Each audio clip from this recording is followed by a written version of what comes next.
food in front of an art store in Soho. Yeah. That actually he be all around us. Oh, he married to the homie. He married to the homegirl.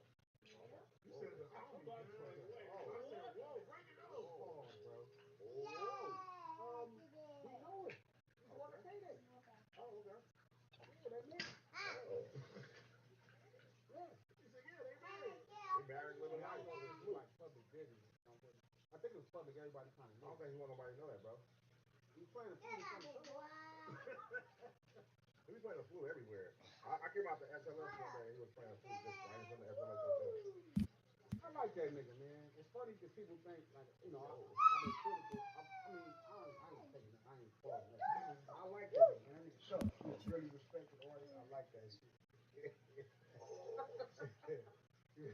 No, he's dope as fuck. Yeah, he a cool nigga, man. You are. And he can produce. Yeah, he nasty, bro. He just too.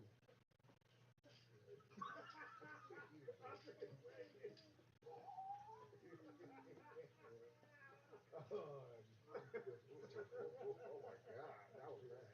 He's nasty. Yeah, he's nasty. He's good as cold. That nigga cold on the mic, man. He just don't move. Yeah, he's somebody I respect a lot. Funny because everybody try to like make him top and separate him, and I'm like, I won't let him separate. They got Andre 3000 top 5 knows now. There's no Andre 3000 because he's only out there. People said that for a long time too. Man, I'm not giving up. It's only it's Outkast name on the front. There is no Andre 3000. Only feature. Don't have no album. Outkast. We're not gonna disrespect Big Boy no more. That should be the movement going into 2024. No more disrespecting the Big Boy. It's only Outkast. It's the reason why Andre won't put out an album. He don't want to be recognized as a solo Outkast. I think Cuz is fried.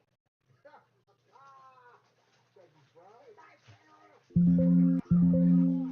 Where's the flute? Where's the flute? We're at 7-Eleven. The leprechauns are coming. You ever been to Soho already? Of course. You like that? You got a membership? I ain't got a membership. I've been there a long time ago. It was good.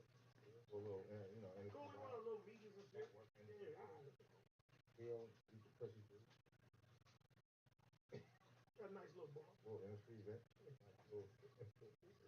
First time I went, I see Jessica Alba in Austin. I wouldn't even know who that bitch was. Yeah.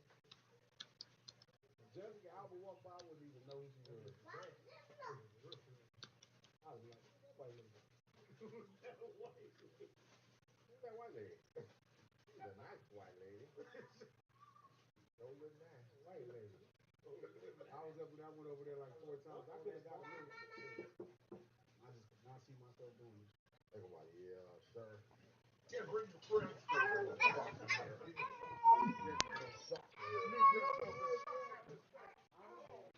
A lot of the wealthy like Chris. A lot of the wealthy people favor Chris. Like he get a lot of stuff just being Chris. Yeah. It's all from serious. That's right.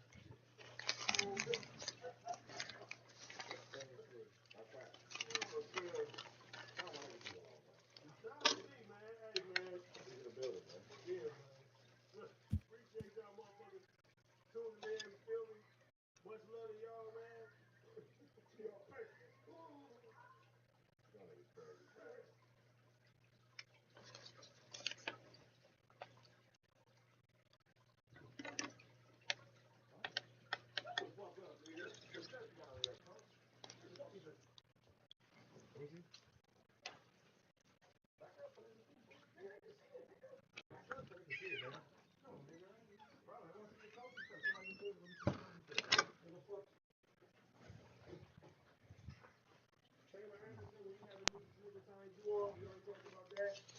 Victor Warren, y'all should have Gilly on Wallow at the end of the day.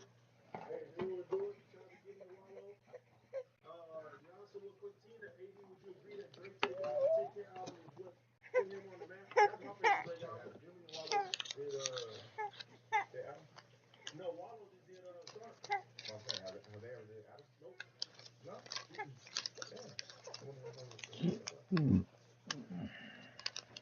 Jordan Baker, Rittenhouse is not wrong. You crazy if you don't see. Is it beef? You know I draw the top, big, but not yet. Top.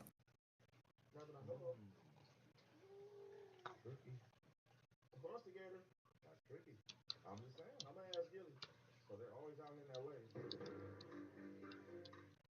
always out in LA, and they never did Adam's show, but they did Star for Star.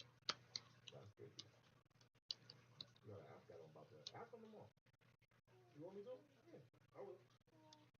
Talk about it. The NY bully, no one get disrespected more than black people in this country. Whoa. American, oh no, I ain't gonna read that. Who wrote that? I'm gonna call it what it is, and the NY bully. Who wrote that? News? The NY bully. I think it's I don't know, bro. It's a lot of injustice with all people, bro. Yeah, that's fucked up. Black people get done wrong, Mexicans get done wrong, Asians get done wrong, Indians get done wrong. Fucked up, man. It's all fucked up.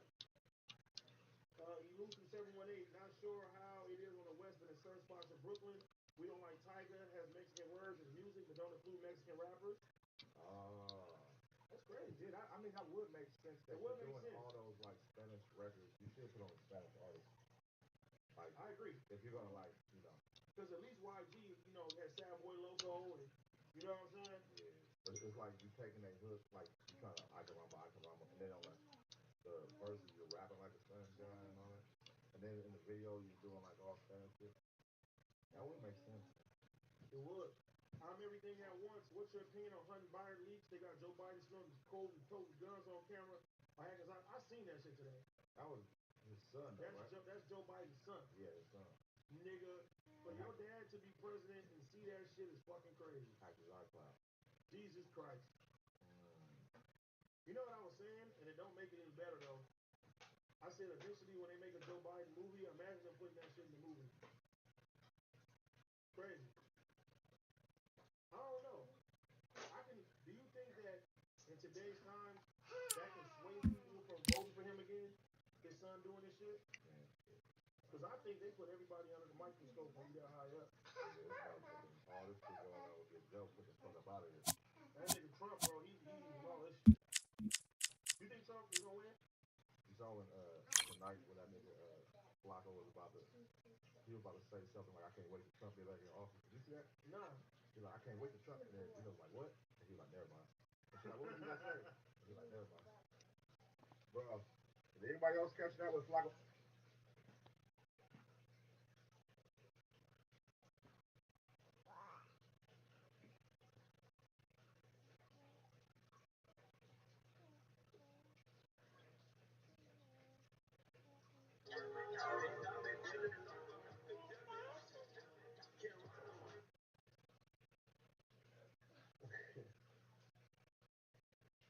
Somebody says, check Hollywood on lock.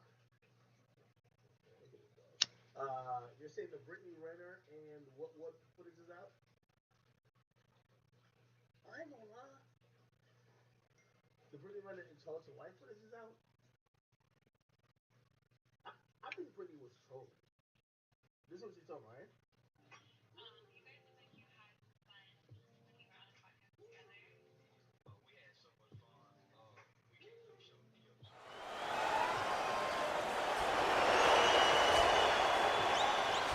Welcome to the WBC Arena. They've been talking the talk. It's now time to walk the walk. I'm Todd Grisham. Next to me is Johnny Nelson. Looking forward to this one, Todd. It's time for our tale of the tape. It's Ricky Hit. There's only one, Ricky Hatton. This all-time great welterweight, one of the most beloved fighters in English boxing history.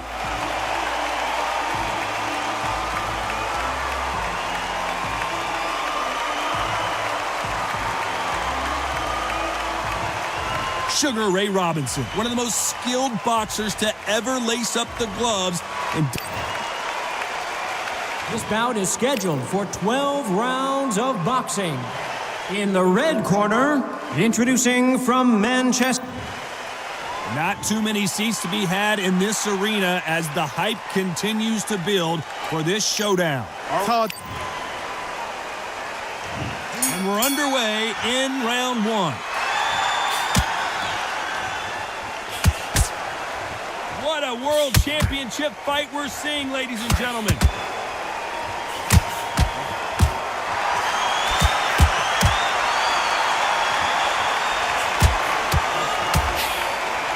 Just when you thought we'd see a lull in the action, here we go again. Left counter scores. As the great Phil Collins once sang, I can feel it in the air tonight. What a buzz.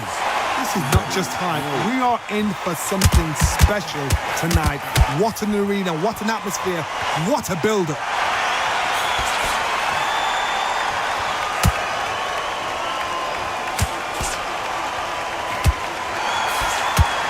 He just misses with that big right hand.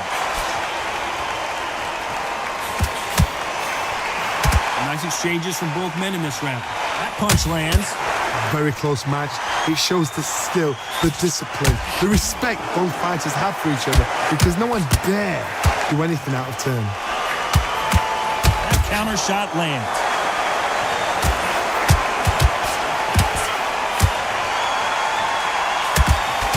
Punch scores.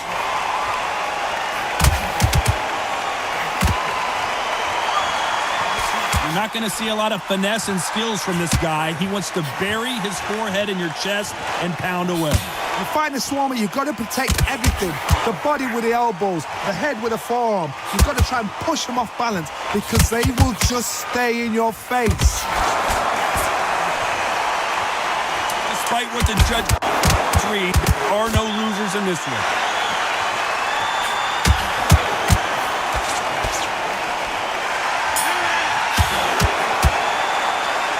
Talk about Ricky Hatton. That was almost a 10-8 round. Complete dominance. You can't leave it up to the judges. It's up to you as the fighter. And the cornerman's got to put a firecracker on that fight to get out there and get the job done.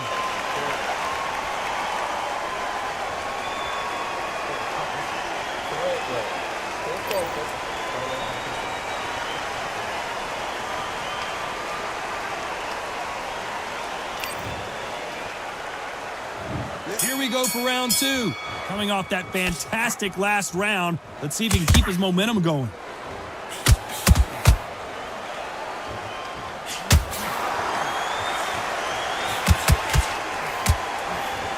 Nice counter shot with the right hand. He fails to score with that left hook.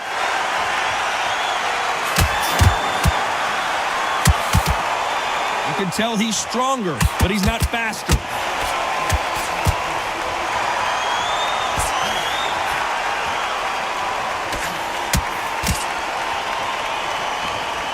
Counterfighter relies a lot on their instincts and reaction time. You've got to get in there quick to punch your opponent before he gets his fist back to block. To beat a counterpuncher, you've got to take them out of their pace. Do not wait for them, because if you wait, they'll pepper and pop you all night long. Rush them.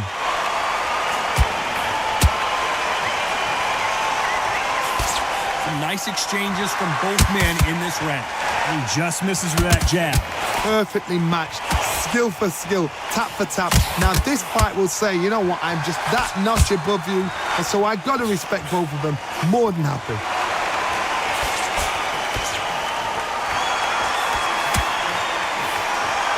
And counter left. And they get out of the way of that left hand.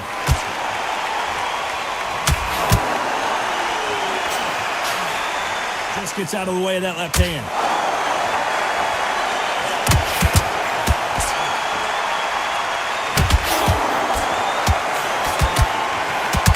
Stamina, no injury, but still throwing punches. This round's still up for grabs with just 10 seconds to go. Are we about to see Ricky Hatton go down? Oh, I heard that. Let's talk about Ricky Hatton. At this point, you got to believe he can't win on the scorecard's going to need a knockout. The bell, sometimes it can be the sweetest sound.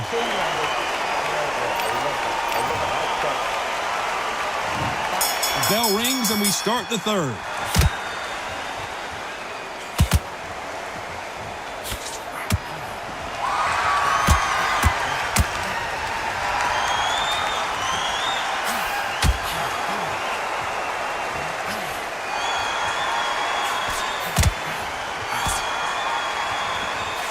Lands with the right counter.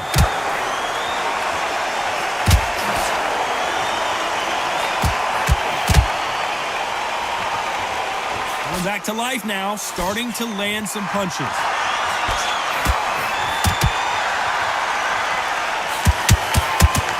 He's got to figure out a way to neutralize that length. Very smart, very sharp. This is the fit young man style that he's got to get inside that long reach. Not many fights can do that.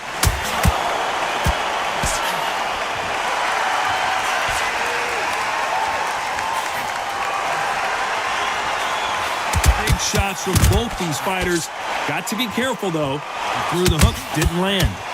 Skill for skill, tap for tap. Just like a match made in heaven.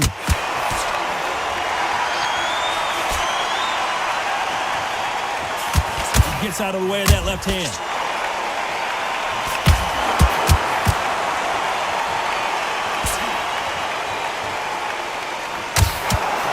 A big left, but doesn't score with it.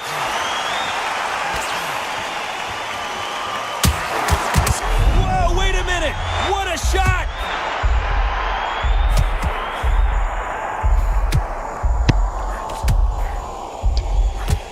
Appears the onslaught is over, at least for now. You know the scorecards are going to be all over the place in this one. Good counter left hand there.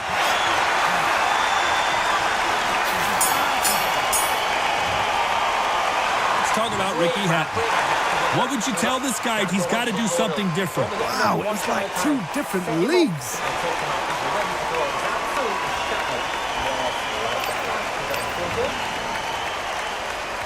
Back at it in round 4.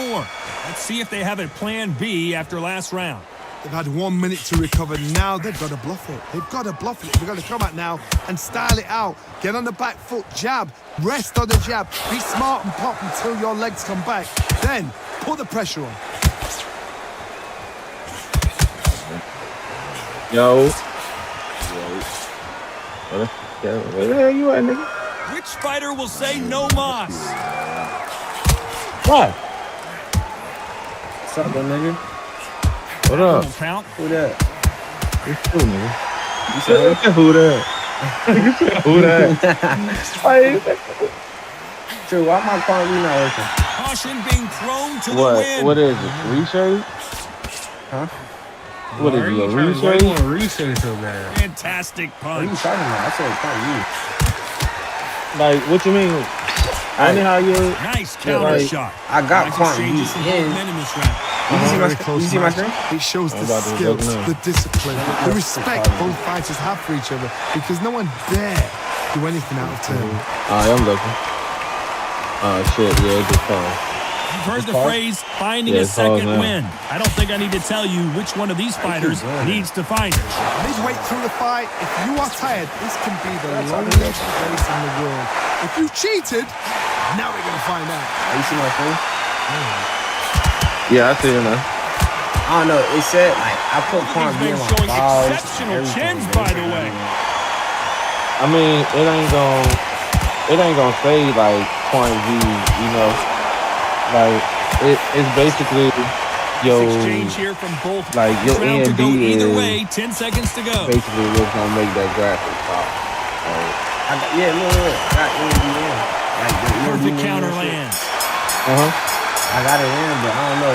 talk The about dark Ricky spot's Hatton. not popping up. Like my Well, shadow. he is in big trouble here. He may have Alright, been so saved by the we'll bell. go to your Every post second, effects and every all minute that. of You got, this you know, fight put that is shit on ultra and shit. You Every gotta fuck second, with all every that. minute of this round is important. Like, you gotta cannot fuck afford to You gotta lose fuck it. with your graphics, your in-game graphics too. Oh, that's probably why. Time for the 5th round. Safe to say that last round was a nightmare. Let's see if we can turn it around here. And he knows he's being hurt. He's going to come out and put the pressure on. He's going to throw the kitchen sink at you. You've got to be ready for that. Don't fight Alright, fire you said with my fire. post effects haven't Hold even him off. worked. Be smart because Put he's it going to on, try and put you under ultra. pressure. He knows your legs are gone. He knows your head's not cleared. Be sharp. That's all. Yeah.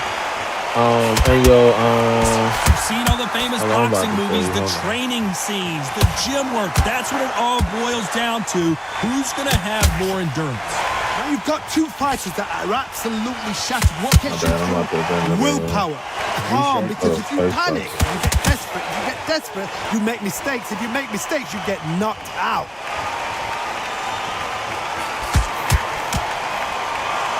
oh, that girl, stranger just now. All right, so look. Big Yeah, right hand my just bad. misses. Some nice fuck was I about to exchanges do? from both men Go to in my this round. graphics. Missed him with that uppercut. They're so All close, right, so you so close. put, How like, can I you got my separate post them? FX It's going on to be a very hard high, night and I tonight for got the judges. post FX very high.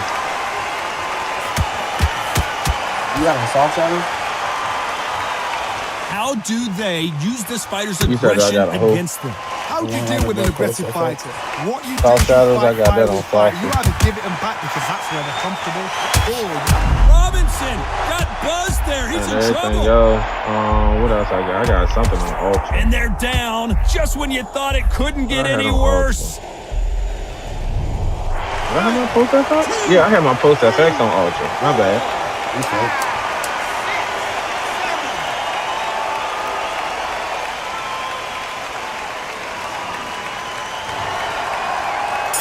That's all you changed? Yeah, and everything else. Talk I about run Ricky everything Let's else on see like how the high game shit. plan changes after that big knockdown. love the response though. Got back up, took a deep breath, thought, right, brush it off, get on with the job. I'm telling you, he's gone. Jump on him. Every time you see him, take a big deep breath. Banging your body there, be smart, change your angle, go out there and finish it. He's ready.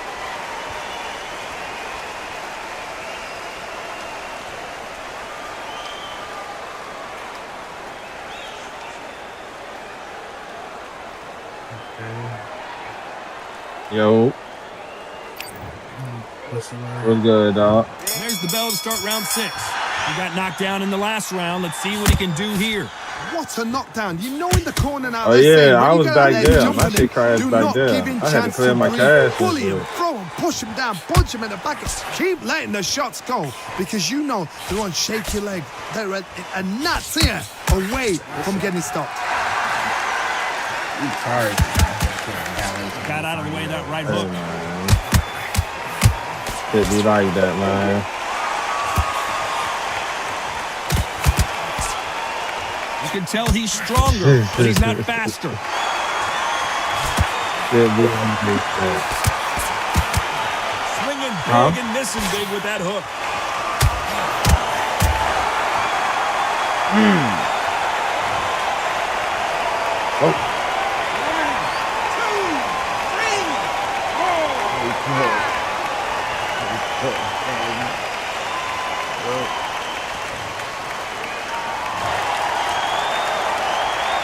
So they'll make it up, and this fight continues. The corner need to think nice and sharp. They know their fight. They know what their fight's capable of doing and what their fight can and cannot take. This is going to be a tough decision to make.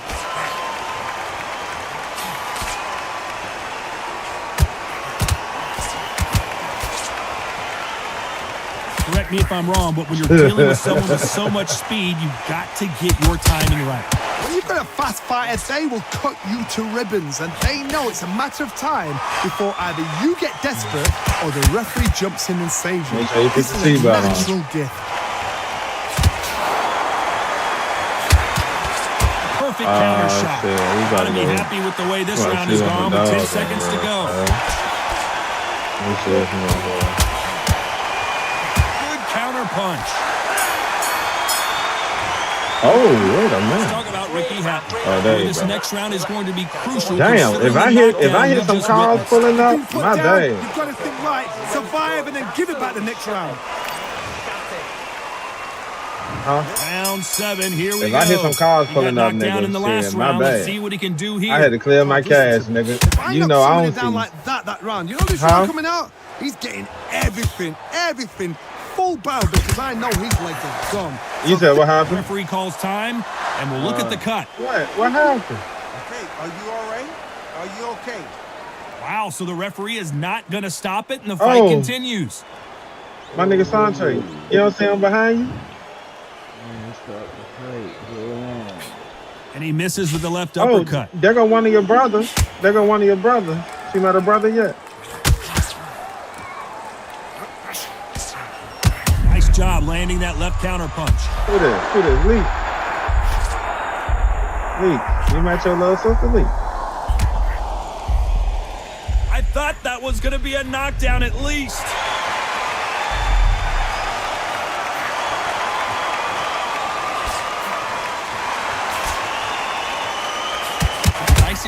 exchanges from both.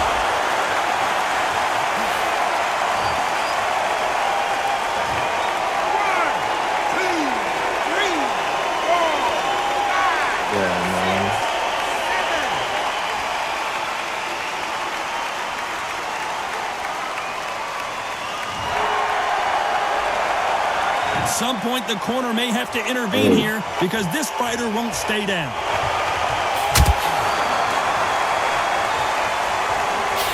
He just missed with that big right hand.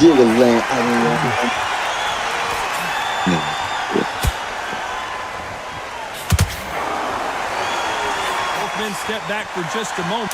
Final 10 seconds here, unless something major happens. I think we all know who won that one. Enough for you to bring your ass in here. Oh no, my bad. I'm talking in my head. My bad. So it's plan B time after being knocked down in that round. Hey, fix your voice box. Fix your voice box. I can hear your whole background now. Round 8, and we're off again. What you say, Lil See how nigga? he bounces back here after getting dropped in the last You like round. it? You like That this high knockdown knee? we just saw was a heavy knockdown. Nah, I'd it be very, ain't. very It ain't surprised hurt. if you It ain't come hurt. out fresh as a daisy. That's not going to happen. It's right He's going here. to hustle now. My He's dog going right to here. bluff them. Nah. You hear people talk about a boxer's chin. Do they have a Where you- good chin? Do they where have a you- glass jaw? where Those your are daddy questions go? that are being answered here tonight. Todd, you know what? Sometimes when I've got in the ring with fights like that and you punch them, you just want to run. You want that spaceship to come and lift you out there because you think, Hope ain't nobody trying to pull their car in here because I'm blocking the entrance like a motherfucker. Nah, it ain't. Why? What the fuck you done did, man? Oh, you fucking He's high left there, boy. but Why you ain't misses. go sit in the truck where the tent was at? Counter right. That left hand misses. Nice exchanges from both men in this round. perfectly matched, skill for skill, tap for tap. Now this fight will say, you know what, I'm just that notch above you, and so I got to respect both of them more than happy. I don't know who called, but get the fuck back in the car. Are we about to see Ricky Hatton go down? All I'm doing, pulling the car in.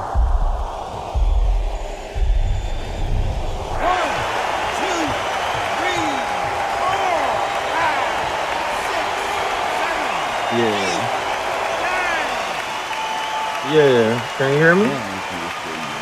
Yeah. You can't hear me? Can you hear me? Oh, look, you got me thinking you can't hear me. That is that. They surrender. This is Huh? over. Oh, this Uncle DJ. So they will throw in the This towel. Uncle The DJ. corner has Yeah, this stopped Uncle it. DJ. They won't be happy about that, but c'est la vie. They don't like that. Listen to them. Oh, listen to that. When he gets back to the gym, his team is going to give him hellfire. This is what you work on as a fighter.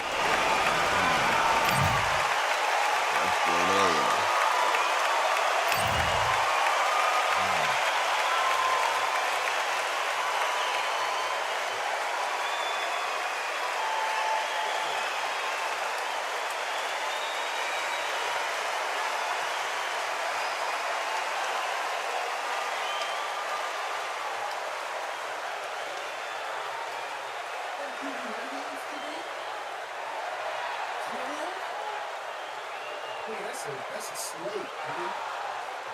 Oh my God. What you mean? What you mean wait till next book, nigga? Oh, wow, this nigga. You know we gotta take my nigga Jalen Brunson in points. Factuals.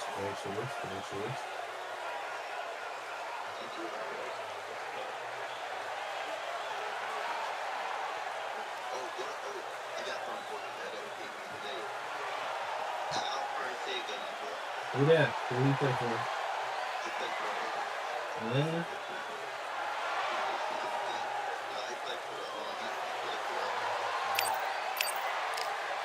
Bro.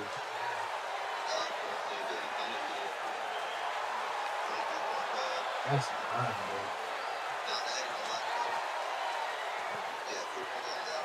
Bro, I don't know, bro. I've never seen that center play, bro. Hold on. Well, I'm gonna come back to that.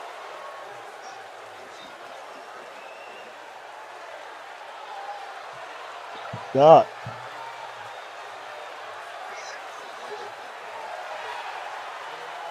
And they want 25.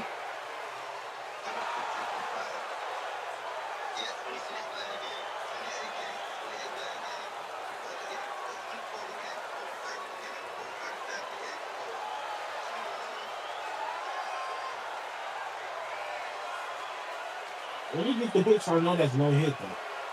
First.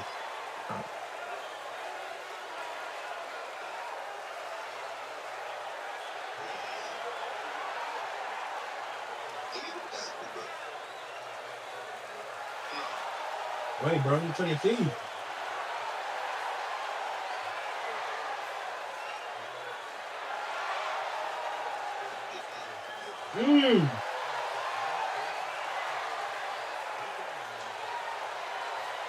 Man, they didn't put them damn rebounds. They know that shit was still last week.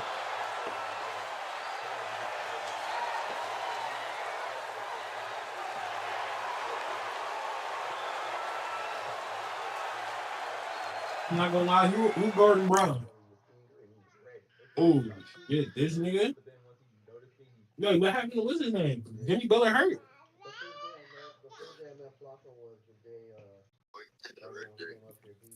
Let me see. Low management. Bitch ass niggas, bro, in this low management shit, bro. Niggas back then was not taking, you feel me? Yeah.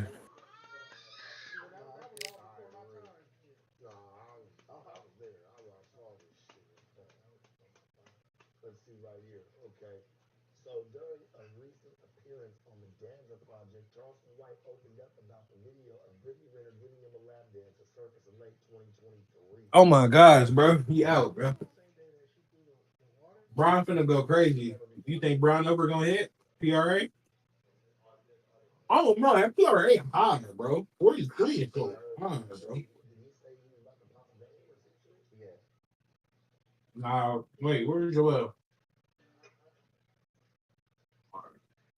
Oh, man. Mm-hmm.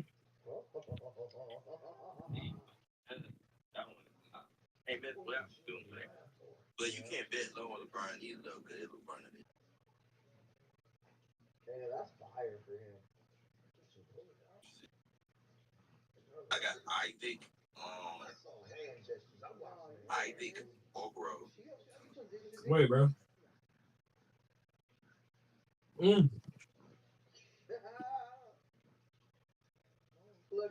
Cause I gotta put it. My thing is, bro. If I'm finna get my, you feel me? If I'm finna get my money back, bro, I'm finna ball out, bro. I'm finna, you feel me? I'm finna put my yen on this bitch.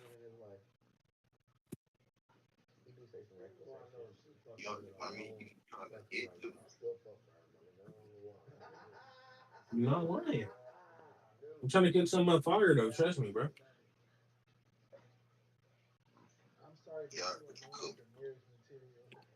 Huh?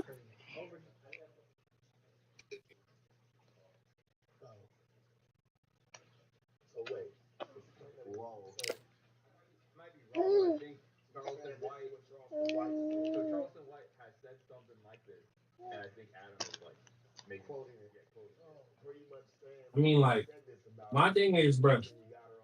The only thing I would take right here for Luka is Luka to hit 6 threes, bro. Bro, what other boosted pick looks good, bro? Paid for 11 assists? John Morant, 11 assists? You gonna get shy for a double-double? Yeah, I'd rather take the risk of Luka hitting them 6 3. Actually, wait. All the seats have been sold. Well, I We're might at be Brooklyn capping. Hall. I'm Todd Grisham. And next to me for the broadcast, the one and only Johnny bro. Nelson. It's going to be Luka unbelievable. got a better The chance hitting them fans, threes, everybody bro. around the world, the fighters. This is just one of those things. It's time now for our I'm telling you, bro. Sugar Ray Robinson. Many consider Devin him to be the Booker greatest to hit fighter 4 in the threes? history of this sport. Inducted into the International Hall of Fame in 1990, he fights Devin out of Booker to get Harlem, 7 New York. boards?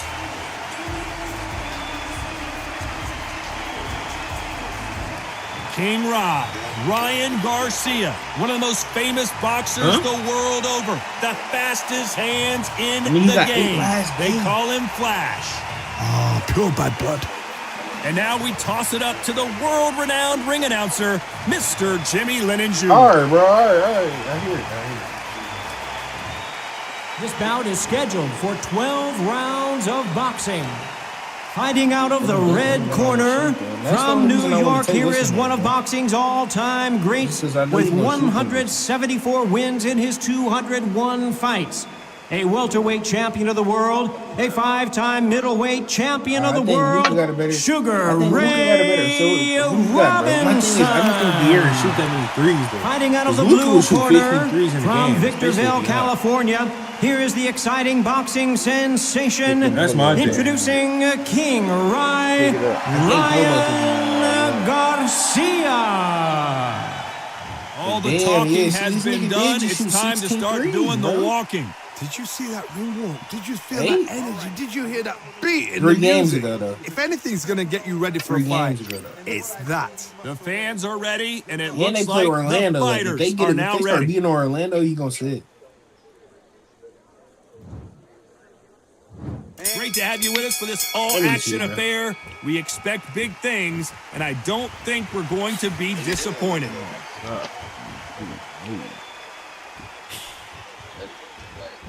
Defense is not an option for these two.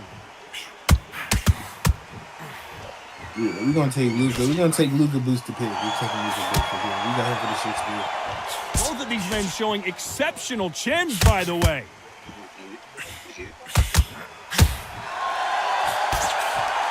This theater is used to hosting concerts and plays, but tonight it's the sweet science that takes center stage. For a fighter walking into a theatre, I think this is the closest thing to fighting in a gym because the people are up close. You can hear people talking ringside. You can hear people jeering, saying how good you are, saying how bad you are. You can hear the pressure, the expectation. What's his PRA?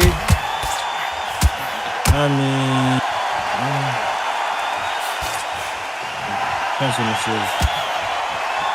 Some nice exchanges from both men in this round. Totally impressed. You know what? You got skill. You got... Oh, my goodness. I admire these guys. I mean, I would need that nigga to pretty much. Nice job landing that left counter punch. That's another scoring shot. 2010 and 5. Beautiful counter punch. Like that. Which he's for sure capable. Ooh, nice punch. 17. Is he just bouncy or what?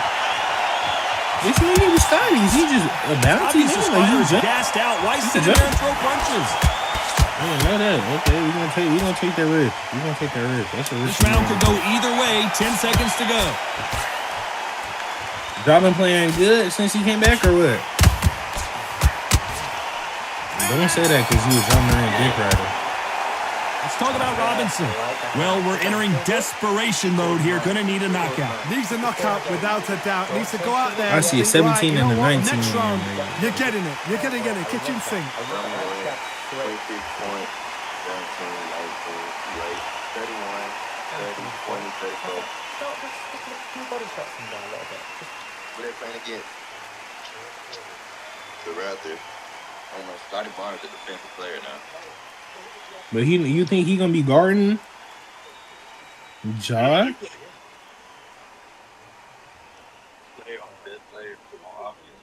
Well, yeah, but unless it's unless it's like a mismatch. Which I mean, I don't think it's too much of a mismatch, but Ja, my thing is Ja, this you fighter gotta not think going to Ja get way more more time explosive. to heal up and get a breather right back into the action. But Scotty Barnes won the best defenders out right now. I'm not gonna lie to you. On to the second round. Safe to say that last round was a nightmare. Let's see if we can turn it around here. Now he knows he's been hurt. He's going to come out and put the pressure on. He's going to throw the kitchen sink at you. You've got to be ready for that. Don't See, this is crazy. This is crazy. Hold him off. Be smart. I feel like every single time Shy plays a competitive team, he really like kind of go crazy. A competitive team. When Shy plays against a competitive team, he goes crazy. But like when he plays against the Nets, nigga shot 7 for 15, 24. You've got to get in there quick. You know what I'm saying? But the nigga usually take like at least 20 shots a game. To block. Reaction is second to none. It's the blink of an eye. They're waiting for any little touch you do. So you've got to fight a counter puncher smart. Both men step back for just a moment.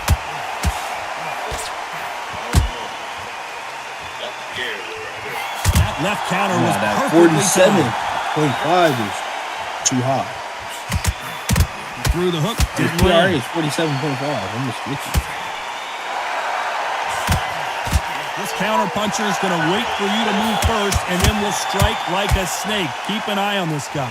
Counter puncher's my favorite kind of fighter. A good counter puncher, they're the people that make the history of our sport. Oh shit! You know who we? These niggas is hard.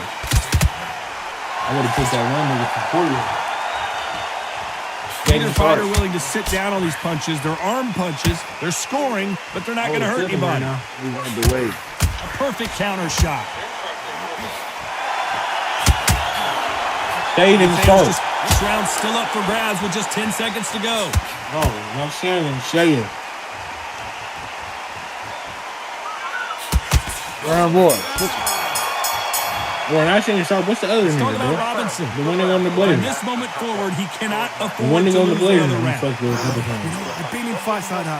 When you're thinking, come on, Baron, ring away. You walk back to the corner like you've just seen the sun. Was it him?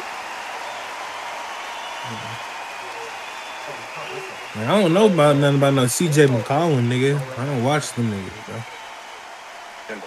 He'll give you a budget. Depend on day. What hit PRA? 26.5. Sometimes you be having them games though. What you mean by that? Sometimes you have like a 5 game. Like a good game or an ass game? The referee calling for seconds out as we get set to jump back in the action. Boy, pick these damn chips up. Yeah, I want a 5 game. Throw that shit in the trash. There's the bell to start round 3. Coming off Look a like you take very anywhere tough to round. Let's see what they do 4 here. to 8 Had threes 1 a minute to game. recover. Now they've got to bluff it. They've got to bluff it. They've got to come out Looks now like you shoot a and lot of, style it out. of Get on threes. the back foot, jab, rest on the jab. Be smart and pop until your legs come back. Then put the pressure on.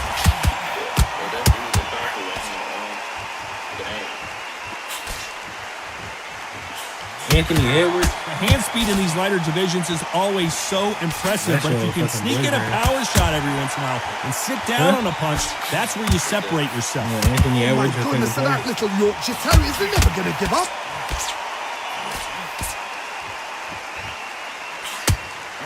This is not good strategy. Those punches are doing nothing. Good.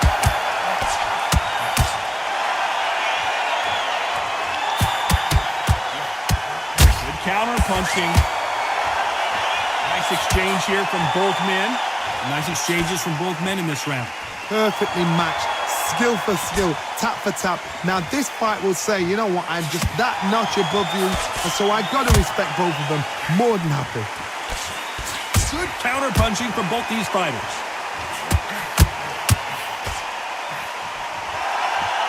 This fighter's certainly not going to outthrow their opponent by any means, but they will, when they hit, be a lot harder. I've seen certain fighters that can depend on just their power alone. Forget it. Oh, and it's flashing lights for the flash here. He's got to get out of trouble. I'm trying to, you feel me? I'm looking at NBA lineups. No, right we now. don't see a knockdown. Okay, Darius Garland's out. Evan Mobley's out. Very close round with 10 seconds to go. So Donovan Mitchell might go stupid. Good job. Just because he's the only shooter on the team. Let's talk about Robinson. Yeah, Donovan Mitchell be having. Yeah, he hit you with 70 point off the random Let's see night. what they have in store for us in the next one. I seriously hope the judges kept their eye on this fight because if they haven't, there's going to be Look at this absolute lineup, bro. uproar. Who gonna score the majority of the points with the lineup of Donovan Mitchell, Max Strus, Isaac Orgo, That who Dean Wade, that who I and got Jeremy. money on right now, Isaac Orgo. This nigga? Yeah. Oh shit. That's kind of scary, bro. His on junkie was like Lagler. What is PRA? No, not his PRA, just his points. 11.5. It sure is. And he averaging 8 right now. Unfortunately, this fighter not going to get more time to heal up as we Donovan get set Mitchell to might jump be. back in the That might action. be. I need one more anyway, bro. And there's the bell to start round 4. Well, there's no doubt about who won that last round. Let's see what he has for us here in the that next PRA one. too high though, bro. Not taking that PRA. Beautiful PRA. counter shot. 45.5. They won't So give I us a need him second to to catch like our this. breath. Don't even cut it. This didn't even cut it. And he played crazy, lucky. No power in those punches. And his points is 31.5 though, bro. It depends Don't how let night this you got. fighter's speed fool you. There's I some mean, they method do to the play- madness. they These play are into precision Washington, bro. shots, and they're coming at lightning speed. Not When too you've got a competitive. fast with fighter, you. they will cut you to ribbons, and they know it's a matter of time before either you get desperate or the referee Yeah, jumps in and 37 saves you. against you. This is a natural I game. mean, what I need? I need 35. No, I need 32. That left shot lands. Some nice exchanges from both men in this round. They're so close, so close. How can you separate them? It's going to be a hard night tonight for the judges. They exchange punches. I don't know if we got a 32 in him now. I don't know if we got 32 in him. 32 points. Both men step back for just a moment. My nigga Jay Poole. Hell no. Both of these men showing exceptional chins, by the way. Yeah. That big inconsistent ass. I eat inconsistent ass. Punch lands. I get worse than that. You can tell he's stronger. Right now, the Flash is seeing flashes after that shot. That's crazy. This nigga really be playing for you. What's up? Let's talk about Robinson. I probably already This know is the you. time Go ahead, that the what's up? trainer needs to come in and say something I'm at special. 669. This fighter needs to turn the tables in this next round. Huh? Wow, it's like two different leagues. What you say? See it and you'll ride it out. Where you at? Go out there and finish it. That's beautiful. I thought, start just sticking a few body shots in there a little bit. I probably already know. I'm pushing up. And there's the bell for round 5. Hey, kiddo. Safe to say that last What's up? round was a you feel about nightmare. Giannis Let's see if he can PRA, turn it around here. That was a But tough Giannis round. haven't been doing Now good you've got to lately. make sure he doesn't put it on you, and that's what I he's mean, going to last try and game he do. would've So hit. tie him up, hold him, lean on 30 him. points, 18 Don't get rebounds, drawn 11 into a assists. fight. Not yet. Not until the senses have come back. Would have hit last game Nice counter punch. and the game before that. Well, I'm proud that he don't look good. That is a lot to see.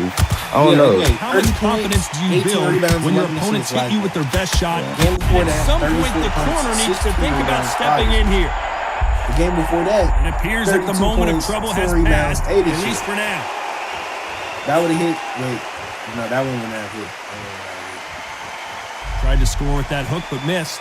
Where you at? I'm at up and outer. Damn, that is kind of high. Huh? He got out Wait, of the way hold of on. that right hook. What's up? What's up? What about it? Nice exchanges from both men in this round. I've seen it happen Oh. so many thought you times. were talking Don't about you take cheating things on for me. granted.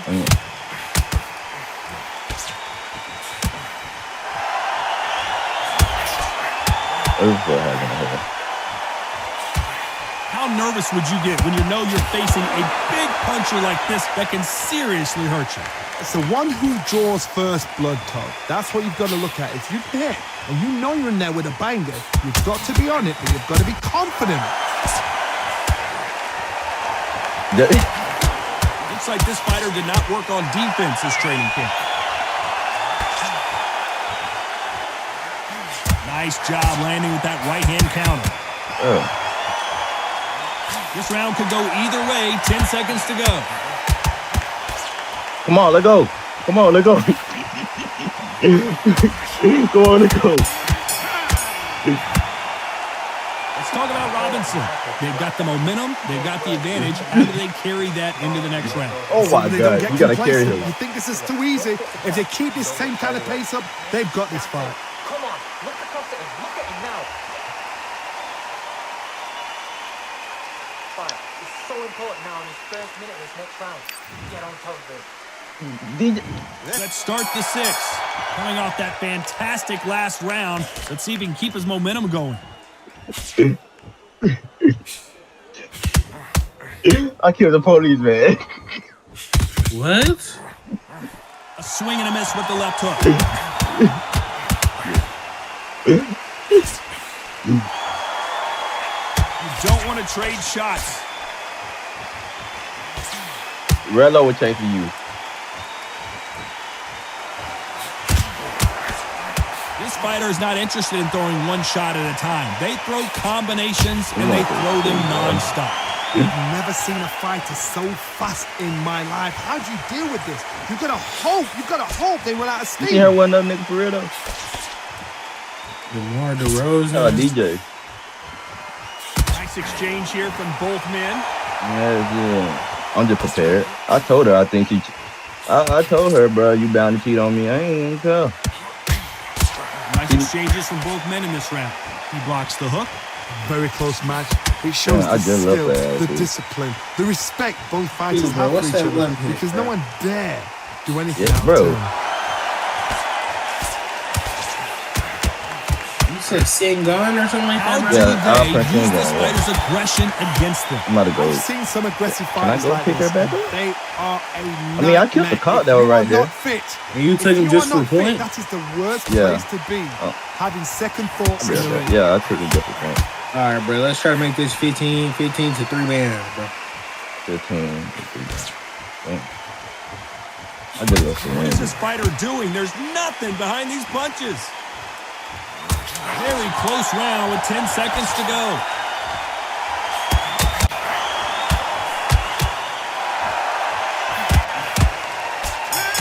Nice counter. Let's talk about Robinson. I promise you, all three judges here are going to give that round to you-know-who. Dominance, without a doubt, made look so easy. Mate, he's gone. I'm telling you, he's gone. Jump on him. And every time you see him, take a big, deep breath. Bang him the body in it. Be smart. Change your angle. Go out there and finish it. He's ready. Round 7, here we go. Well, there's no doubt about who won that last round. Let's see what he has for us here in the next one. He parries that left jab away.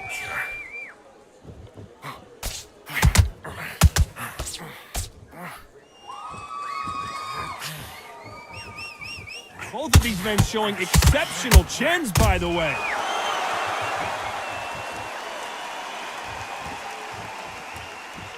Talk about punches and bunches. That's the mantra for this fighter. And finally, couldn't take anymore. And down goes Garcia. Get in. 1, 2, 3, 4, 5, 6.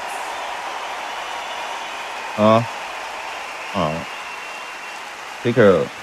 Pick her up. So they'll make it up, and this fight continues. Pick her up now. Pick her up now.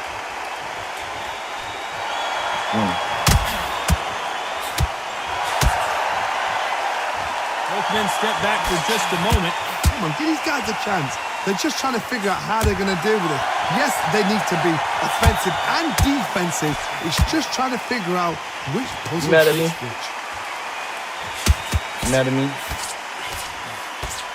Both Both of these men showing exceptional chins, by the way.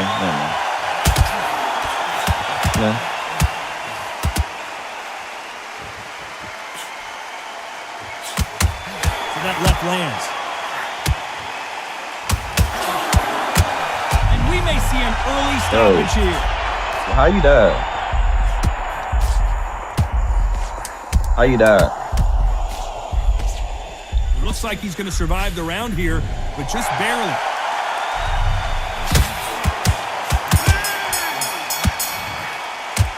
Let's talk about Robinson. You got to wonder how big of a factor that knockdown's going to be we just saw. I love the response, though. Got back up. And we enter the 8th round. End Got up your knocked body down in in the the water. last round. Let's see what he can do here. Todd, listen to me. If I knock somebody down like that round, you know this round coming out? He's getting everything, full barrel, because I know his legs are gone. So this, you watch what's going to happen. If he doesn't, Gonna get in, bro? very, very surprised. We hear that old phrase, second win. You've got to find it somehow. They change. They can change their attitude. They can change their nervous system. Throw a certain amount of punches per round. You don't gotta Because go in there, otherwise, bro. You don't gotta go. You don't gotta go in there. Game plan, they're going to be shattered once again, and the fight will be over. Oh, and it's flashing lights for the flash here. He's got to get out of trouble. And cold on here. Get in. 1, 2, 3, 4, 5, 6. Nigga, how you with me? I'm at the 302.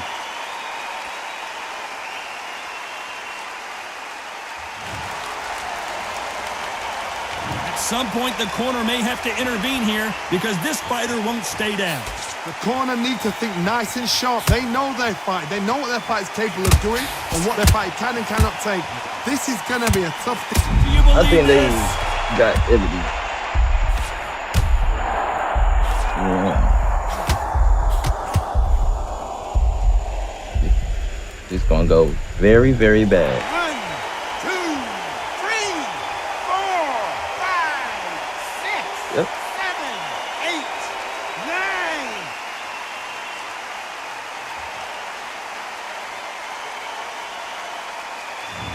You heard that right, ladies and gentlemen. A knockout victory.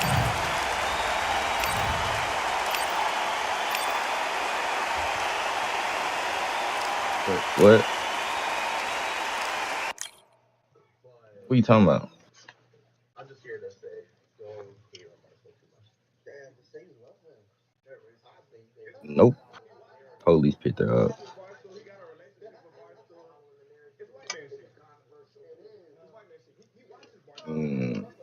No, I don't know. If she did, I'll kill her. So she won't remember it. Well, if she snitch, that'll be about it. If she, you know what I'm saying? If she snitch, that'll be a body. Another one.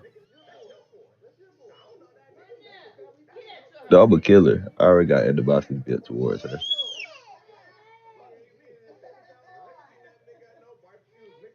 Got nothing to do with me.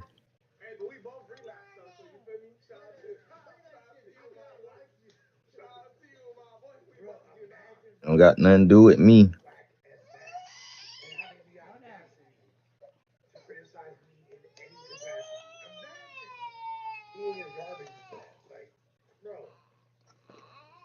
This nigga really.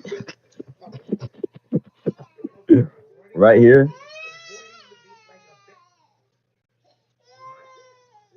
I might turn my eyes on.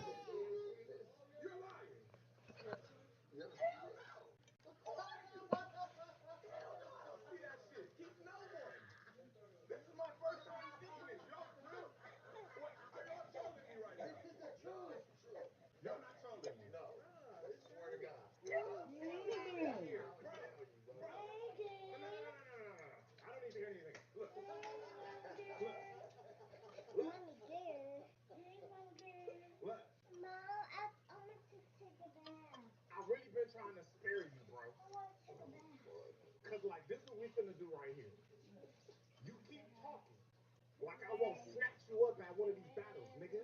and ain't nobody gonna do nothing. Nobody. I promise you. Just stop talking about me, bro.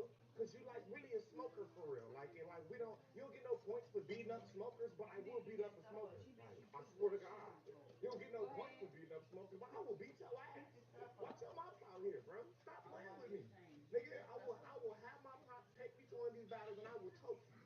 Stop fucking playing with me, nigga. Stop talking to me about rapping. What is your rap accomplishments, nigga? Tell me a lush rap accomplishment. You got battle rap accomplishments. When I hop about the cut, I promise I'm gonna make it seem my bitch, but I had to put her rest up in saline. All right, what's the word? You got five came in here like a bitch. Flacco called your fade out like.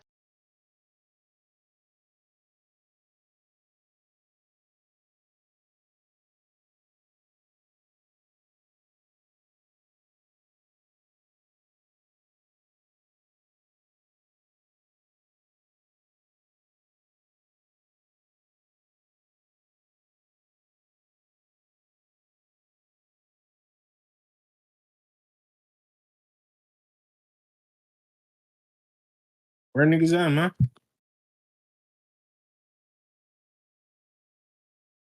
Hey Jay,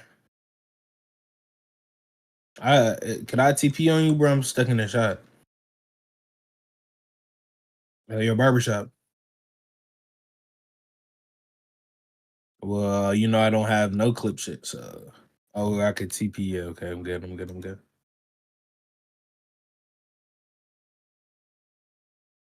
All right. What's your ID? All right.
So my GPU already running high, bitch ass nigga.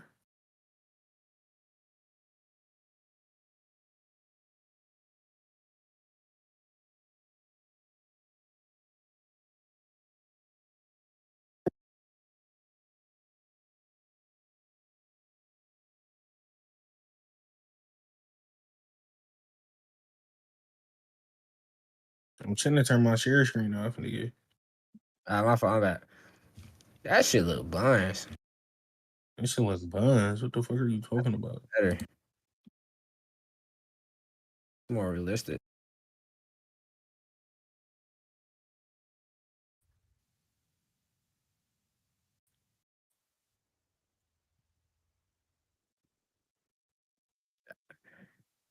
It's like your joint too bright.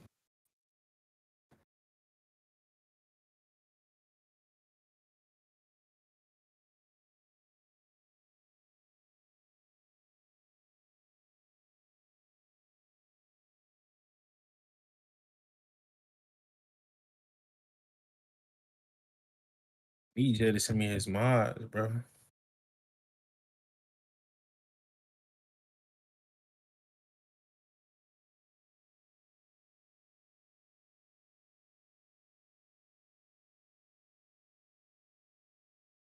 And Jay, bro, you still need to send me your contacts, nigga.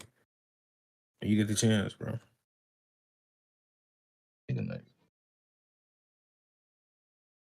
No, like contacts, nigga. Type shit. Like, you feel me? Oh, God, good legs.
I don't know why you not like, bro.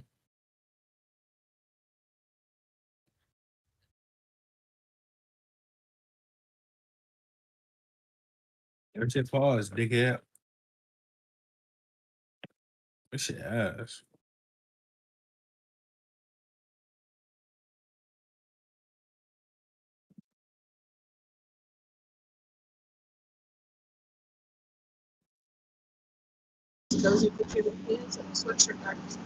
Malik, Malik, Malik. What? Yo, this nigga. Maybe I could do this, bro.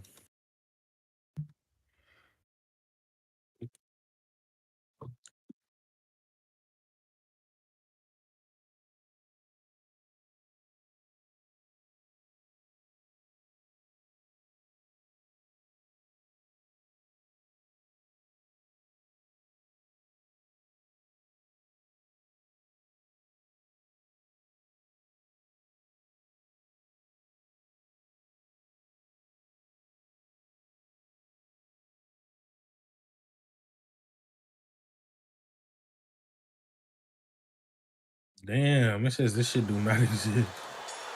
That's exactly what I'm it says, Todd so. Grisham, and we are live here at the one-of-a-kind Empire Why I Fight say Camp. that? And here with me, my broadcast colleague, Damn, it's man, Johnny this just Nelson. don't I work feel anymore, like a nigga. fraud. How have I got these ringside seats? It's time for our Nigga. tale of the tape. got it. You see, I Amir got the mod, King nigga. Khan. That shit do. I got And them it's the sent to me 4 days King, ago. Amir That's King your fault. Khan. He's Bolton's finest. Should've been 4 Watch days for ago. those hands tonight. They are as fast as they come. Where the nigga get him from? I don't know, they bought him somewhere, bro. King Ryan Garcia, You one of should the be saying brightest that, you stars should in all of Yeah. boxing. This Southern California native is must-see TV. I This is literally going to be copy an and intense paste it. stare-off before the fight starts. The fighters are ready to go. Let's hear the official introductions. We turn. DJ not on radio. I don't know This where bout that is scheduled for 12 rounds of boxing. Usually you don't need a weather report for a boxing match. And there's the bell to start round one.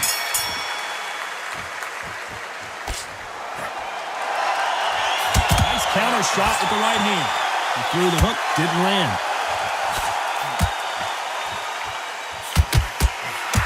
Great counter right hand there.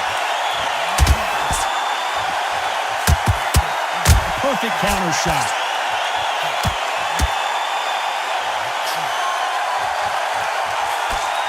And he just missed with that left jab.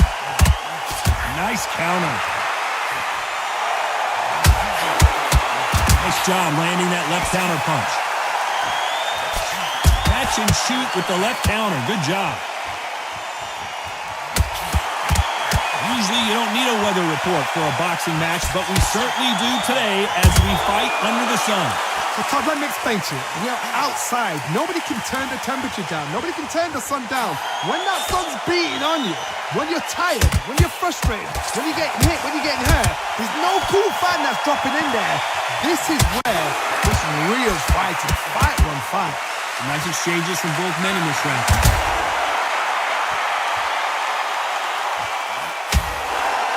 He gets out of the way of that left hand. Beautiful counter punch.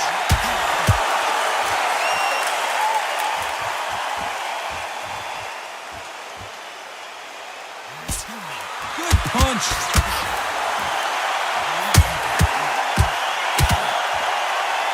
Both of these men showing exceptional chins, by the way.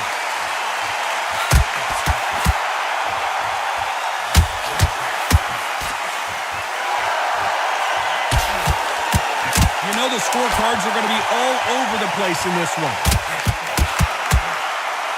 They exchange punches.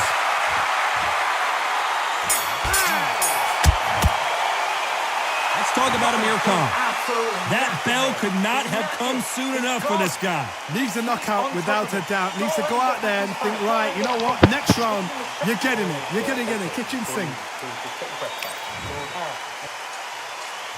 Well, we've just taken a big breath, and here we go again.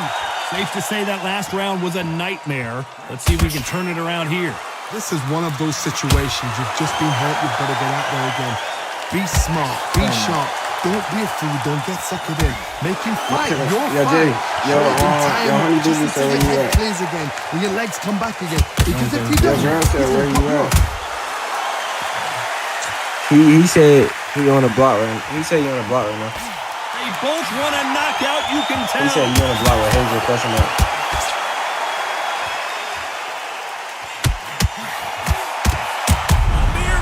Then for she went to dinner. She said, okay, 10-4. I thought that was the end, but here we go again. Back into the fire. Good counter right-handed kick.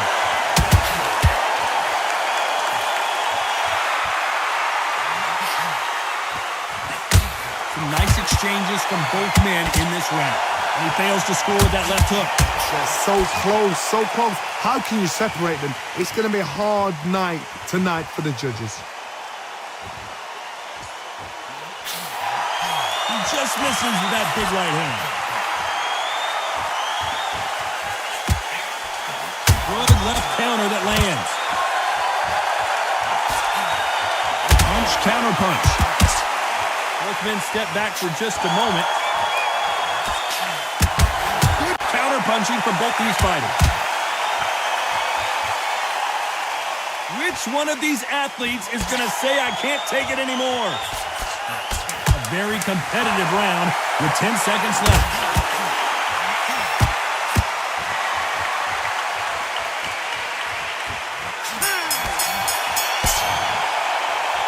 Talk about Amir Khan, and a round that seemed like an eternity for them finally comes to a close.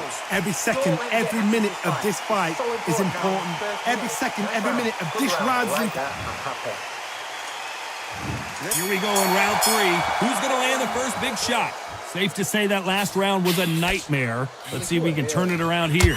That was a tough last round. Now you've got to make sure he doesn't put it on you. And that's what he's going to try and do. So tie him up, hold him, lean on him. Don't get drawn into a fight. Not yet. Not until your senses have come back.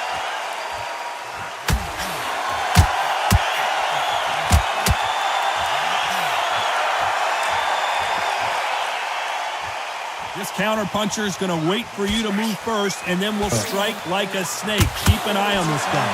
To beat a counter puncher, you've got to using take that them out of their autopilot, pace. Do that'd not be a wait foul. for them, because if you wait, they'll pepper and pop you all night long. Rush them. One of the cars got autopilot. They driving themselves. Swear to God. Misses. Nigga, no. Bro, they get in the city. We got it. Oh, God on that line. Nigga, the car. That left counter was perfectly timed. See, I don't got it. Nice exchanges from both men in this round. Yeah, nice. Skill for We doing skill, it right now. tap for Look, tap. every Now time I this turn my fight screen, will I do say, it you know fast. what, I'm just that notch above you, and so I got to respect both of them. More than happy. Hurry up. We on to the belt. Throwing the hook, but it doesn't score. What the fuck? If you can appreciate fast footwork and fast hands, then this is the division for you. Remember, with the lighter weights, you're expecting at least 300 shots around. They can let these shots go. They can move. They're fast. They're sharp. It's a hard night's work for the referee.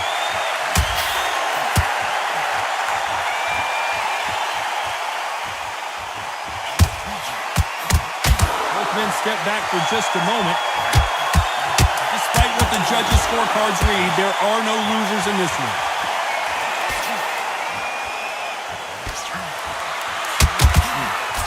Good counter-punching for both these athletes.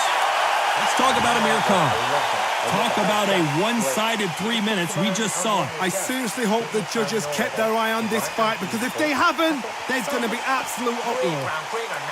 Yeah, nigga, we have a studio on the block. Come on, get in the car. He's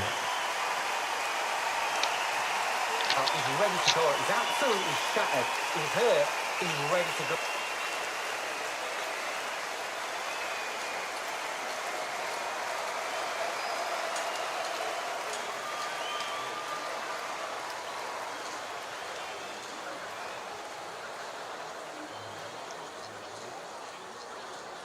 DJ Knight.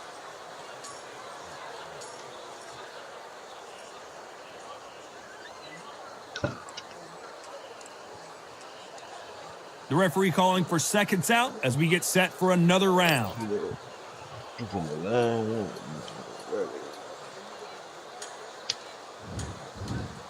Back at it in round 4. Coming off that fantastic last round. Let's see if he can keep his momentum going.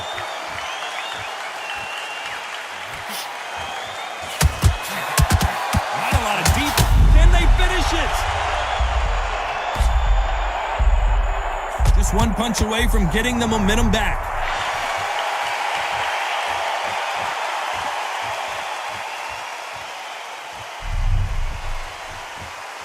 When you're a power puncher, you're not as concerned with how many punches you throw. It's about how many you land and how hard they are.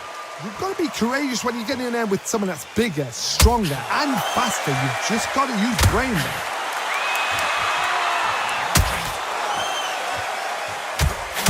That left hand misses.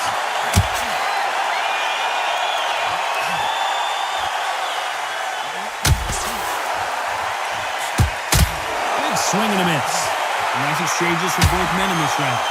Skill for skill, tap for tap. Just like a match made in heaven. Energy and endurance are not an issue for this fighter who continues to be aggressive as the rounds wear on. I've seen some aggressive Yeah, fighters. it's cool. They can terrorize the life out of you before they've even thrown a shot. The strength they have, the speed they have, and that knockout punch, they want to punch through you. They don't want to punch you. They want to punch straight through you. So you've got to be careful.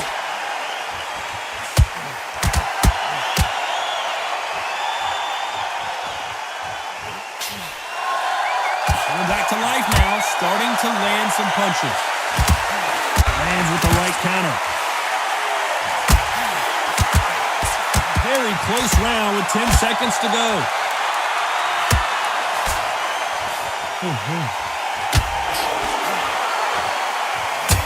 Nice counter shot.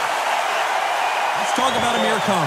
After what we saw in that last round, it's pretty obvious who has the advantage here. As long as they don't get complacent, you think this is too easy. If they keep this same kind of pace up, they've got this fight. My brother, Goofy. Just get the breath back. Beat their ass, man. Fuck around with their ass. Guys, fuck around with y'all goofy ass, boy. I'm on hungry. So I can see y'all ass, boy. Back into the fray. Don't say that on the radio, nigga. Well, there's no doubt about who won that last round. Let's see what he has for us here in the next one. You can tell he's stronger, but he's not faster. Shut your bitch ass up, nigga. If you get knocked out, Goofy. Fuck on with your dumb ass. Stupid ass nigga. Fuck you wanna do, boy? Blow your fucking... Still waiting for this fighter to show some defensive ability. Sit your bitch ass down. You're not getting up. Counter shot land. Sit your bitch ass down. Sit the fuck You down. hear that old phrase, second win. You've got to find it Sit the somehow. fuck down. This is not how the story was supposed Sit the fuck to down. go for a... And they're down. Sit the fuck down. Would be wise here to take the full 8 Sit the seconds. fuck down, bro. Sit the fuck down. 3, 4, 5.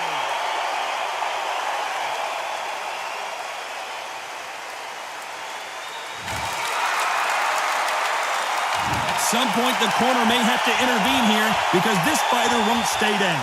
What resilience to be down and to be back up again, to get yourself back into fight again, to show your fitness and determination.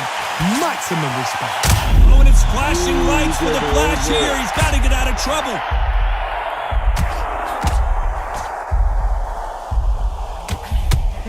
I thought that was the end, but here we go again. Back into the fire. Man, we're not related to them on this show.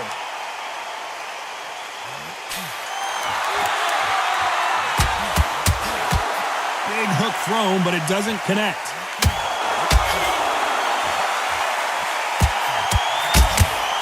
That hook just can't find the target. So final 10 seconds of the round, and he is looking really sharp.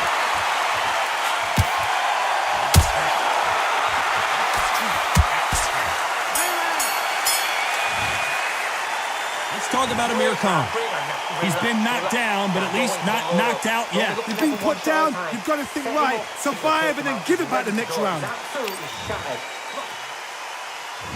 There's the bell for round 6. Let's see how he bounces back here after getting dropped in the last round.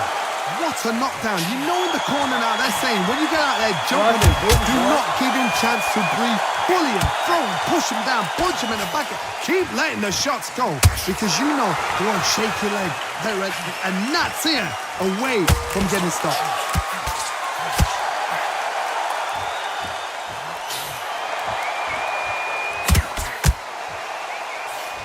They call it the chin. How strong is your Oh, chin? man, Do you boy, have a fuck all glass that. chin?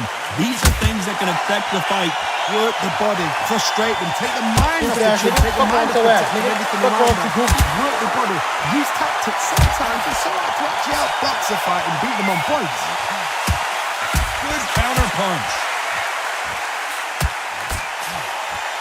Both of these men showing exceptional chins, by the way.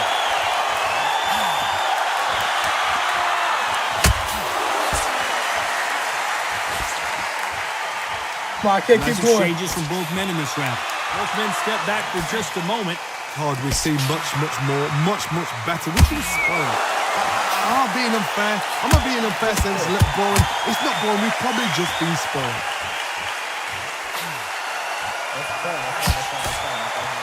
You'd like to see more jabs.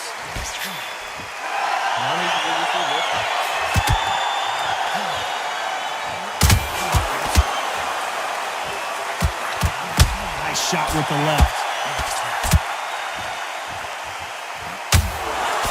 Big whiff with the right hook.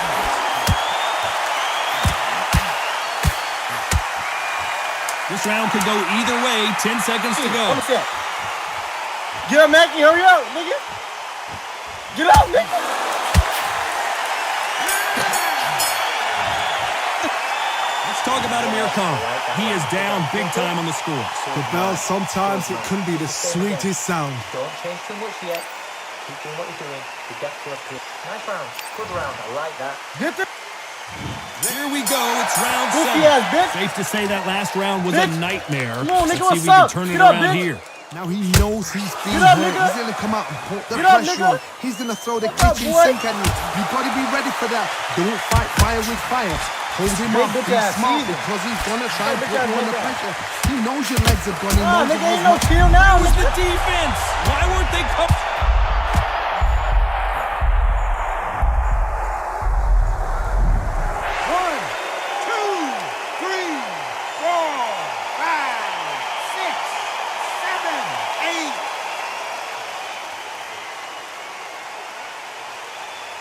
Here's you trying to swing on me, buddy. Well, they're back up on their feet, but I'm not sure why.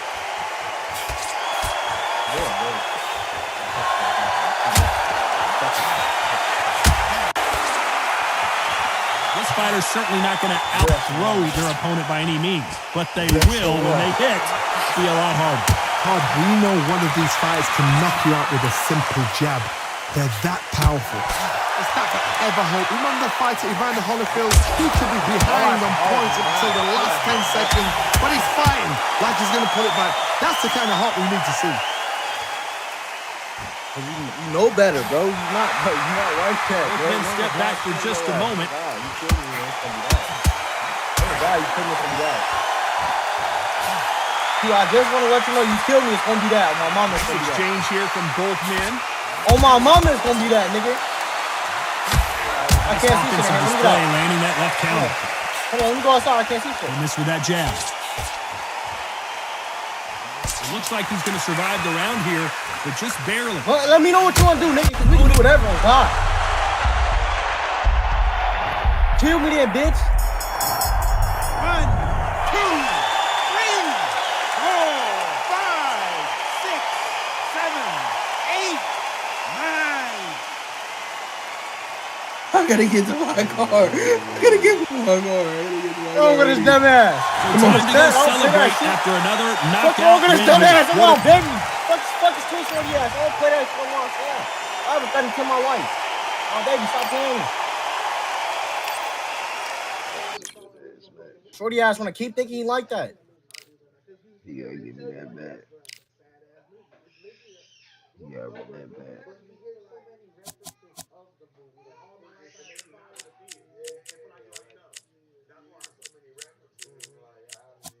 Oh, hospital.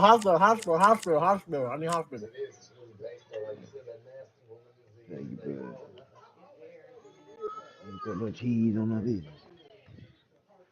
Cheese on my business. Play that shit, bro. Nigga keep pointing a gun at me and playing with my life, bro. I don't play that shit, bro. Niggas not finna keep playing with that grown ass man, bro.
Work your pistol.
What the fuck is going?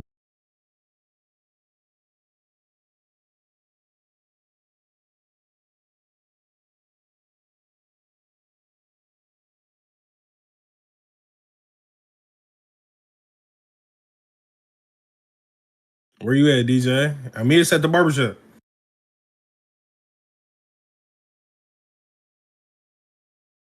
This nigga talking about some.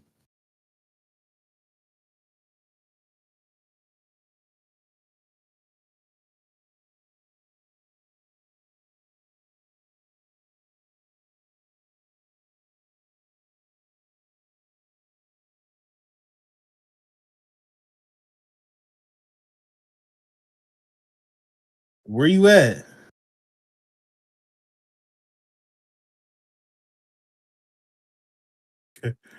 All right.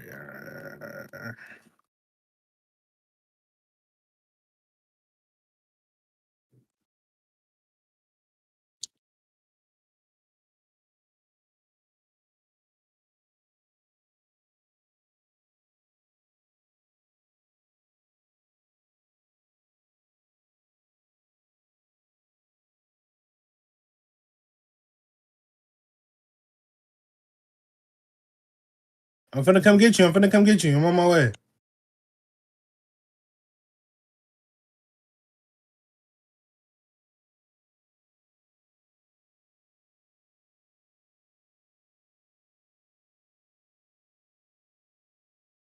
I'm finna come get you.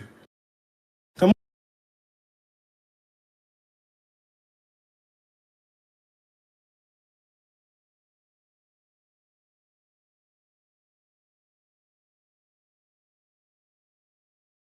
Come right now.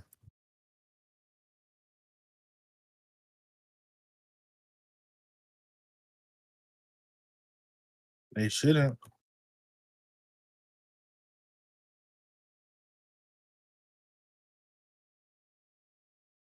I'm right here. Where you at?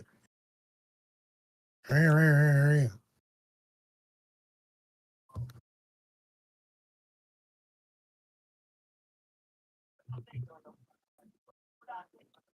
here. Yeah, y'all niggas chill. Y'all niggas chill. Y'all niggas chill. Y'all niggas Please, chill. can you, Get off the radio, folks. no, get off the radio with Get this off the arguing, radio, bro. folks. No. Get off the radio, dude. If y'all gonna argue, do it in person, but not on the radio, bro. No. I'm We're saying. not doing that. That's hella childish, bro. We're not doing that.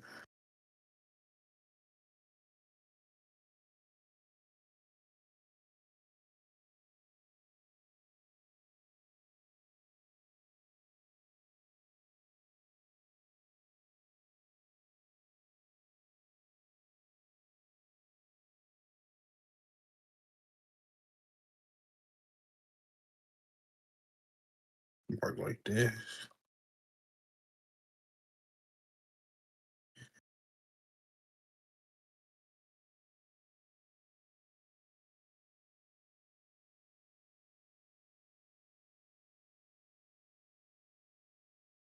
Hey, unlock the back door. We coming up right now. Me and DJ. I bet I got you, folks.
You in the back?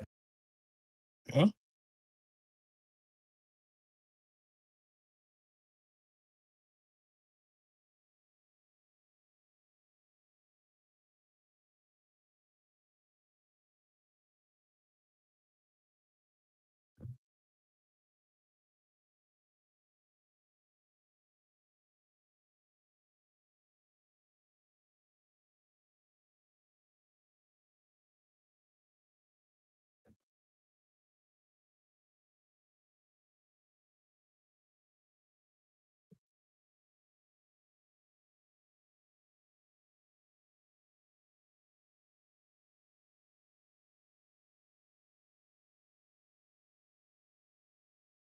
Hey, you pulling back around. Pull back around.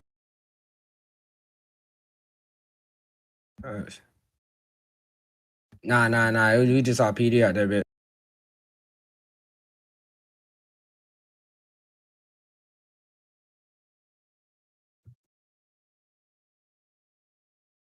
I put down 25.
Fucking bodyguard.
Just because you should, bitch ass nigga.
Oh my god, this nigga be.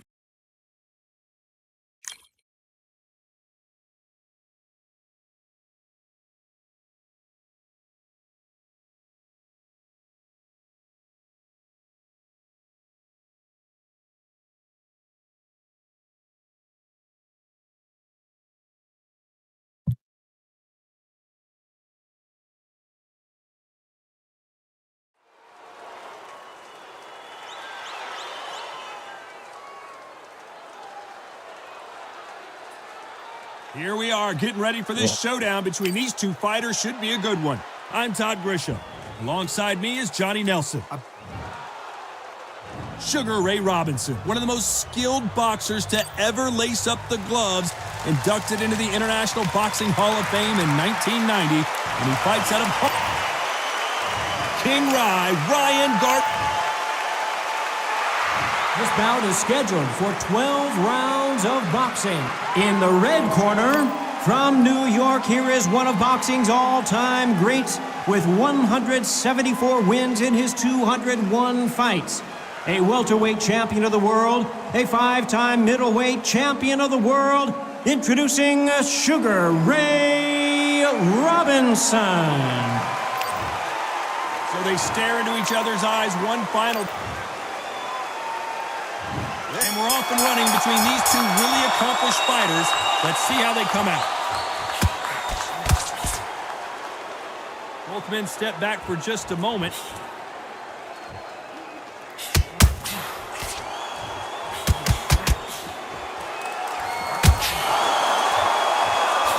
gets out of the way of that left hand.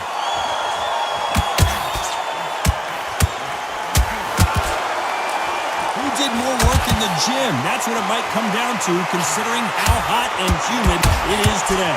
Todd, let me explain to you. You're outside. Nobody can turn the temperature down. Nobody can turn the sun down.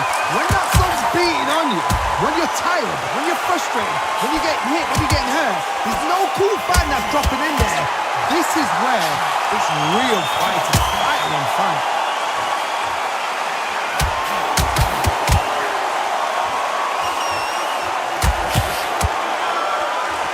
Nice exchanges from both men in this round. Both of these men showing exceptional chins, by the way. Totally impressed. You know what? You got skill. You got... Oh, my goodness. I admire these guys.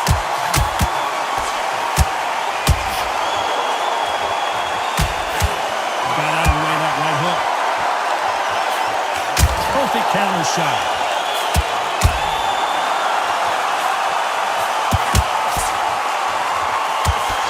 Counter puncher is going to wait for you to move first, and then will strike like a snake. Keep an eye on this guy. To beat a counter puncher, you've got to take them out of their pace. Do not wait for them, because if you wait, they'll pepper and pop you all night long. Rush them. Beautiful. We about to see Ryan Garcia go to the canvas.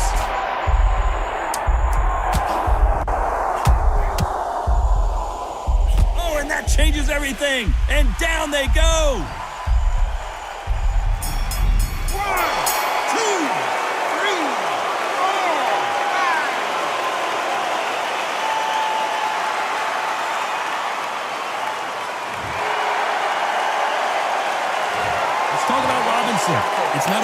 fight's over, but that knockdown is going to be huge. I love the response, though. Got back up.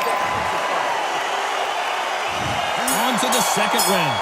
He couldn't finish him off in the last round. Let's see what this has in store for us. What a knockdown. You know in the corner now, they're saying, when you get out there, jump on him. Do not give him chance to breathe. Bully him, throw him, push him down, punch him in the back. Keep letting the shots go because you know they're on shaky leg. And that's here away from getting stopped. Nice punch.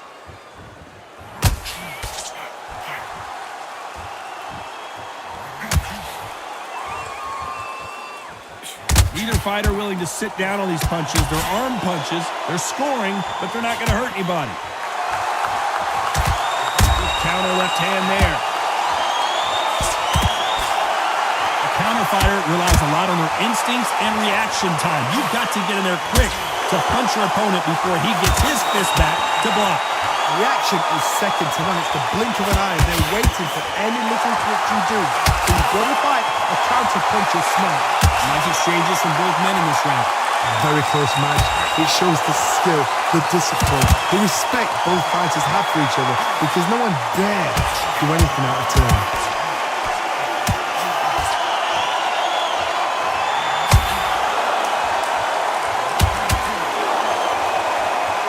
You'd like to see more jabs. Nice counter shot. Catch and shoot.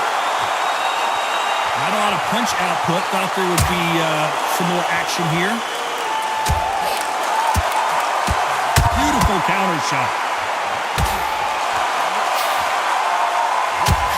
A very competitive round with 10 seconds left. Nice counter punch.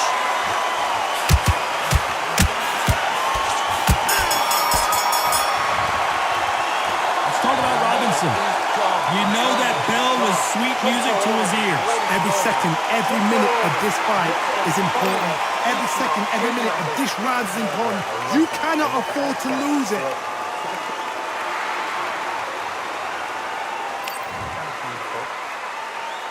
And there's the bell for round 3. Safe to say that last round was a nightmare. Let's see if we can turn it around here. Now he knows he's being hurt. He's going to come out and put the pressure on. He's going to throw the kitchen sink at you. You've got to be ready for that. Right now, the Flash is seeing flashes after that shot. Disaster averted, it seems. We continue on.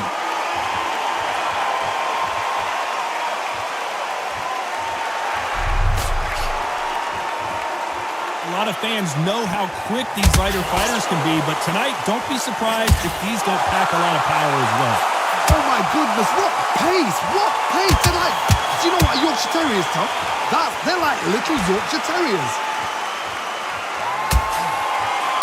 Big counter right hand again. I can tell he's stronger, but he's not faster.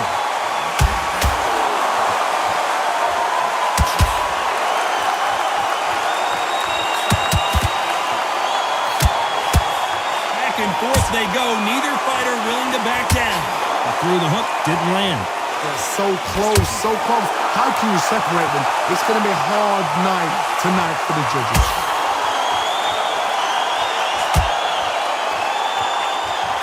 Talk about punches and bunches. That's the mantra for this fighter with that exceptional hand speed.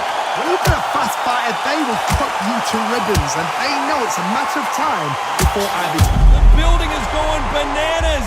Will they see a huge upset here? And right back into the fray.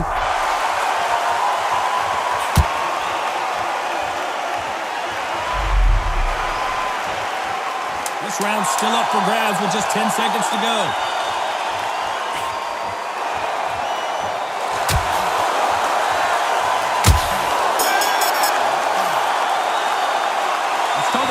Well, we know they've got the advantage so far, but how does this match go? There's the bell to start round 4. Well, there's no doubt about who won that last round. Let's see what he has for us here in the next one.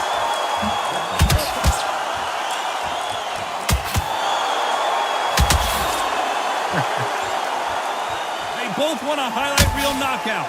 I thought so.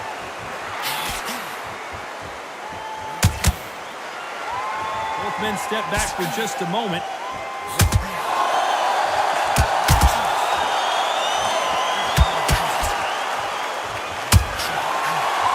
That left hand misses.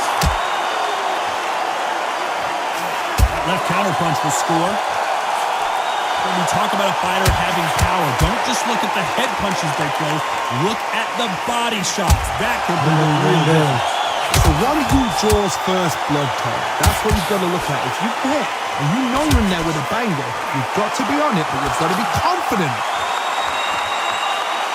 Perfect counter lands.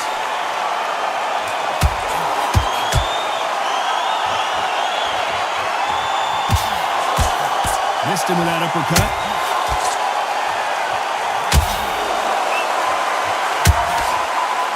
You can tell he's stronger, but he's not faster.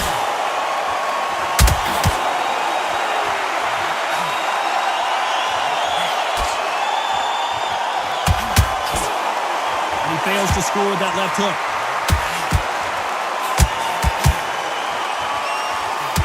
That left counter was perfectly timed.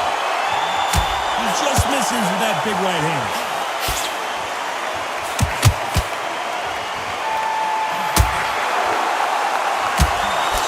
Competitive round with 10 seconds left.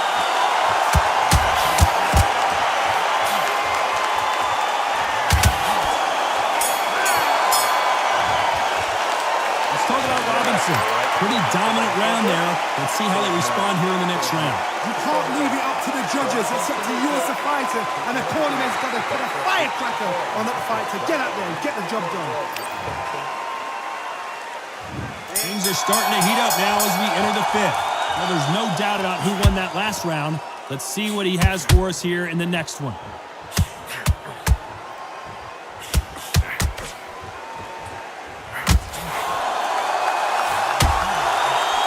There's no way this fighter can go punch for punch. Their resistance to these blows just isn't the same.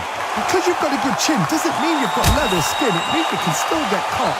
So you've got to go for those cut areas over the eyebrow, the cheekbone. You've just got to try and cut them, skim them, go for speed.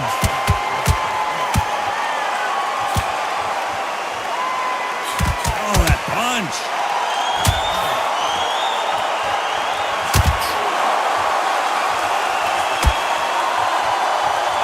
And he misses with the left uppercut.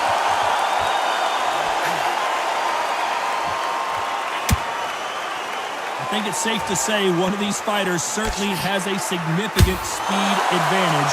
You can tell who it is.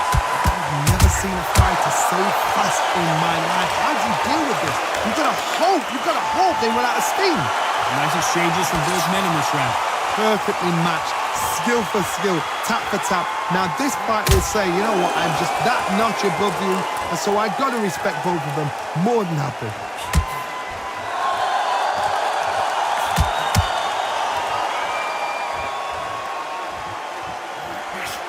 Just missed with that big right hand.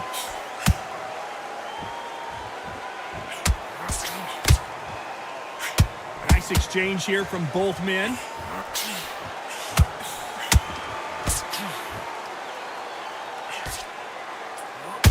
Very close round with 10 seconds to...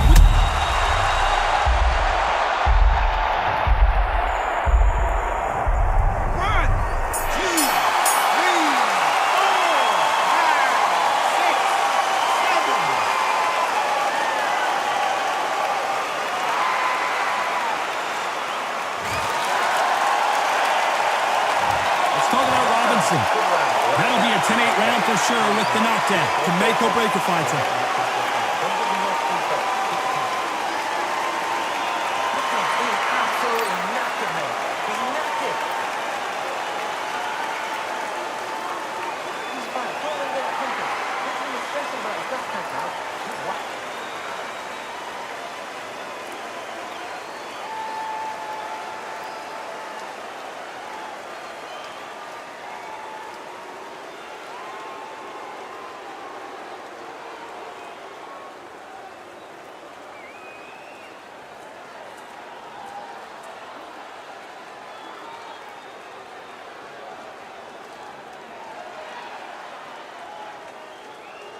The referee calling for seconds out. right back into the action.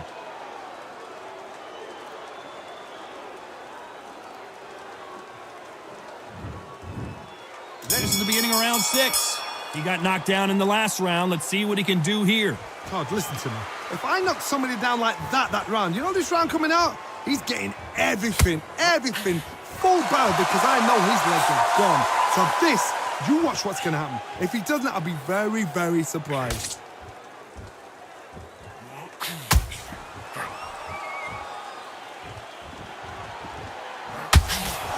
This fighter's certainly not going to out-throw their opponent by any means, but they will, when they hit, be a lot harder.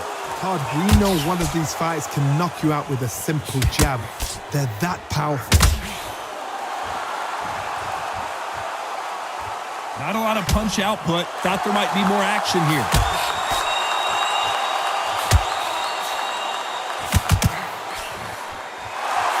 On the right. They won't give us a second to catch our breath. Some nice exchanges from both men in this round. Skill for skill, tap for tap, just like a match made in heaven.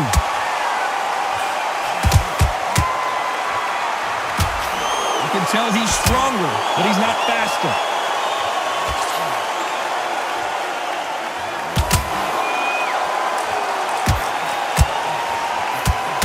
The defense failed them. I thought that was the end, but here we go again. Back into the fire. Then step back for just a moment. Punch, counter punch.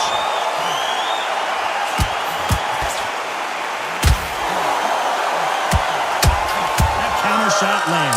A very competitive round with 10 seconds left. Counter punching.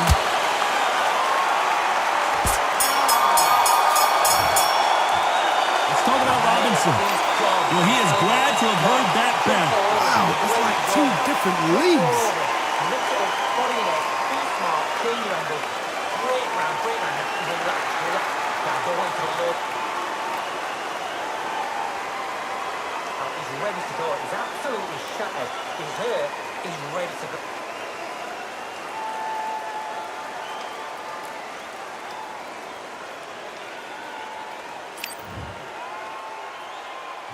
Here comes round 7.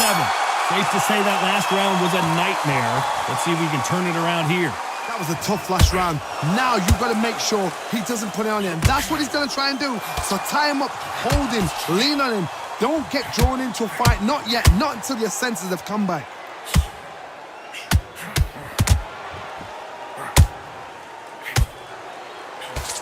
We about to see Ryan Garcia go to the canvas.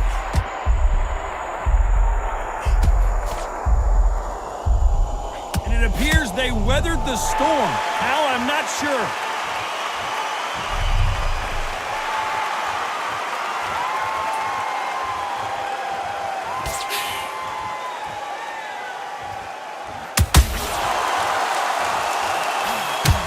In the early rounds of a fight, you'll see two boxers feel each other out, test each other's power, and I think this boxer has decided I can walk through anything that lands. What a gift. What a gift it is to have a chin where you know you can walk through anything and everything. When you let those shots go and it's just bouncing off and they're walking you down, it's so demoralizing. It absolutely breaks your heart. What else can you do? Nice exchanges from both men in this round.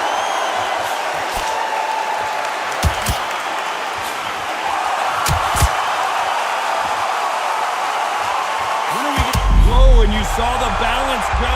The knees, the foundation, rocked.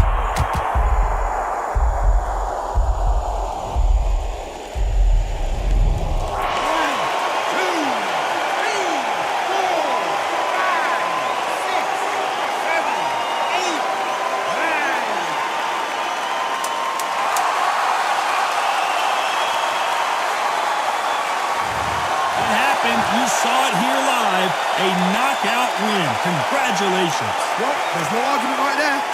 You say it. Night-night.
All right, I went over the rules.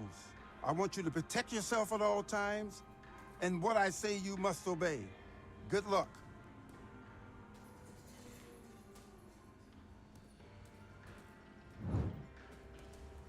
Let's go.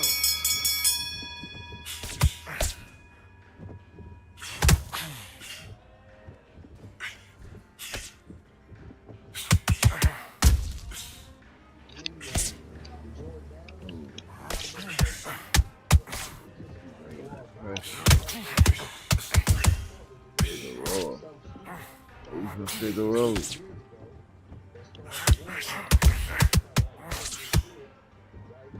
$117.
Don't let him get back into this fight.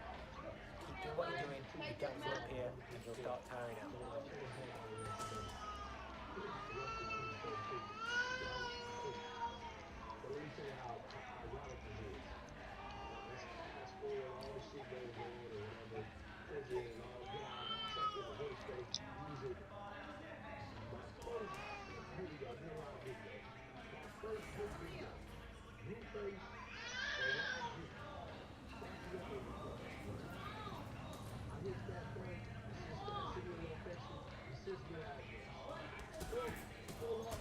What is next?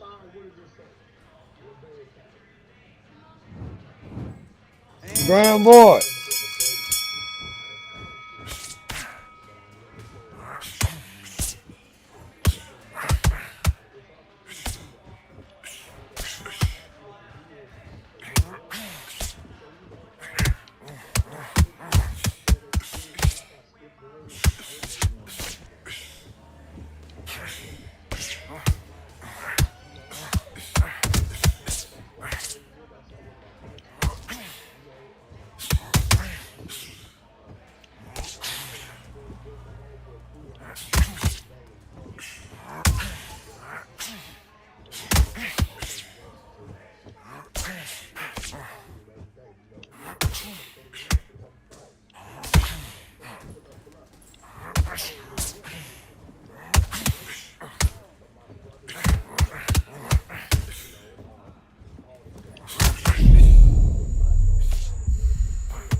to landing your power shots. Good work. Don't forget the jab and don't get carried away.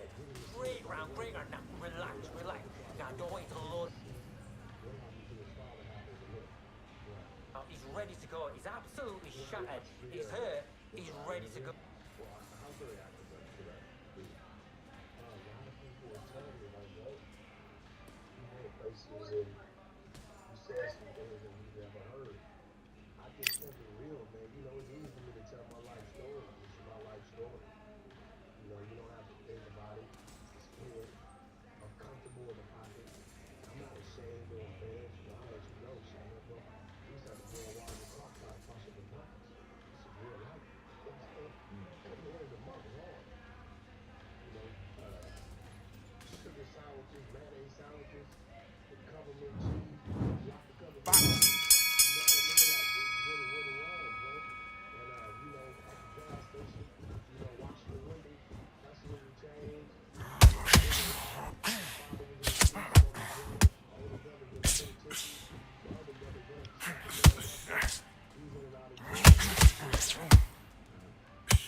Change your angle. Great work. I love that. I love that. That jab is great. Just keep... That's beautiful. I said, start just sticking a few body shots in there a little bit.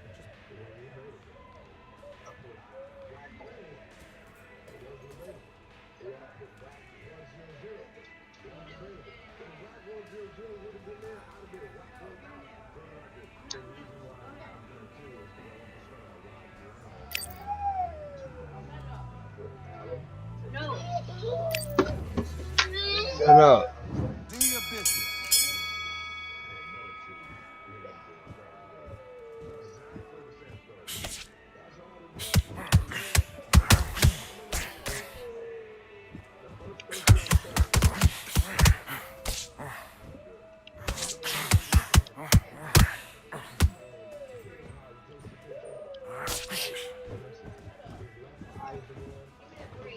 Here. Get up and give me that bread.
straight down the middle. You can't miss it. Great work. Nice round. Good round. I like that. I'm happy. Good man.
Absolutely knackered, mate. He's knackered. He's gone. Just keep on top of him. Don't let him get back into the fight. Don't let him get that confidence. He's going to be straight. Nice round. Good round. Let's do it.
Respect or fear?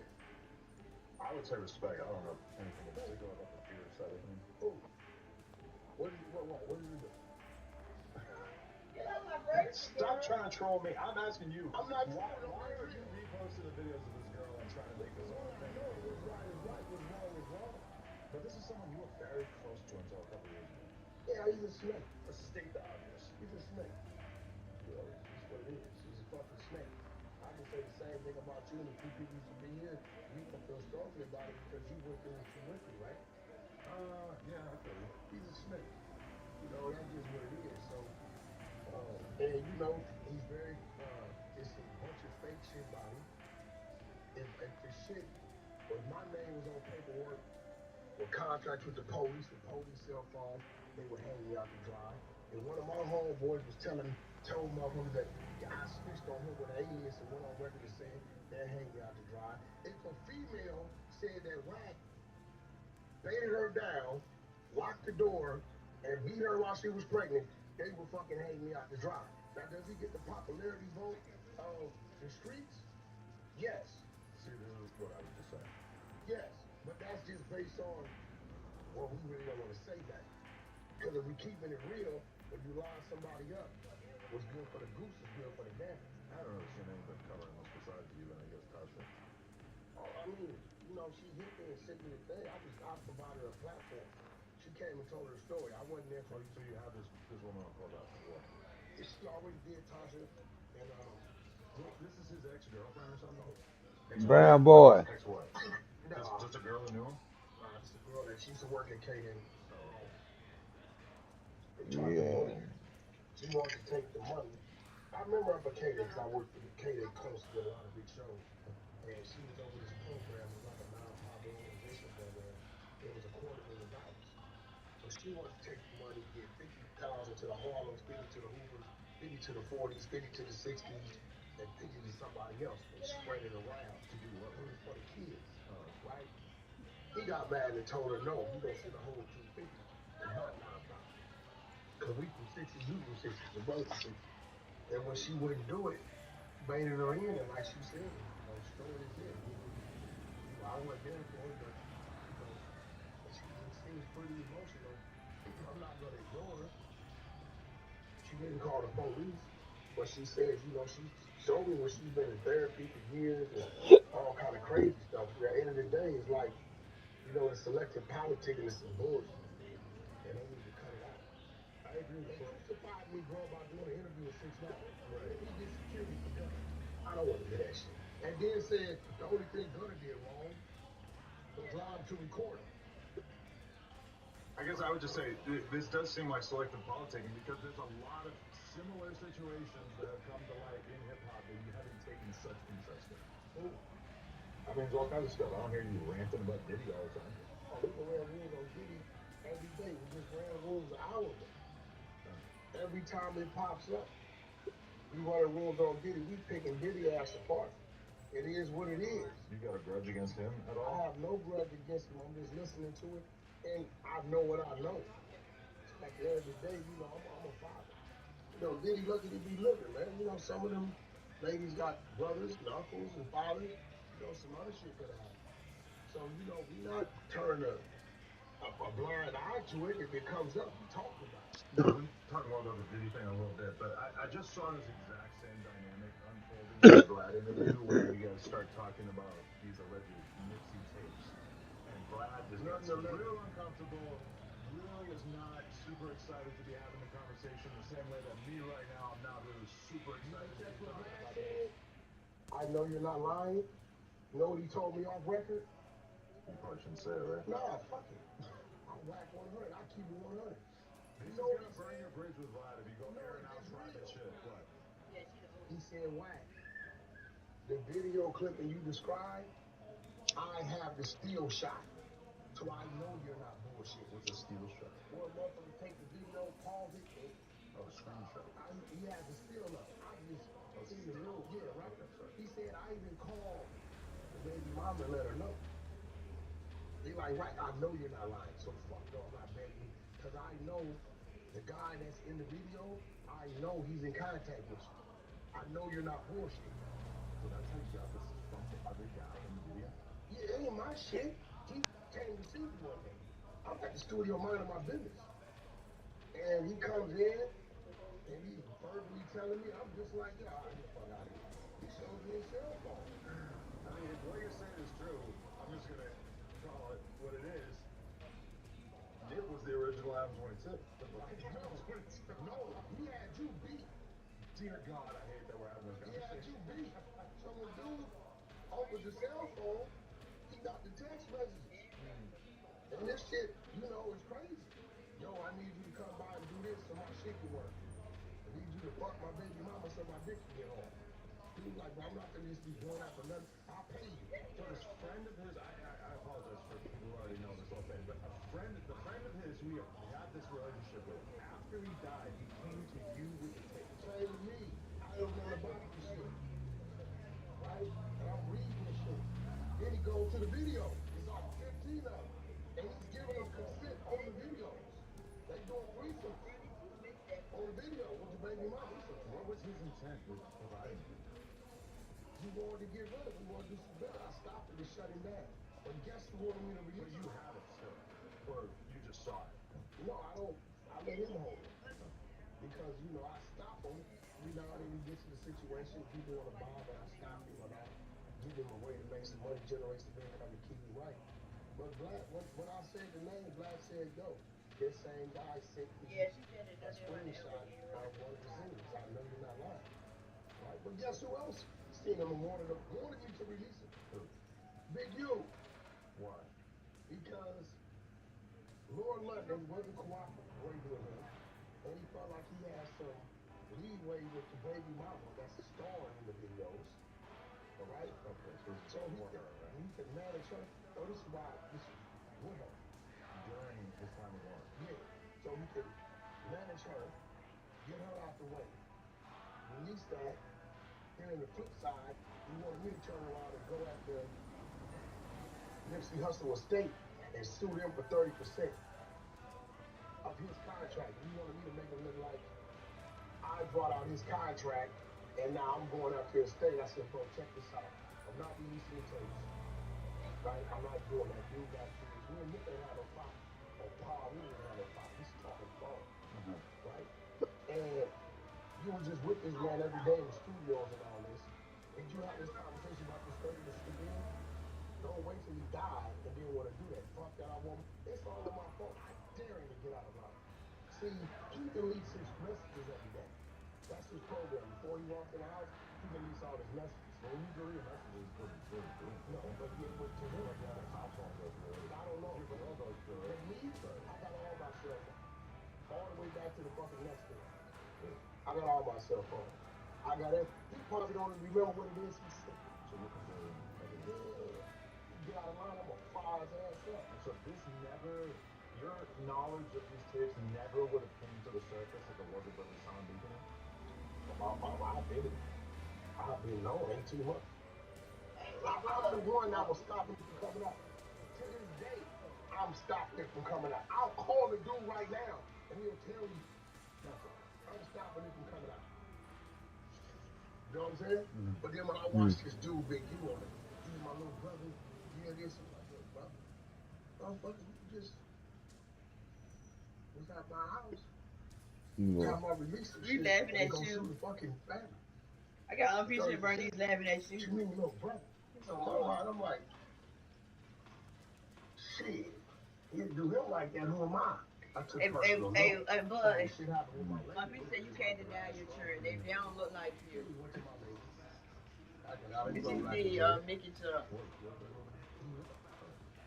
She's not on the phone. Mickey Chuck. He said that all the kids look like Bernie said, especially that old contracts expired. You don't re-up with him. Give him the Big U. It's the only dude Wack is scared of in LA. Right? Should have told Alan Cromwell. He's wrong. He's dead, right?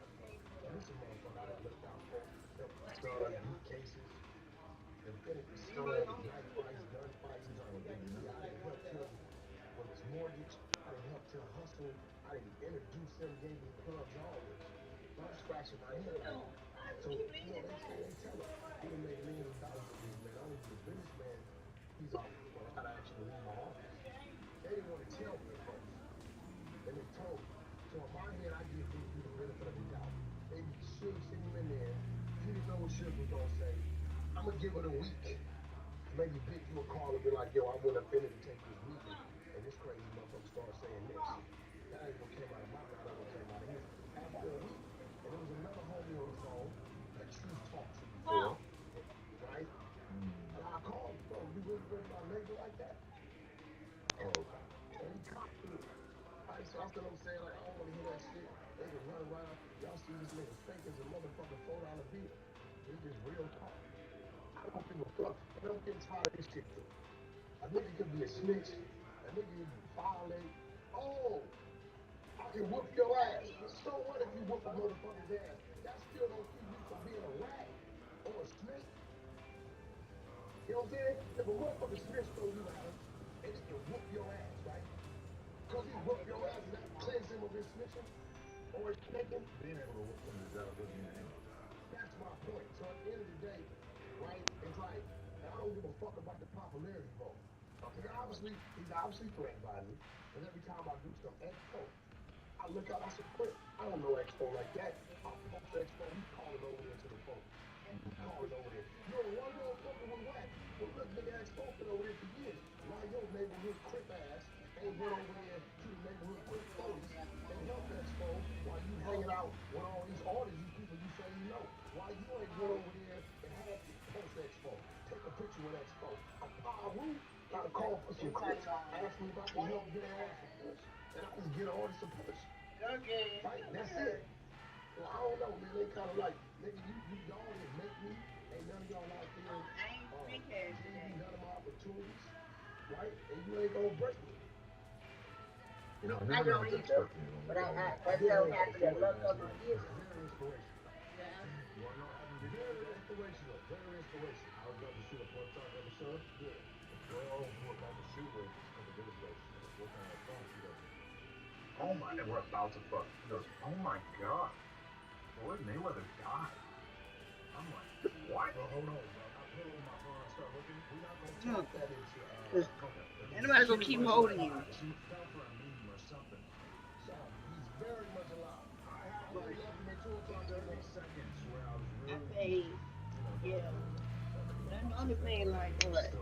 I do what, $30 every other day? it wasn't true. Very weird experience. Yeah, I went and sat out with him last night. But, Was he investing in incredible diapers? Yes, yeah, yeah, you told me that. it's very inspirational. Like, now that he was home, you know, and I didn't get into some shit before. Yeah. But that was different. See, the nicest house I've been to is Dan Bilzerian's. I'm sure Floyd to step up. He got a nice house with Joe out there. But That was different. That's what he's saying. Like, Floyd's gift of gab. Look, I agree to let everybody know how you really feel. gift of gab. That shit is real. And to see that, and to see the operation happening, and we start talking about a movie, you're like, man, let's go see this movie. I'm like, bro, it's 12 o'clock. We're like, I already started the casino, trying to look at YouTube. I gave her some apple juice. All right, we're gonna be in there. Go to the casino. They got the person out here, you know. Hey, but it's an apple juice. Give her that. You don't need that. Shit, that's just like This is other shit. God level. I mean, I've brought out movie theaters before. Thinking that there's no problem to do it. But at midnight, we took a phone up. And, you know, How much you gotta pay to do a private Yeah. screening during a time where they would normally be selling tickets? they ain't do one of our shit, bro. We got 5 seats. That's it. I don't know, what would be like 500 seats or some shit? Whatever. I think not that many. Over there next to it. But I mean, the tickets are high. you good? 300 seats. Like when you were doing some type of exclusive, whatever. And you know, you did together. I'm trying to like smash this shit like that. Because I just don't. It's shit. This is too much. Once you get caught up in like, girl, just if she was thinking about spending $15,000 on Taylor Swift tickets. Well, I said don't do it. In today's day, we let you put this thing out. Whatever, like if you a book premiere, oh yeah. If you do something like that, you're doing it to just be baller and show everybody who comes a good time. And the same thing like with that big ass party. Obviously, it's a show of money on it, but good for the brand. Right? Shout out to boys making brothers. Shout out to all the fans. Kenny, I forget that subscribe. You can be done. I've been watching it, man. I was rooting for him. 620. No. I ain't got no change.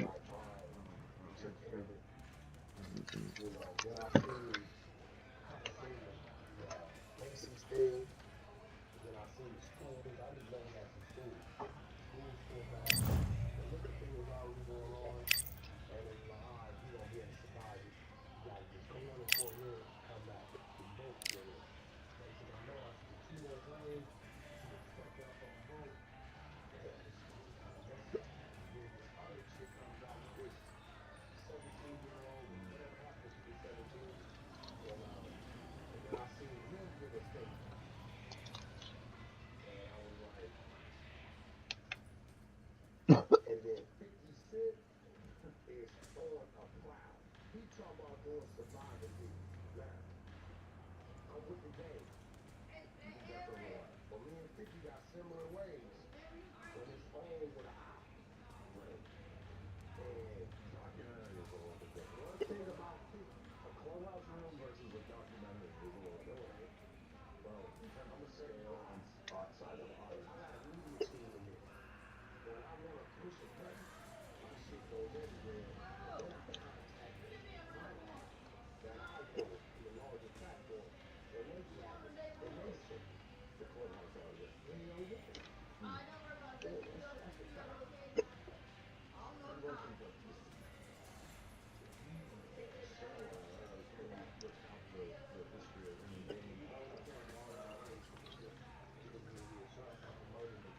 Hopefully one day we get some peace, but you know, I'm with my brother. So, you decent people, or you think it's all the top, or you think it's all that again? We had a business. He sat back, he waited, and he saw somebody wing it, and he going in for the shit. I can't be mad at him. They know what they beef is about. I don't know. Don't you know that don't spend the night there? You really don't know. It's just like a general animosity to game friendly. I'm hearing some shit about a baby mama, or some, you know, So we having to spend the night. See, look, see, my spend the night, they got me 2 kids. In terms of like being canceled. On one end of the spectrum, we have like an R. Kelly. But you can't have no who more gets kids. canceled, bunch of accusations. The media obviously gets on board with it. His career I don't is want no all but spend the night done. He bag. couldn't get booked for shit for the most part. He's I actually left them locked up. alone. Then on the other hand, you Ain't have right, something bud. like the T.I. thing. Spend the night bag got me I'm not married saying and that some they're on kids. the same level in terms of the depth of the accusations and everything. Right, you said she going on a date. I said, well, you better send me her location though. Keep playing, bud.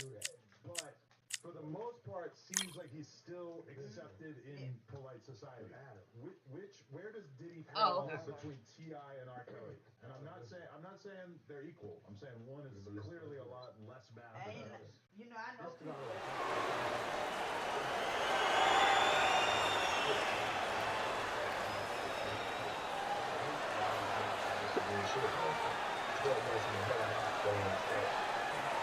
Here we are getting ready for this showdown between these two fighters. Should be a good one. I'm Todd Grisham, and watching this live with me is Johnny Nelson. You tried to give me the slip, didn't you, my friend? There was no way I was going to miss this. It's time for our tale of the tape. Terrence Bud Crawford, and he weighed in at an even 61 kilos. And here he is, Bud Terrence Crawford, the undisputed lightweight champion of the world. He also can crack at welterweight, one of the best to ever do it.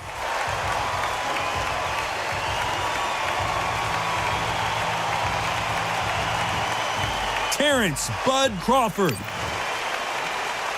This bout is scheduled for 12 rounds of boxing. Fighting out of the red corner from Omaha, Nebraska, here is an acclaimed 3-division champion of the world, Terrence Bud Crawford. Fighting out of the blue corner from Omaha, Nebraska, here is an acclaimed three-division champion of the world, Terrence Bud Crawford. We've waited a long time for this fight. It's here, and the fighters are good to go. Todd, you know when you've got two fighters there that really believe they're going to win, really want to get it on, this is when it gets stupid. We've waited a long time for this fight. It's here. And that's the opening bell, round one. What a world championship fight we're seeing, ladies and gentlemen.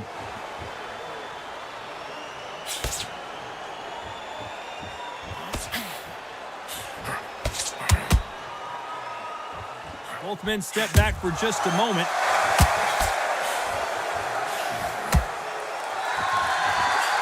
One of the hottest tickets around. It's standing room only for this, our main event. It's so hot, so heated. There's a roof on here. You don't understand. When you're working, when the noise is there, the pressure's on, you're thirsty, you're sweating, and you're on the wrong side of a beating. This can be hellfire on here.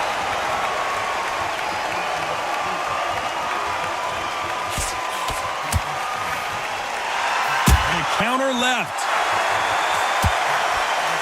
Through the hook, didn't land. Some nice exchanges from both men in this round.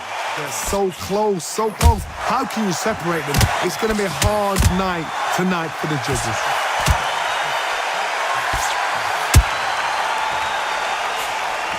He misses with that jab. That left counter was perfectly timed.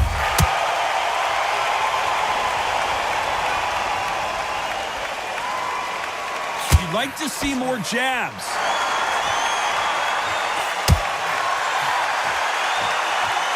When are we going to see a jab from these two?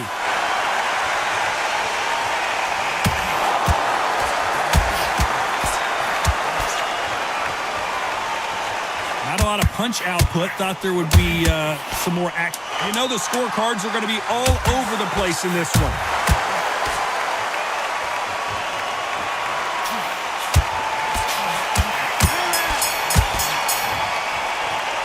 Talk about Bud Crawford. Well, there was no doubt about who won that round. Dominance, without a doubt, made it look so easy.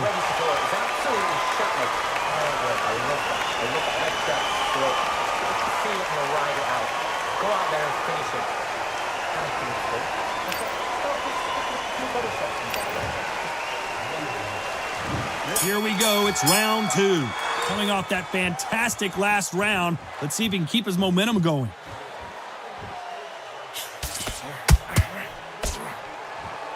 A counter fighter relies a lot on their instincts and reaction time. You've got to get in there quick to punch your opponent before he gets his fist back to block.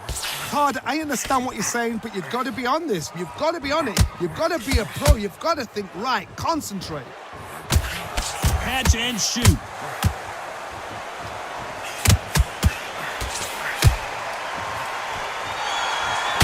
There's a right hand.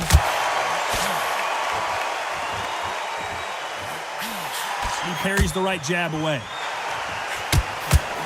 Good counter-punching for both these athletes.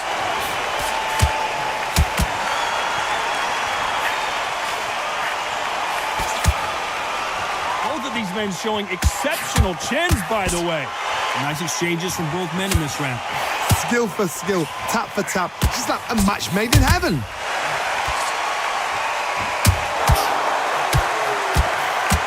Counter-puncher is going to wait for you to move first, and then will strike like a snake. Keep an eye on this guy. They have got great ring IQ. Counter-punchers are the best.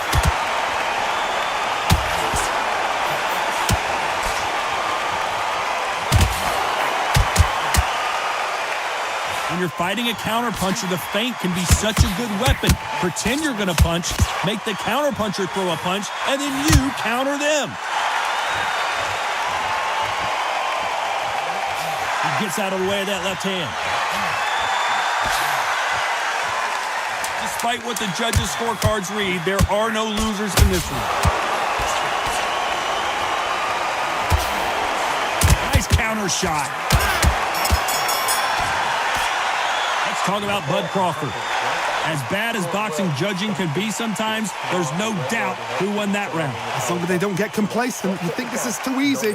If they keep this same kind of pace up, they've got this fight. Jump up. Body in it. Be smart. Change your angle. Go out there and finish it. He's ready.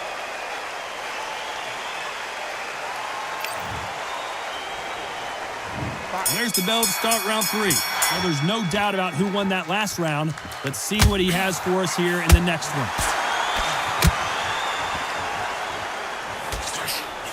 Left counter score.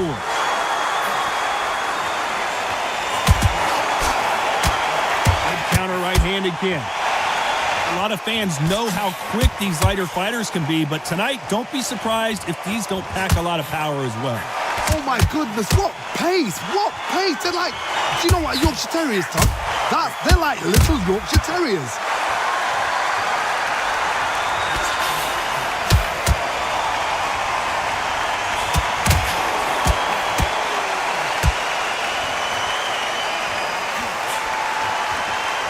Not a lot of punch output. Thought there might be more action here. Perfect counter lands.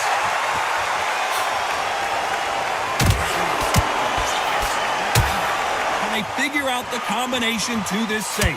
This fighter's sort of the death by 1,000 paper cuts approach. He'll hit you 1,000 times before you can land one. I've never seen a fighter so fast in my life. How do you deal with this? You've got to hope they run out of steam. Some fighters are just gifted with such hand speed, footwork, movement. They are gifted. They are the chosen few.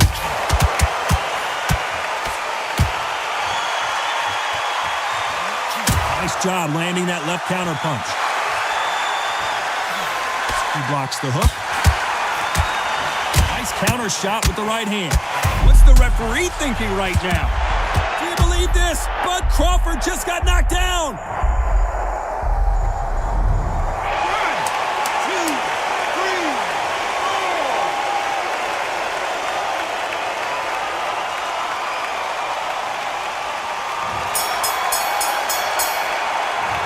Talk about Bud Crawford. What a huge momentum swing that's going to be, considering that round will be 10-8 after the knockdown. I love the response, though. Got back up, took a deep breath and thought, right, brush it off, get on with the job.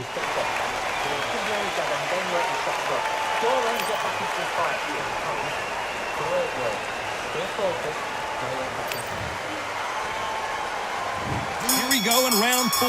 Who's going to land the first big shot?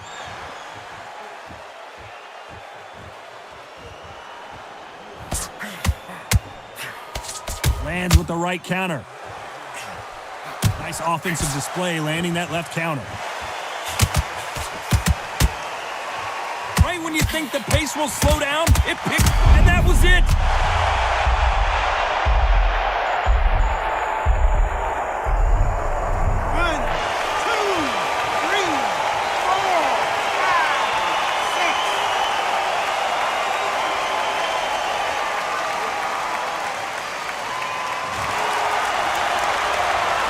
So they'll make it up, and this fight continues. Don't let this fighter's speed fool you. There's some method to the madness. These are precision shots, and they're coming at lightning speed. When you have a fight that's got that great footwork and that great hand speed, it's so hard. It's an uphill battle. Perfect game plan. The thing is, can anybody figure out what to do to change this? It's a perfect start. Nice counter punch.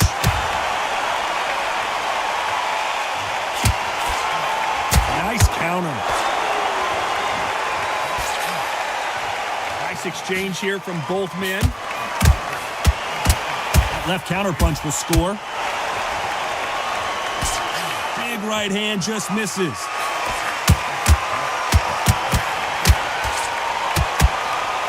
Good left counter that lands.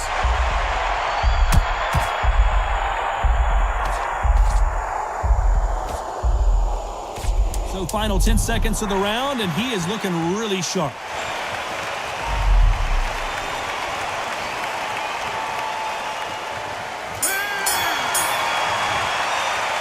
Let's talk about Bud Crawford. That'll be a 10-8 round for sure with the knockdown. You've been put down, you've got to think right, survive, and then give it back the next round.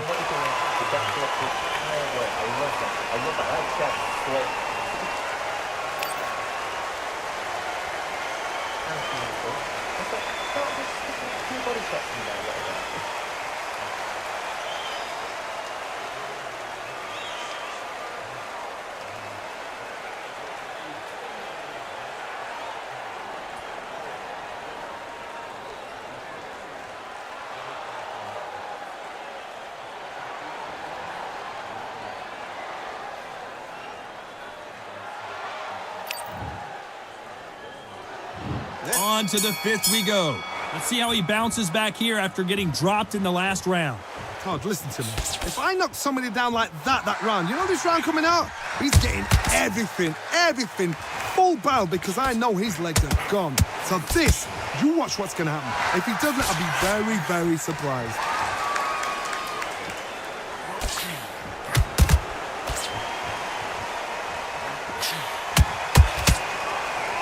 This fighter has tested their opponent's power and apparently isn't impressed as they continue to walk through all these power shots. Because you've got a good chin doesn't mean you've got leather skin. It means you can still get caught. So you've got to go for those pointed areas over the eyebrow, the cheekbone. You've just got to try and cut them, skim and go for speed.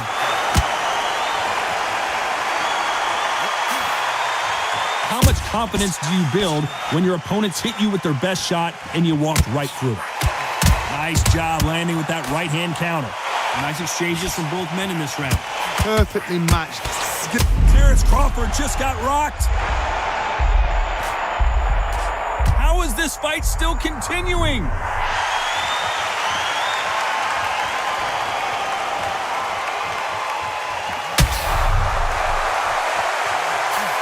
Both men step back for just a moment.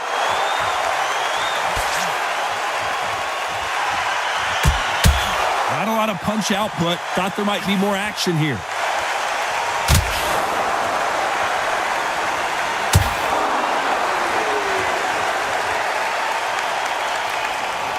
There's a counter shot. He fails to score with that left hook. Very close round with 10 seconds to go.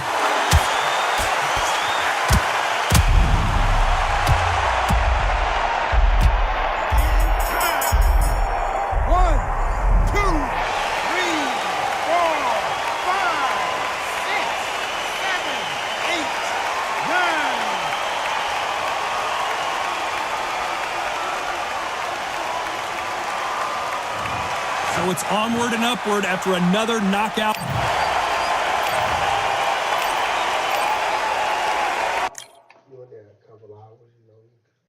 So is everything on the table on this podcast? Because, all right, and we can totally edit this out if you want, but I don't edit shit out. I mentioned to you that I had watched a YouTube video about you. Now, when I told you this recently, I hadn't actually watched the whole video at that point. I was like halfway through it. But then I finished watching, and it got into some territory that you and I have never explored. And it's whatever you ask me, make sure it's respectful. Because you will get took off on camera. Okay, well, I'm willing to take that risk. All right, make sure it's respectful. Don't ask me no weird shit. Don't ask me no weird shit. Don't ask me no gay shit. Whack don't participate in weird gay shit under any circumstance. But that has been accused, essentially. I'm never accused of that. Have you spoken on this publicly? This is the world. People can say what they want to say until you sue them for slander or defamation of character, like I'm doing to Mark Stevens. Who's that? The guy that says I'm a cooperator. So he said it. They got his dumb ass.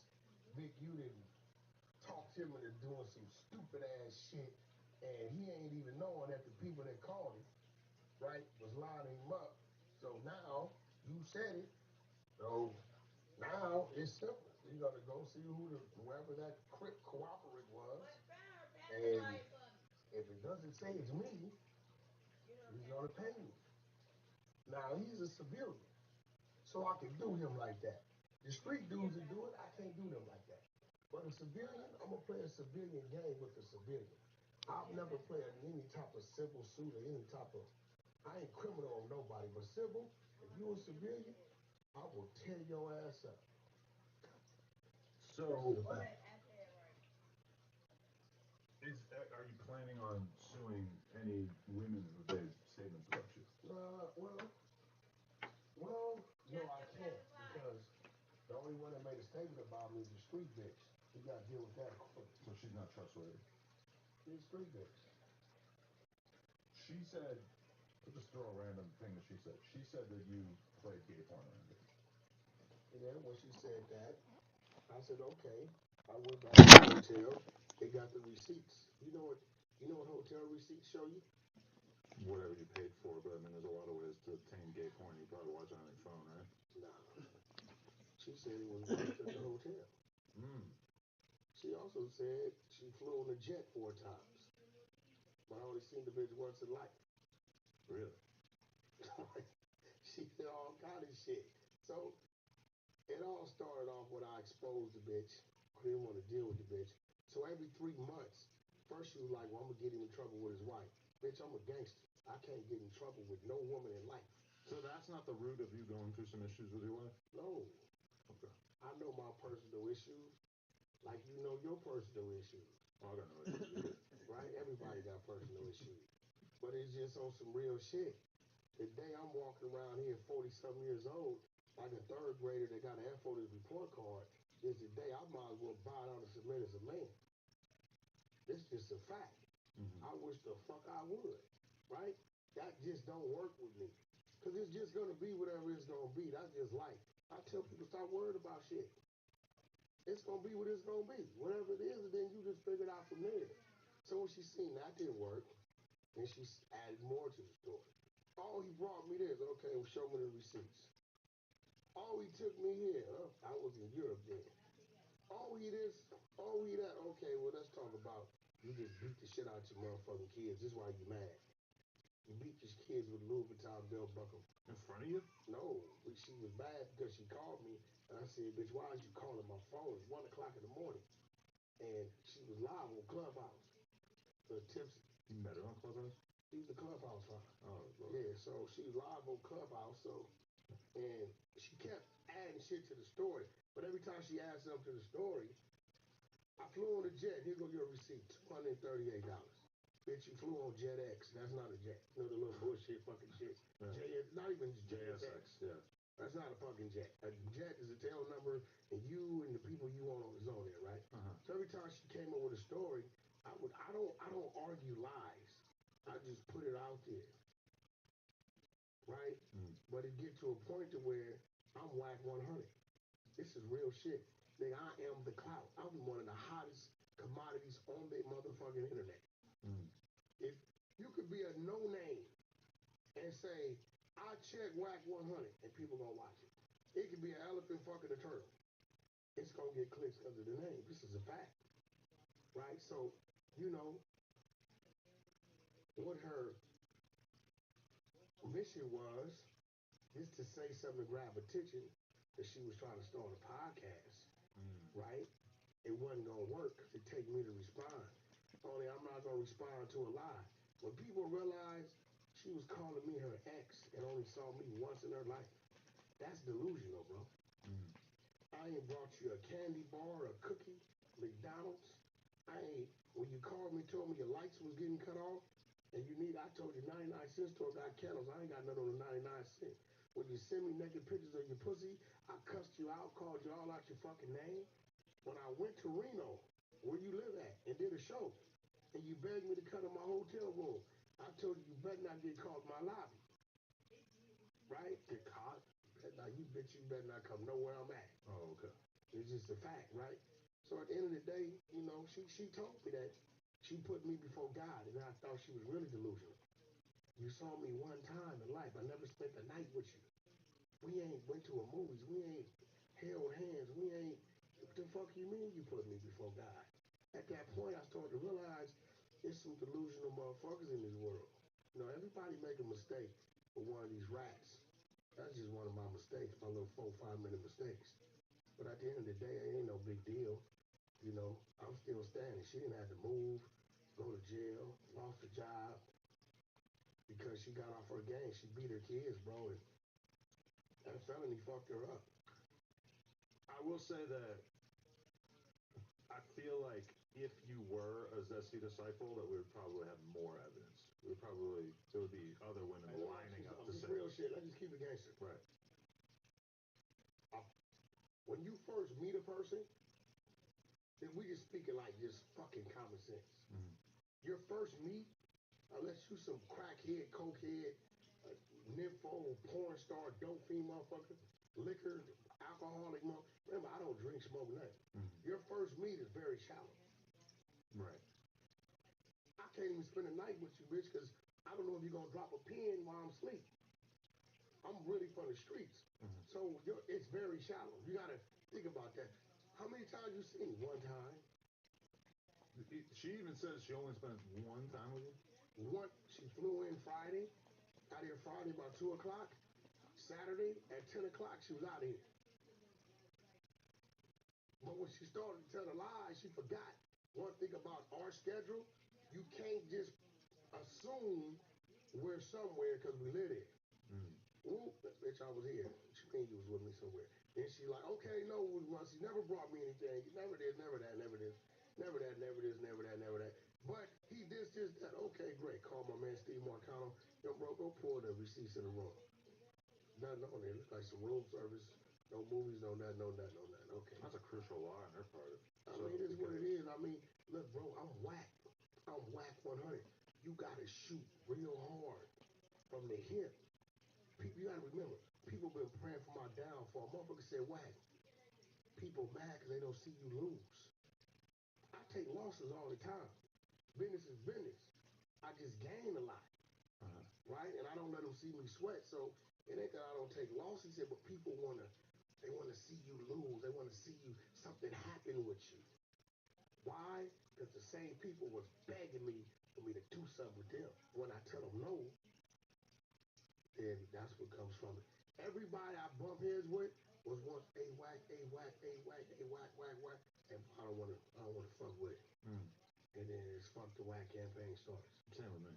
As soon as I'll have all these relationships, and then as soon as it goes bad, they decide it ain't that even bad. I'm some sort of abuser. You just make it a decision and say you don't want to do something. And like 100% of the people who used to work with me or whatever that basically say bad things about me never had any experience that actually led them in that direction. But we're dealing in a world where, like, there goes a man. Mark Stevens, I can book him. Mm-hmm. He got a little money, a little real estate. My financial people been digging. I could probably sue him for $5 million, get up out of there $2-3 million. Then I'm going to spank you just so he knows, Mark. Never allow nobody to persuade you against somebody that you was good with. You were just sending me pictures of your daughter. My daughter graduated, whack. My son this, that. And all of a sudden, nowhere, you know. And the biggest problem with their circle is all of them call and tell me shit. I knew he was coming before he came. Because the Crip in their circle called and told me. I recorded him and all that. Right? So I know he's coming. But I don't know why Mark would do this. But at the end of the day, he's going to pay for it. You know, you gonna pay. You square. They said, whack. Big you didn't talk Mark into saying this about you in hopes that you get mad, threaten him, or go try to do something to him. And then, because Mark's a civilian, he can file criminal charges trying to get you out of here. This what his Crip partner that's with him tells me. So when he came, I never issued no threats. I just said, Mark, thanks for the defamation of character.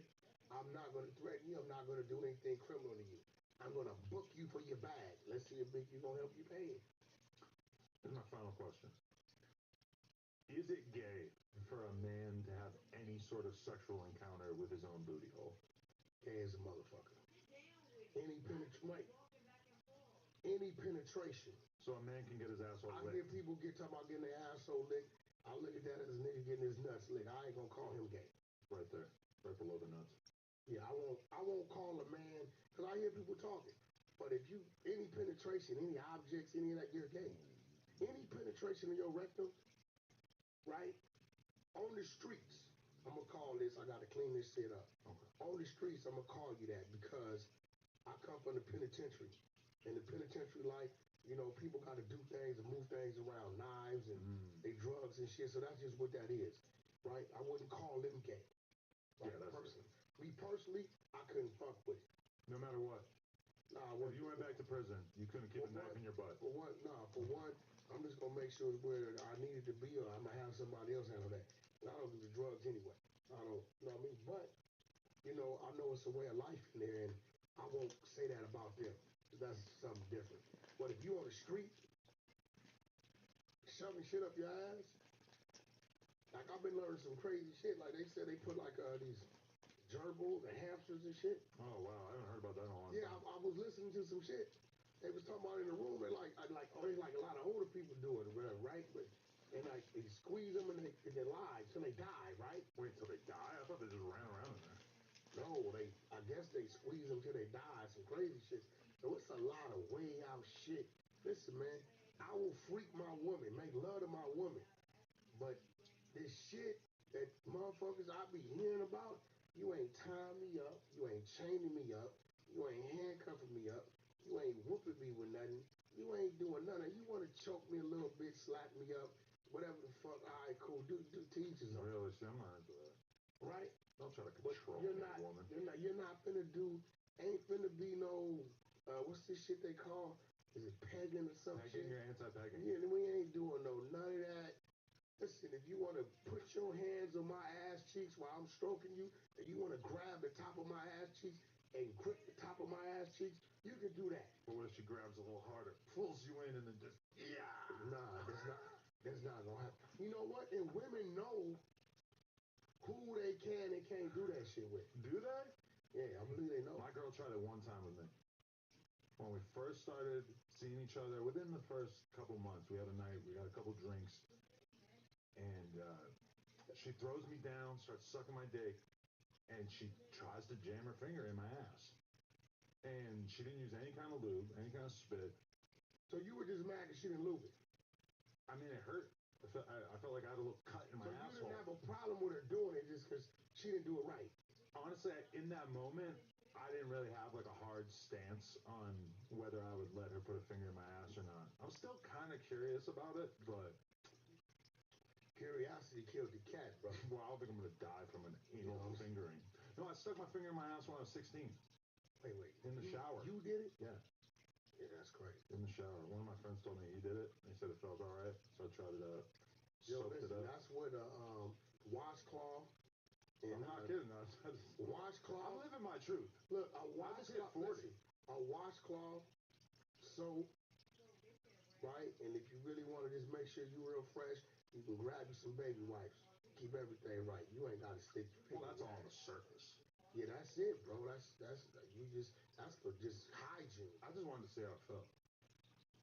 Yeah, I see you curious. But that was a long time ago. You're bi-curious. Like 24 years ago. But look at you now. I'm not bisexual. You Peter gazing. You saw that clip? No, you say you do. No, but a lot of people. I don't watch men fuck women, bro. There's a TikTok or a reel. I don't think you understand me. Of Lena and I, and we're judging a man's penis, and it's like right in front of us, and we're judging it and just commenting on it. And I just noticed earlier that it has like 8 million views. I'm not having this conversation. 190,000 shares. This conversation. Just from me and Lena observing a guy's dick and giving our thoughts. And I was shocked at how big it was. Shout out to Alex Jones. You got a huge dick. Yeah, you gay as a mother. Wag don't care. Wag doesn't want anything to do with it. Okay. Like, if I watch this women on women, I don't. Yeah, I can't do that. Never did that. See, you aroused by a man. No, I need there to be a dick. That's crazy. Otherwise, to me, it feels like there's nothing happening. That's crazy, bro. We've had this conversation. That's so many weird times. as a motherfucker. I don't think it's that weird. The weirdo, bro. All the most popular porn categories are like anal, BBC, orgy, all this shit. And then lesbian porn is popular, but the porn that has men in it as well is much more popular. So you're saying it's gay, but this describes most guys. In the first 90 days, the Aryan Brotherhood would have you in a compromising position. No, I'm going to be a leader. Yeah, you're right. Not a gay leader either. I'm gonna denounce the Zesty Disciples and click up with the Aryan Brotherhood, and I'm gonna keep my butthole virgin. essential. Besides that, They gonna let you keep your beard. They gonna shave your mustache. Keep the beard, shave the They mustache. gonna call you lip dog. Oh God, yuck. Is that a real move? That was a subliminal right there. That's a move. Shout out to you, Bob Gotti. I don't know what you're getting at with that. I hate when people do this. But oh shit. So you're saying that if you want to make a guy your girlfriend, you shave around the mouth. I don't know what they do. I wasn't into it. I've seen yards go to war behind punks. Yeah. Really? Hell yeah. Well, you just got a good one and you don't want to let them go, so you go to war? I don't know what they got going on. I didn't see motherfuckers go on family visits, but got the punk in the cell. It do hit different when the punk's top is that fire that it causes a war. Nothing about that, bro. So the family comes through. Your wife is visiting you. She hasn't seen you in months, and you got your little bitch boy right there by your side. Yeah, that's nasty work, bro. That's dangerous because whoever she fucking with on the streets that you don't know about, yeah, you never know what's going on. Right. He might be sending home a package. Jesus Christ. So, I have so many thoughts, most of which are about buttholes. I appreciate you wearing the hoodie. It's crazy. You wore the hoodie on the Vlad thing. Oh, and keep banging dudes also. Oh no, listen, bro, come on, bro. No, I fuck with him. Listen. I just met him. He's a good guy. Yeah. So check this out. But I did that. I need my collab. I did that though. What? The hoodie. You did? Nobody's ever done Respect it. You didn't think I was gonna pull it off. Well, we kind of had to pull it off. Y'all got the hoodie made. But you didn't think I was gonna wear it. No, I thought if we got it made that you would wear it. You knew I was gonna wear it. You're a promoter. I don't give a fuck. We out here. We turning up. We probably got 1 million views from that. Hey, yo, that was big. That was big. Because, I could have went in there and wear Incredible Diapers. But you support Incredible Diapers. I do support Incredible Diapers, even though my daughter is not currently a fan. But I think, yeah, I would wear a Whack 100 shirt. Also, I don't think brand-wise, I don't like the idea of you wearing a diaper shirt on. I love Incredible Diapers. My brand. Maybe you could put like a patch on the sleeve. Nah, I'm gonna wear that shit big. I'm gonna go wrap my motherfucking Chevy with Incredible diaper print. My low rider. At a certain point, though, you just kind of have to accept that the product that you're pushing is maybe off-brand for your own personal identity as a promoter. Oh, shit. My shipment got to Congo of samples today. Man, it took damn near 8 days. Clearing customs, they don't play that shit over there. They were scanning shit. They sent me back a questionnaire. I had to send them all kind of stuff to let into their country. That's kind of like the whole problem in Africa, right? They have hella corruption and like weird bureaucratic bullshit that kind of holds them back from really progressing as an economy and stuff. Yeah. That's the reality, right? I mean, it's there. I mean, it's their country. It's a lot of money over there. Right. But I just think it's not, maybe it's not distributed right. I don't know. Like, I haven't really figured that out yet. Diamonds, all kind of shit over there. Right. That one dude, he had 30 palaces, but then it might not be running water. I think what region of Africa you in, I don't know. I want to have a real business conversation with you. Yeah. It's been a while since you had like a young child, right? Your kids are a bit older. 19 years. Okay, but these days, it's all about the YouTube kid influencers. You have people like Blippi, who's like just a kid's entertainer. He wears orange suspenders and a blue shirt, and he goes, "Hey kids, how you doing, man?" There's another chick called Miss Rachel. She wears overalls. She just seems like, I'm pretty sure she was a kindergarten teacher. Starts a YouTube channel. She's doing like 20 million views of fucking video, just talking to kids, singing them songs, whatever. The problem with Whack 100 is that your audience consists almost entirely of adults. We need to figure out how to get Whack 100 ingrained into the minds of the children who we need to impress in order to get them on board with Incredible Diapers. Can I ask you a question? But so what I want to do is I want to spearhead the movement for us to create the Whack children's content where, and I feel like black people might be underrepresented in this market, but you talking to the camera. Well, I mean, you think my product is just for black people? I think you market to the black people because they're hip and influential, and then you just hope that the rest of the pieces fall together. How about you market to the world? We can do that too. What's the difference if a white guy does it versus? Well, okay, I'll put it like this. Come on, they're man, like bullshit. a clothing brand. Well, will sponsor a skateboarding team. Let me ask you a question. It's not that they only want to appeal to skateboarders, but they realize that the skateboarders are going to be influential to other people. When is the last time you seen a baby go to Walmart and buy their own diapers? Therefore, I need to market to who? The children or to the parents? The parents. Now, The Incredible Kids is an animated series that's being put together for children, right? Come on, man. Adam, come on, man. You gotta use your brain, man. So you won't put on a big red Teletubby costume and sing songs into the camera? And I mean, what if it takes off? What if the algorithm favors you? You got connections at YouTube, right? Why would I have to do it? Who's a better spokesperson? Incredible Kids. I think we need an adult. These are Incredible Kids. They don't know shit. They can barely talk. The Incredible Kids, they can. But what if the kids aren't that incredible? They will be. They're just a bunch of cartoon characters, right? We need a man. Yeah, I mean, Tom and Jerry didn't even talk. What about I do it for you? It's great. I wear the red Teletubby suit, and I talk to the camera, and I tell them, go get your Zesty Disciple Incredible Diapers. And we can put the Incredible Kids. So you'll do a Zesty Disciple Incredible Diapers. What is the Zesty Disciple? What is that? That's my set. That's a what? My set. Your set. That's the hood I claim. Yeah, but we're not trying to influence the kids to games. I feel like the Zesty Disciples are a gang that maybe the kids could get behind. That kind of sounds like gay boy gangsters. Well, I mean, hey, maybe we could get them a collab as well. Oh, no, that's a real game. I know, I've heard about it. 2 Fivers, another real game. 2 Fivers? What's that mean? Yeah, it's serious. It's all the people they call dropouts or PCs. They form their own gang. All races, all gangs, all come together. There's damn near more of them than in the regular gangs. Yeah, what happens when the gays all join together and actually have like a more powerful gang behind the walls? That's gay boy gangsters. But they're more powerful than a lot of the other gangs? Depending up there where they catch it. If it's 5 of us and 50 of them, shit. At the end of the day, they're men. So you couldn't take on 50 homosexuals by yourself? If 5 against 50 homosexuals, bro, probably gonna be able to get rid of about 10, 15 of them. Somewhere in there, you're gonna get stabbed, hit with something. Something gonna happen. Really? Yeah. Okay, let's try to be less gay for the rest of this. But I'm glad that we settled the other stuff, because I've kind of just been plagued with weird mental images since I. Nah, this is what happens. You got a bunch of weirdos that work up on you. Me? And because my slate is so clean, none of these people who work for me have ever said anything like that. They try to send you little shit. Nobody's sending me anything. They have nothing. Nobody's sending me anything. Why motherfucker tell me, did you know Brick Baby lied to us? Hello. And told us he got picked up by the LAPD? That motherfucker got picked up by the feds. You don't lie to me. He told you the feds? Yeah, he came in Clubhouse, lied to us. That's how he knew about Big U, because he was in federal custody when they talked to him about it. Why? I don't know. And then he knew 30 days later, Big U get picked up. So that's a white lie.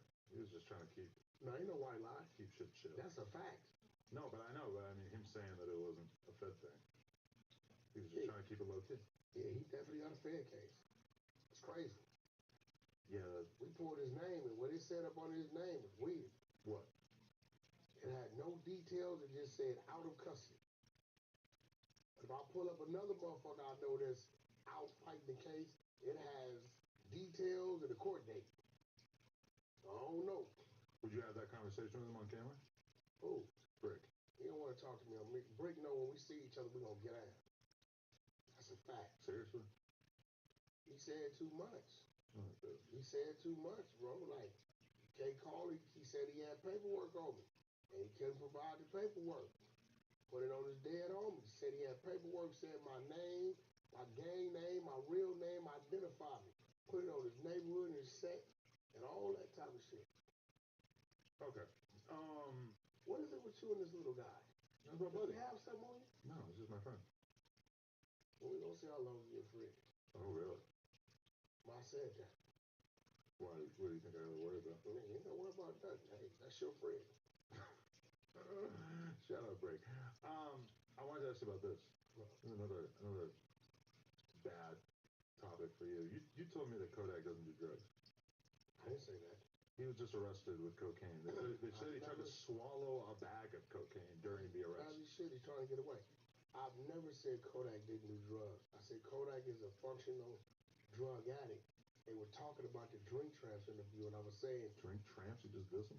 no, Drink Tramps, no Drink Champs. Oh no, I'm tongue twisted, tongue tied. Shout out to all my trays out there, love. Okay. But they were talking about that interview, and I said as long as Kodak is answering the questions and makes sense, he's not high like that. Now, what they just caught him doing now, he was high. They caught him, he fell asleep in the middle of the street. At that point, Kodak's high.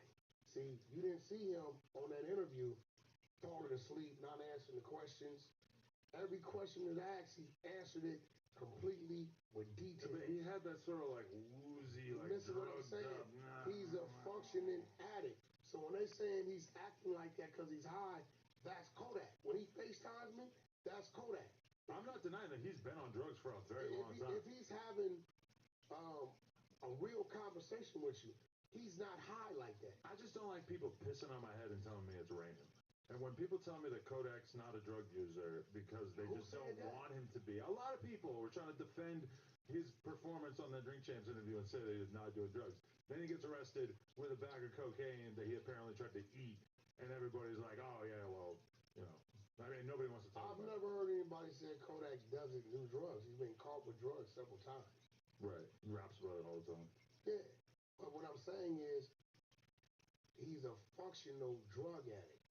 So it's a time to where I mean, he's still alive. Yeah. He's just normal. That's just him, right? It's just normal. Then it's a time when maybe he's really high and he's not functional.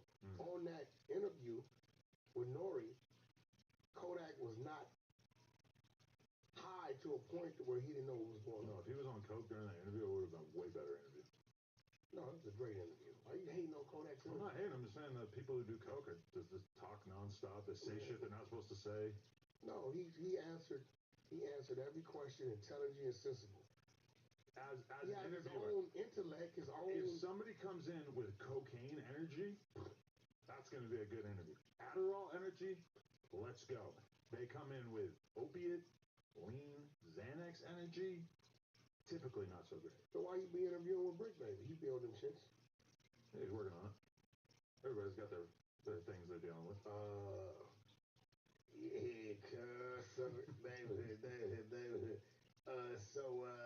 Did you know, I mean, shit, you know. Like, what the fuck? He's a rapper. No, he's not.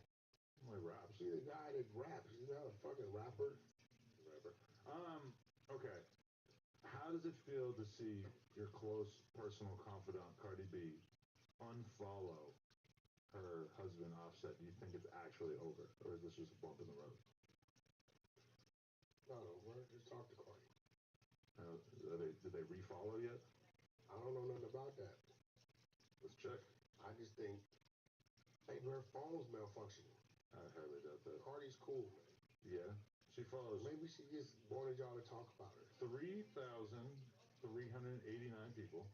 She still follows like Offset Daily, which is some sort of fan account. But let me ask you something. She follows Offset YRN underscore fan page. Let me ask you something. Offset X Cardi, but not the actual Offset. So if your wife unfollows you, you think it's over? Your fucking marriage is dictated by social media, follow and unfollow? Well, it definitely doesn't bode well, right? Out of here, bro. Fuck all. I mean, it's a sign that there's trouble in paradise, right? Cardi unfollowed. Maybe he unfollowed as well. Maybe she. So maybe she blocked him. Maybe he was posting some things she didn't agree with, or whatever. But let's not jump to a conclusion that because of a fucking unfollow, the marriage is over.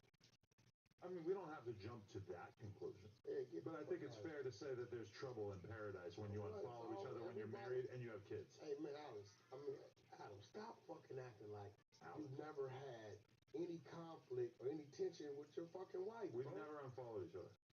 Fuck that, I ain't saying that. I'm just saying, if we did, wouldn't you think that was indicative of us having some very serious issues? If you don't have conflict with your wife, she's fucking somebody. Why does unfollowing someone is a clear-cut sign that things are not going very well?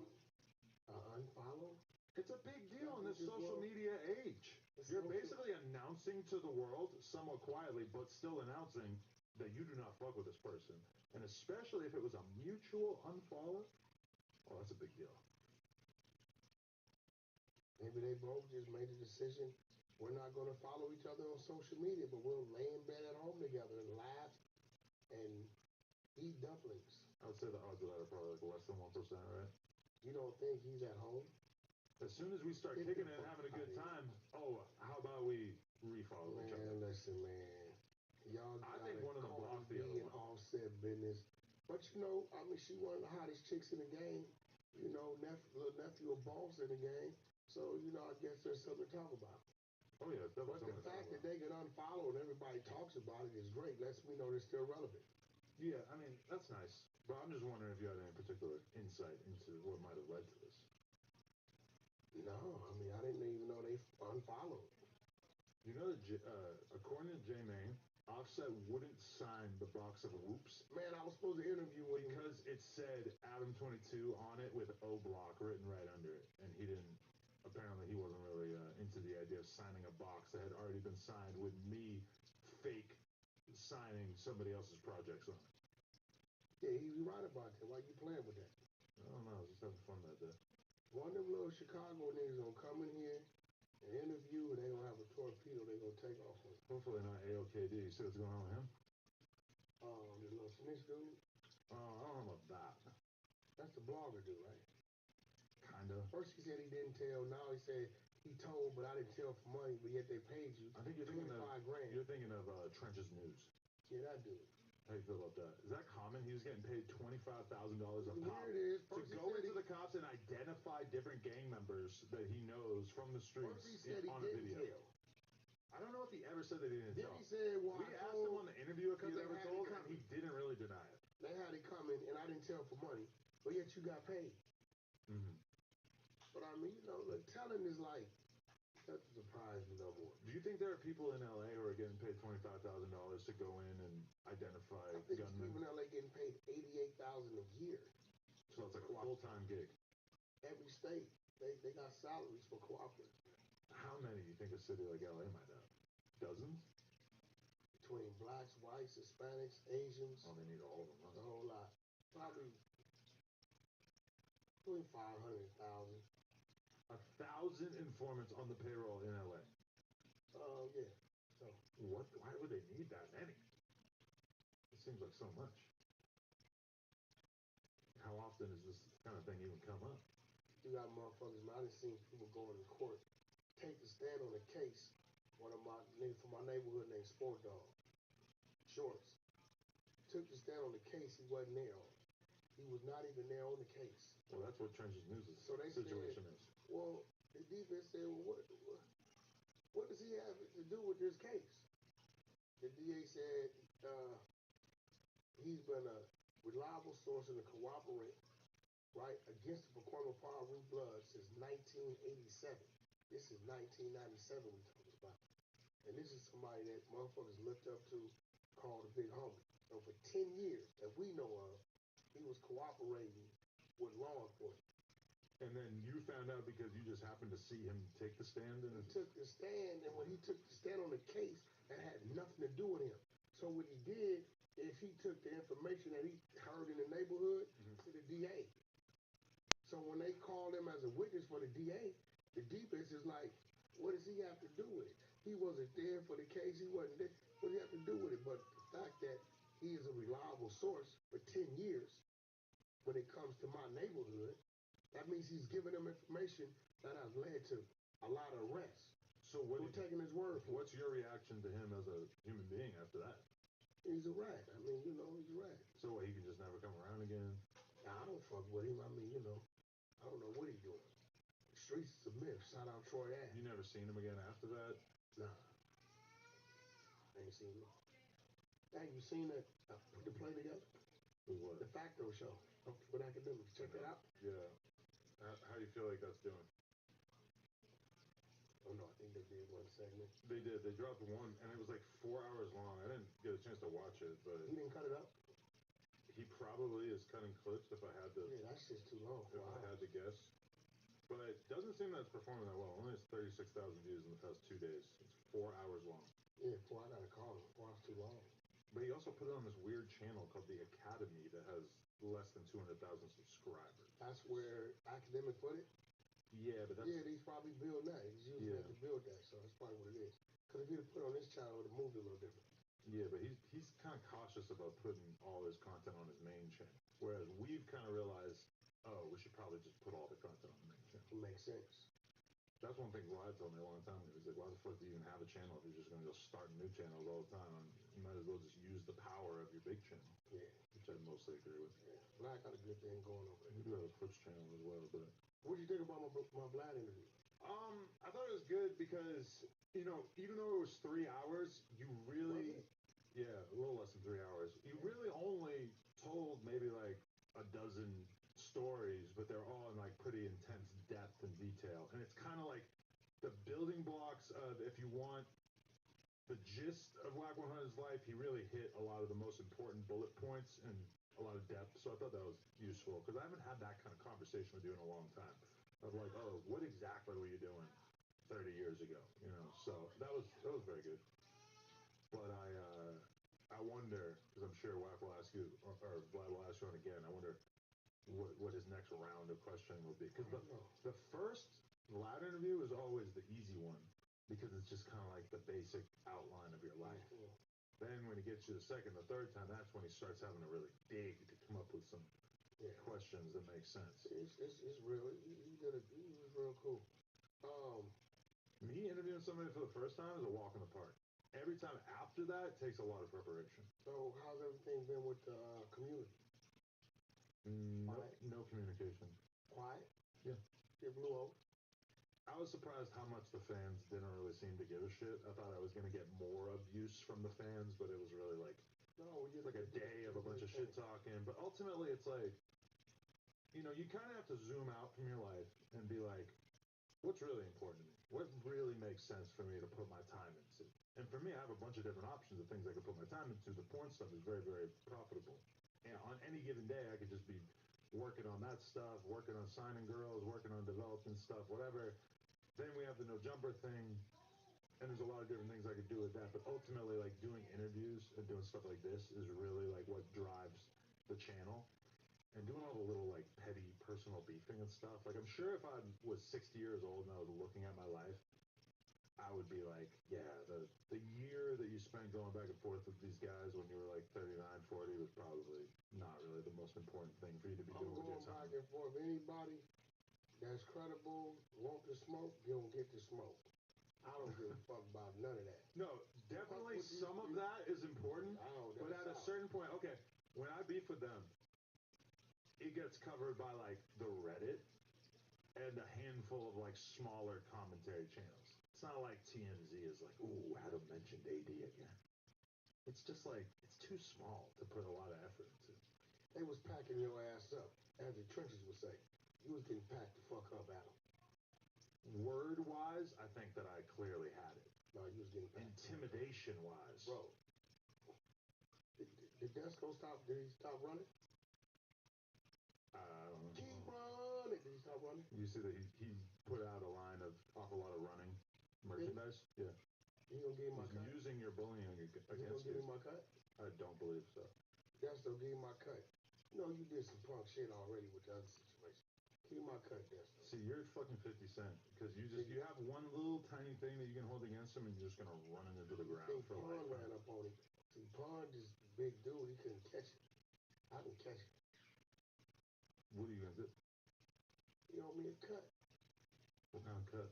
I don't know, some of the sensible shit. A haircut? With some gas money. You know, I gave you the play, nigga. You ran with it. What play? Awful lot of running. Oh, yeah. I mean, that's between you and him. Nah, I need you to have a conversation with him. You the buffer. I don't know about You're the buffer. I'm gonna let you handle listen, let me ask Bruce Buffer. You had the football player guy. Deshaun Jackson. He jacking it. They said I said his name, so hopefully I just said it right. Right? And so why the fuck your body ain't keep coming up with signing X4?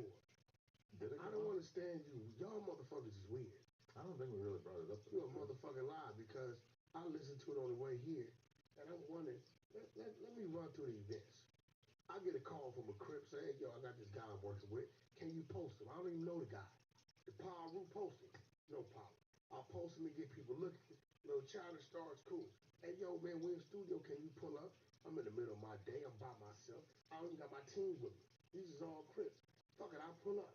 Come in there, meet the guy, listen to the music. Want to talk to Birdman? I get Birdman on the phone, have a conversation with him, a little motivation, right? Give him a few pointers and, you know, get to know him a little bit and spend 2-3 hours and I leave.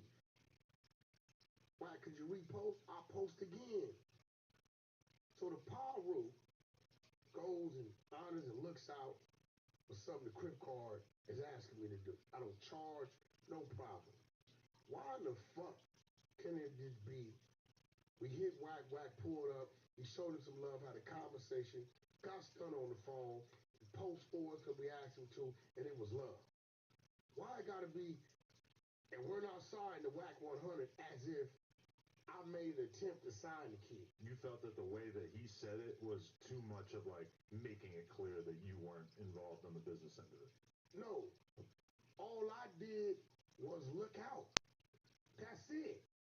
Motherfuckers call me out in the middle of my day. I ain't charged you nothing. I did everything you asked me to do. I never pursued him as an artist. Ever. Not a post, not a nothing. That wasn't what I was there to do. Okay.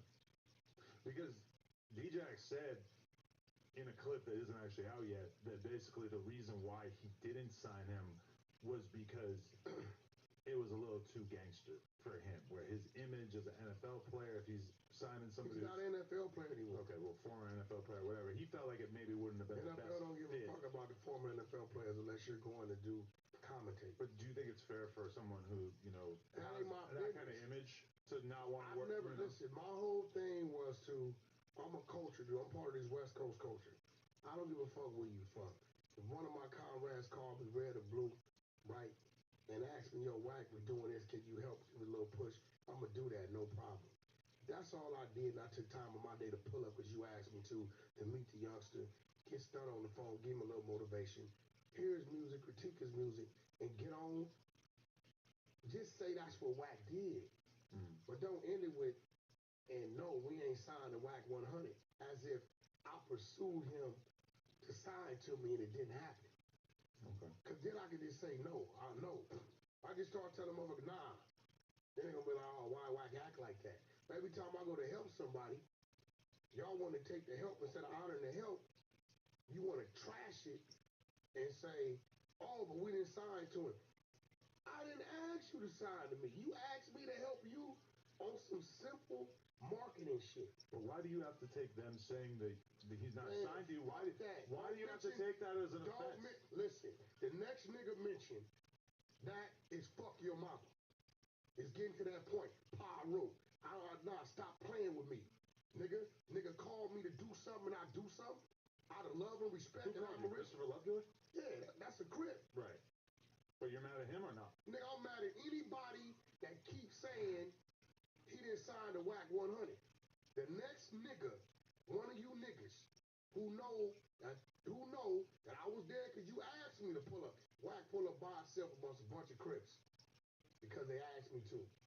It's love. Could you get stunned on the phone? I do that as love. Could you listen to the music? I do that as love. Just say, yo, we hit Whack did some post for us, sparked a little fire and flame, right? He pulled up, he gave the youngster a little advice. We asked, could he get stunned on the phone? He did that. That got the youngster and Whack gave us some love. Leave it there. Nigga, stop in it with, but we ain't signed the Whack 100. Whack 100 didn't try to sign it. It was never my intention.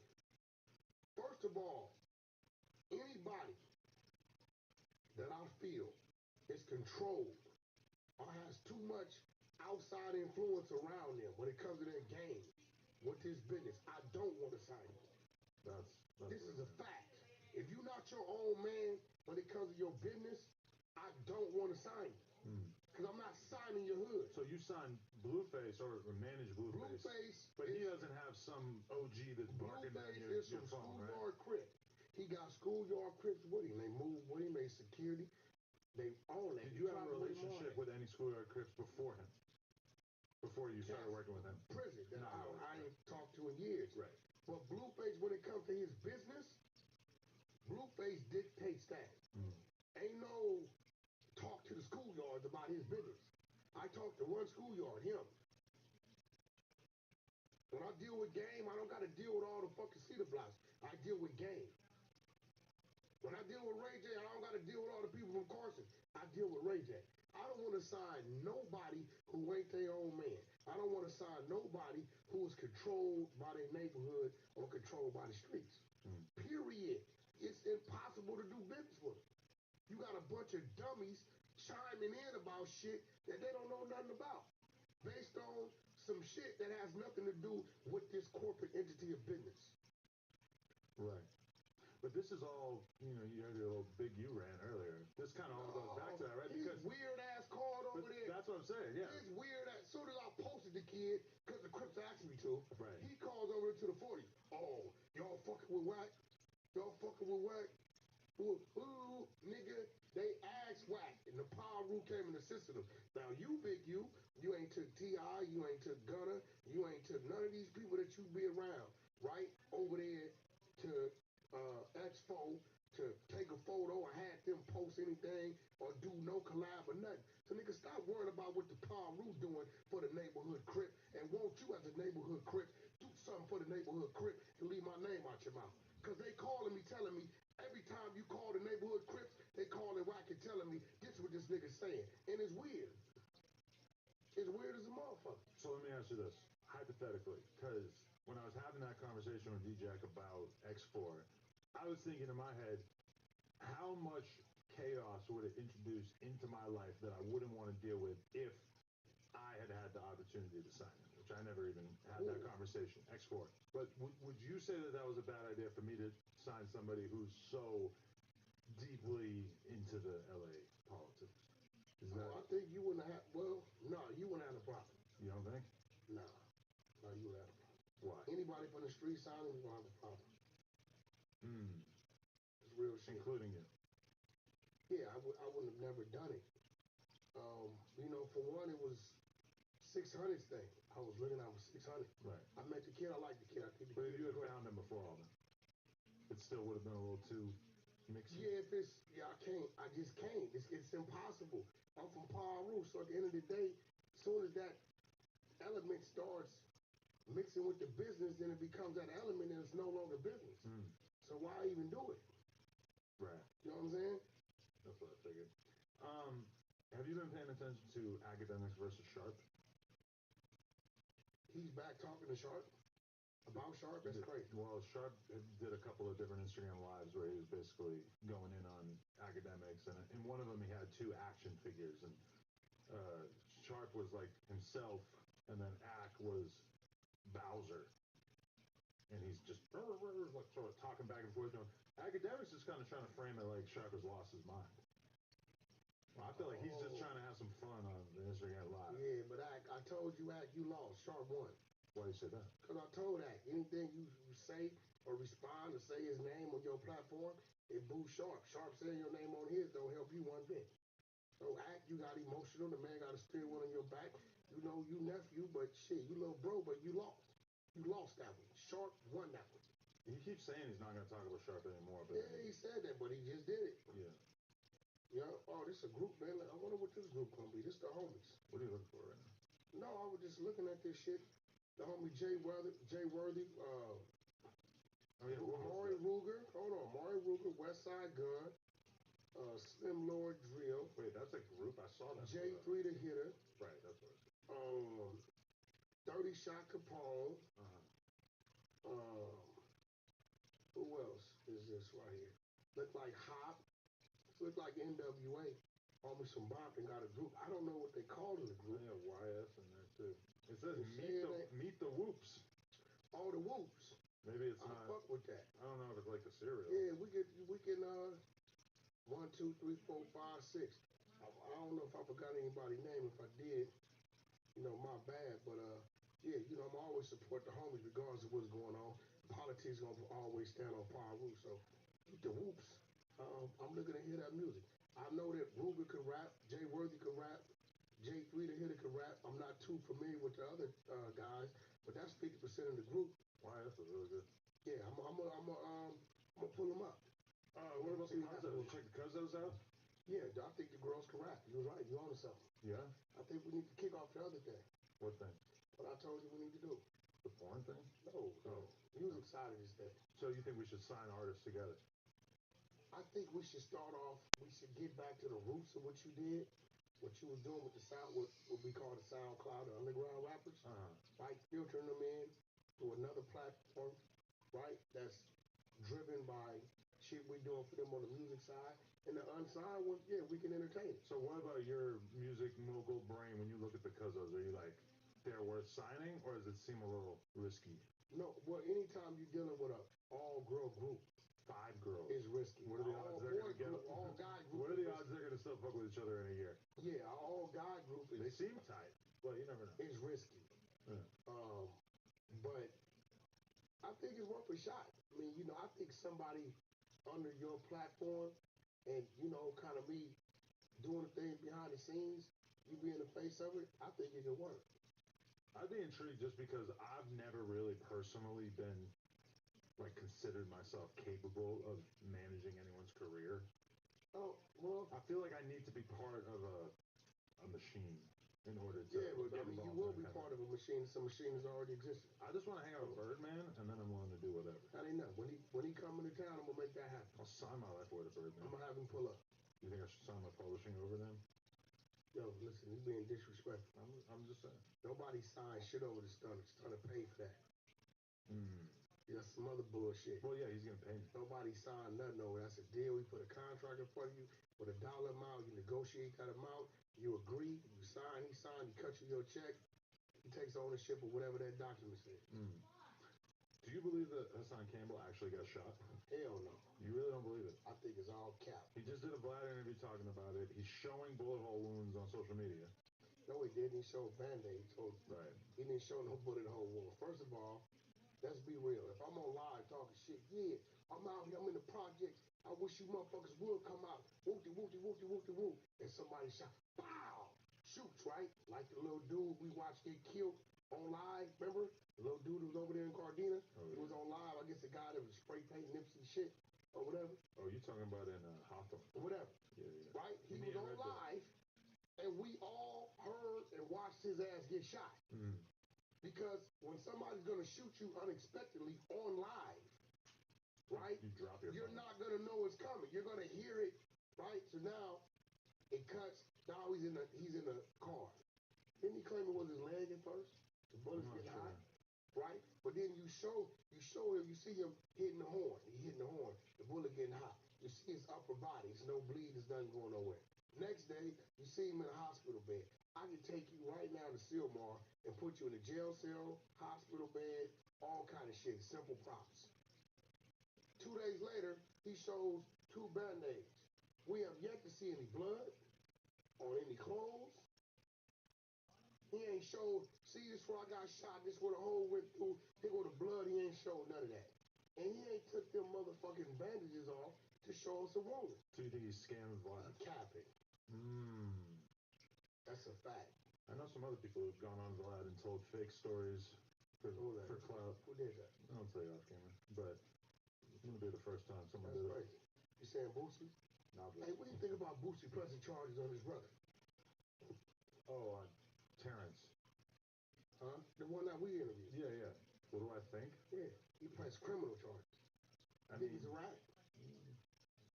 No. Criminal charges? Not civil. I don't know. Criminal. You tell me. I don't really have much of an I opinion. don't know, bro. Boosie, I'll fuck with you, but I don't know what your psyche is behind that. If you was taking him to court on civil, I wouldn't have nothing to say. Not your brother, you're square, but criminal? I don't know about that, Boosie. You know what I wasn't a huge fan of with you? What? The hoodie. You didn't really match it to your pants on the Vlad interview. What did I have on? I don't know what the fuck I had on. I can't remember either, but I wrote this down. I just had on some red and white J's and a motherfucking red and white hoodie. What did I have on? Your pants didn't really match the hoodie, which I can't blame you because you got the hoodie that day. You probably didn't bring a few different pairs of pants. You think you wanted me to wear white pants? I mean, it was like a gray hoodie, right? I don't camel. Yeah, I just didn't feel like it worked with the hoodie. White boy. I'm just like hitting you with some stylish advice. I don't camel. You need jits to tell you how to dress. I don't need shit. I don't give a fuck. I don't give a fuck what. Why is what Nick y'all Cannon doing talking a about black in the world? women versus light skinned women contest? Are you involved in this? No, I'm not. What is that? No, I'm not. I believe Why are you pitting dark skinned women against light skinned women? I believe all women are beautiful in their own beautiful way. I'm with you. No, that's what I believe. Right? Does this not bring more colorism into the world? I mean, I don't think it's colorism. I think it's just personal preference. I've seen a lot of very angry women about it on Twitter, though. He prefers light-skinned women. What about you? Brown-skinned women. Does brown mean lighter or darker? Darker. So you could go for like a Kenyan shade? Yeah, I mean, the darker the better. Really? The darker the better? It doesn't matter to me. Brown skin, dark skin, it's all beautiful to me. That's our, when I think that's about our culture. I really haven't gone like oh yeah, I guess I have. But like, I don't feel like I've gone to the as dark as it gets. And I feel like I should. Well, actually, no, I take that back. In the context of porn. Yo, I seen a lady on Instagram. She was damn near purple, but it was beautiful. Damn near purple, huh? Yeah, it was like a type of dark I've never really seen. But she was beautiful. Sometimes the black dudes on set, their dicks are like super black, but then they have so much blood in it that they start to look purple. That's what I'm saying. Like, bro, you really get off on that shit. I mean, I can look at a dick and judge it, let you know what it is. You pretty gay, homie. No, everybody on Clubhouse says you gay as fuck. Well, I haven't done anything gay. Yeah, maybe I should. I'll show them. I don't know, bro. I heard you was massaging in a session. Massaging the dog's balls? Is it you going with this still? Wasn't a dog. It was probably your dog. You want to get a lie detector test in here so we'll both figure out who's gay? Figure that shit out all day long. I know I ain't gay. If we figure it out all day long. Yeah, bro, you have gay tendencies. Nah. Bro, put in the comments if Adam is gay on this episode. Drop I don't even want to call it a one. Fucking drop it in the comments if you think that I'm not gay, but that Whack is preoccupied with gay shit. No, including me being gay. Every time we having a conversation, you go back around the corner to some gay weird shit. I would say the same to you. No, the fuck I don't. I would say you're kind of constantly guiding the conversation back to me being gay. I don't know, bro. I definitely just did it with the purple dick comment. The closest I'll get is having a conversation about what shit you doing with your wife. Are you going to sign up at onlyplugtalk.com to see this threesome? No. I don't watch men have sex, bro. Oh, right. I don't know. For me, it was pretty... What about that you don't understand? It was pretty important. It was a pretty big deal. What do you think about the state of hip-hop? It's like my dad not watching. What do you think about the state of hip-hop? It's like my dad not coming to my graduation. No more. What do you think about the state of hip-hop? I don't give a fuck. I'm talking about, just sales. Gay shit. No, for real. What the fuck do I care? I don't know. What do you think about? I don't have a strong take about the current state of the hip-hop industry as a whole. What do you think about King Von being dead? Well, it's been a few years, so I've had plenty of time to get used to it. Hold on, no. There's a longer question. And Little Dirk in NBA cool now. Nah, I don't believe that for a second. NBA ain't gonna lie. He's a troll. Yes, he is gonna lie. He's done this plenty of times. Nah. They both do this. They all do this. Vaughn said that he had conversations with Duck before he died and that they got cool. And then Duck's mom obviously was like, no, that's bullshit. He's just trolling. And they're doing the same thing. She wouldn't know. She would. Mamas don't know every goddamn thing. They were like actively trying to kill each other throughout their lives. So I feel like they probably. What do you think about that? Let's say that is the case. I don't believe it for a second. But let's say it is the case. If it was the case, it would be great. But a lot of people died over that. You don't think it'd be fucked up? For them to do a show together? No, for them to to know that all that happened, and then nothing happened after it happened, and they just cool. That's why I don't think it's gonna happen. Too much drama. But what if? Whoa, Siri. Yeah, but chill. what if it did? If it did, and people were able to say, okay, my friends died as a result of this conflict, but I'm willing to put that aside and just be on some cool shit, that would be great. for humanity. If all the rappers could do that, that would be amazing. Clearly, that's very difficult to do. For the same reason that you're not going to see all of these LA gangs that have been beefing with each other for 20 years, it's pretty unlikely that they're going to just start getting along, right? 20, you talking about 40, 40, yeah, 50 years. So, you don't think that Vine will be turning in his grave? You don't think Chicago will turn on Dirt? It would be rough on his public image, for sure. Think so? I don't know how. I mean, yeah, a lot of people would shit on him for it. What do you think about Joe? Joe Budden. Joe Budden. Think about Joe Budden. Doing what? NBA thing. You know, one thing I noticed with you is that you never really make a comment about if you personally are a fan of the music that you might be involved with on a business level, right? Because it doesn't really matter. It's not for you. You just have to accept that it appeals to somebody and that that's the customer. The same way you're selling diapers and you don't wear diapers, my right? business is not based on if I like anybody's music. It's based on if the fans like the music. I know. And clearly the fans love Youngboy's music. He's one of the biggest artists of our time. So, I mean, if you're Joe Budden and you don't like his music, I mean, who gives a fuck? A lot of young artists that I interview, I'll listen to their music. It's fine. I'm never going to listen to it again. But then I sit down and have a great interview with them. And then their careers oftentimes go great. Tons of fans. But then you start dick riding them saying, hey, can you show up for me? Show up? Yeah. Like who? You Blueface?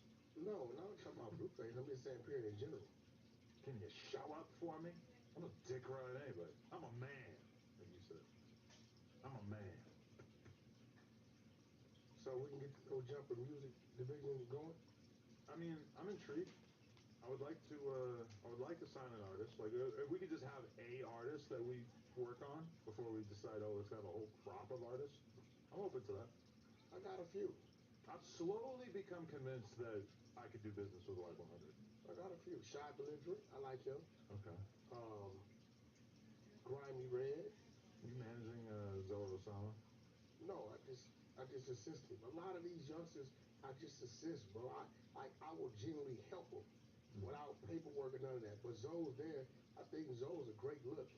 Got great numbers, you know what I mean? But whatever nephew want to do, you know what I mean? I'm just gonna be there for him. If he call me and say, yo, I want a deal, Whack, you can help me, I go get him a deal. If he like, yo, Whack, I'm trying to get this done, you got a resource, I'm gonna give him a resource. It's that simple. I just don't know if I want to sign an artist who's on some like real street shit, and I don't really know what I have to offer to an artist who's not, because that's mostly where my Rolodex is located, is on some gangster shit. Check out Shy Belligerent, which you up on. I do know him, yeah. And check out Grimy Red.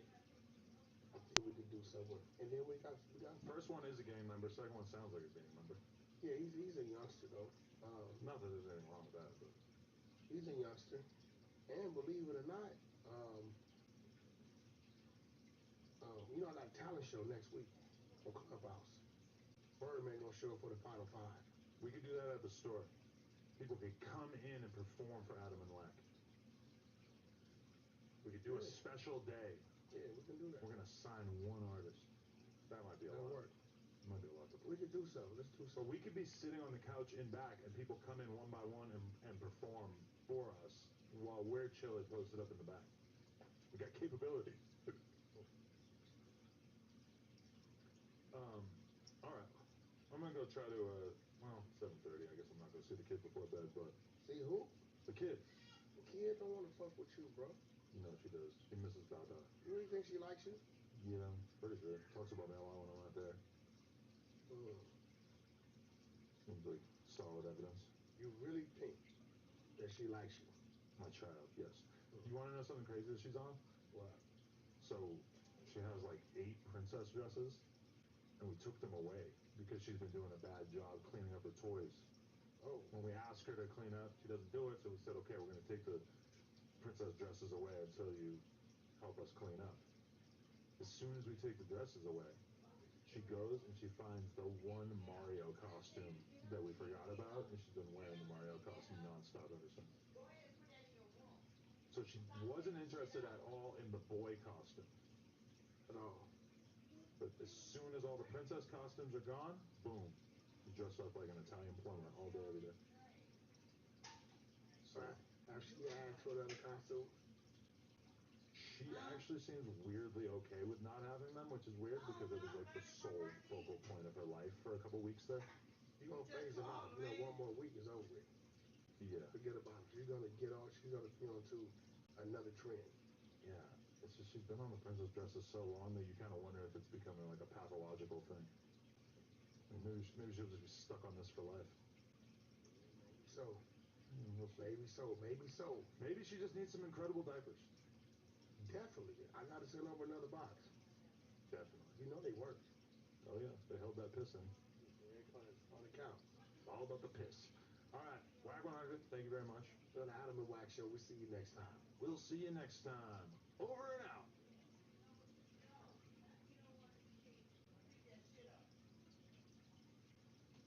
So we're gonna kind of like recap it up, and I'm gonna try to make it explanatory for some of y'all that might not know why this is significant today.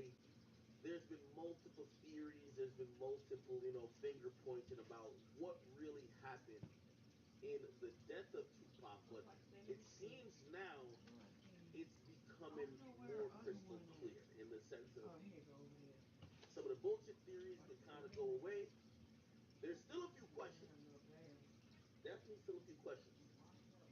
But I think it centralizes it to maybe one or a few things that we could now pinpoint as the reason why Tupac lost his life. All right.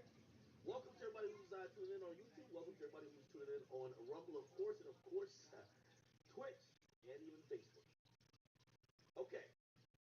What I got going on? Let me just make sure I check on y'all. Y'all good? Make sure y'all good. Somebody said the nigga got locked up. He like 70 now. Yeah. That's the fact. Give me a second. I'm just pull up the comment section on all respective platforms. I can see what y'all saying. You feel me? Okay, cool. Okay, good. There we go. All right.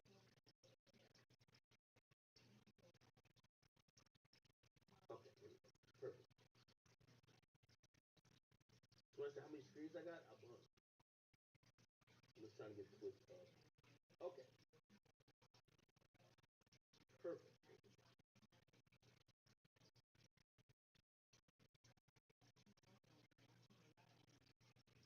Okay. So I'm gonna try to simplify. I know I do have some young audience members who you might have loved Pac, but maybe weren't invested that much into all the theories and the research relating to Pac's murder. But today it was announced, and again, I'm going to give you a summary before I get into all the details. It was announced that Dwayne, what's his last name? Davis or something like that? He's known on the streets as PPD. He was arrested for murder, a few other charges, in relation to Tupac's death, Tupac's murder. I'm going to tell you what it seems now, and by the way, the police has explained what they believe also happened. So this really gets deep, and this is why, again,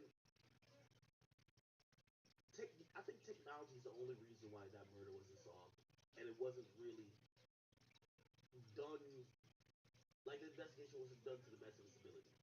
Obviously, they were limited by the availability of technology then. Nowadays, niggas can solve that murder in 20 seconds. Like, come on, you get what I mean? And this is allegedly how the theory goes. Okay, and by the way, I kind of believe this theory might is actually true. So allegedly, they're saying there was a hit put out on Tupac, $1 million allegedly, by some person. We'll just say some person. Someone allegedly had a hit out on him, and while Mike Tyson had a fight in Vegas, by the way, people were aware of the hit. I heard it was communicated to certain people. But Mike Tyson had a fight in Vegas. Pop goes out there, and essentially, after the fight, while having fun, first of all, he gets into a fist fight with a gang member who had snatched his homeboy's chain at a previous event. So he and the rest of the guys, because imagine you ever walked out of like an action movie, you feel hyped up, like you feel like you one of the Avengers. Anyway, he just saw Mike Tyson like knock a nigga clean out of something story. So he's hyped up, right? Sees a nigga who's an op, who probably did something to somebody in his crew or whatever, took a chain. and rushes the dude. They all jump in, Tupac's getting his shit in. But apparently the dude he jumped is a Crip.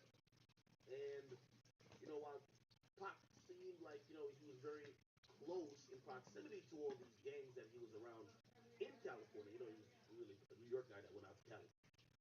He wasn't really gangbanging. And apparently that was one of those things that probably signed his death certificate. You know what I mean? Like, again, for a certified gang member who was known as a shooter to get beat up or jumped or violated by a rapper, Tupac, was crazy. So, of course, the person took it into their own hands. Now, this is where, I think there's some theories that's floating around. Some theories floating around how much.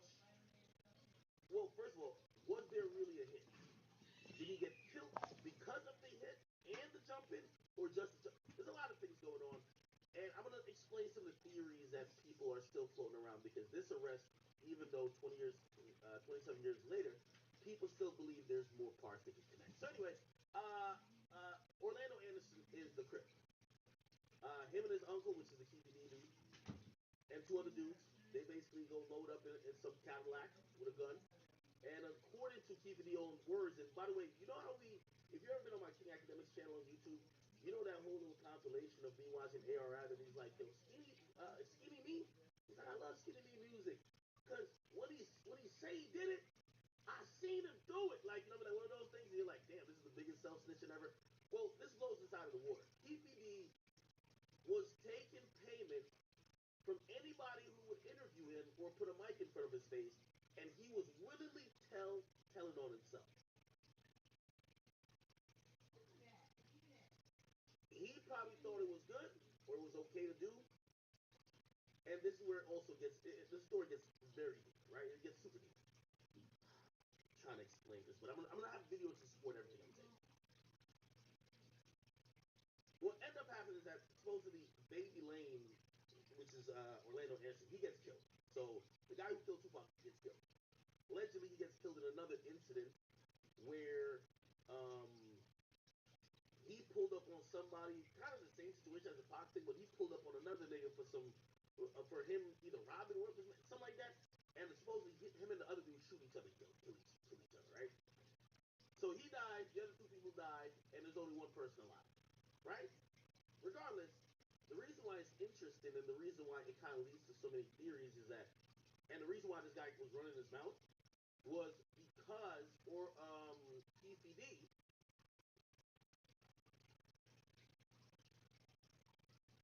And again, I'm gonna have videos to support everything I'm saying. I'm just trying to give you a summary.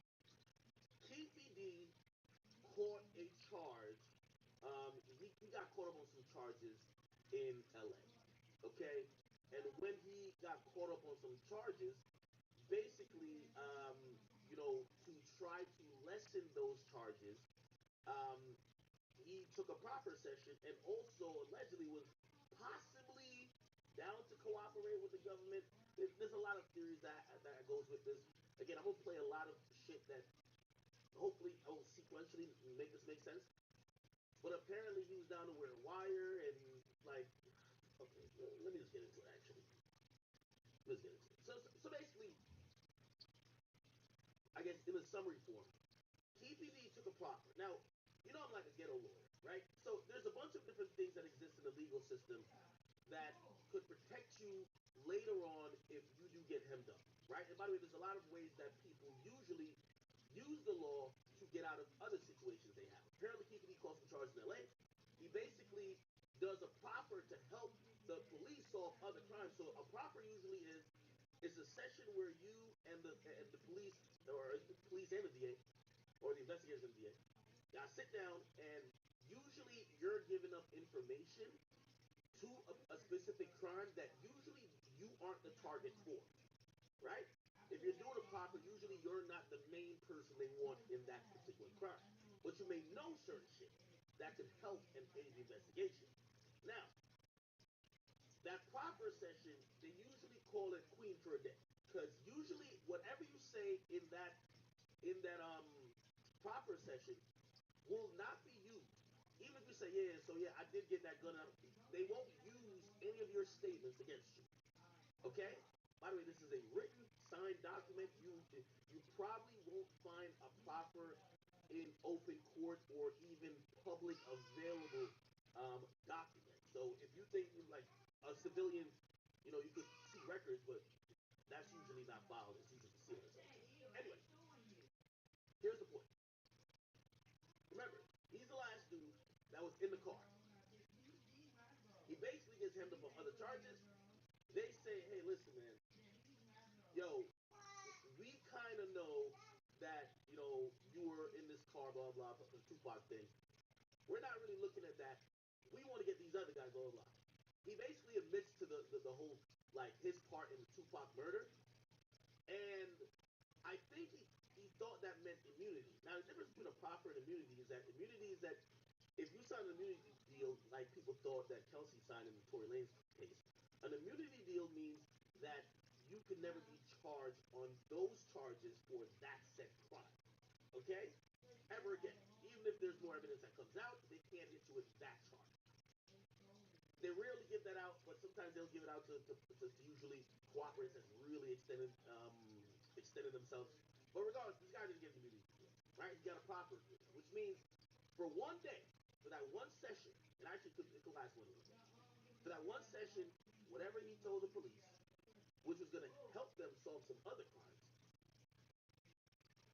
could not be used to prosecute him, right?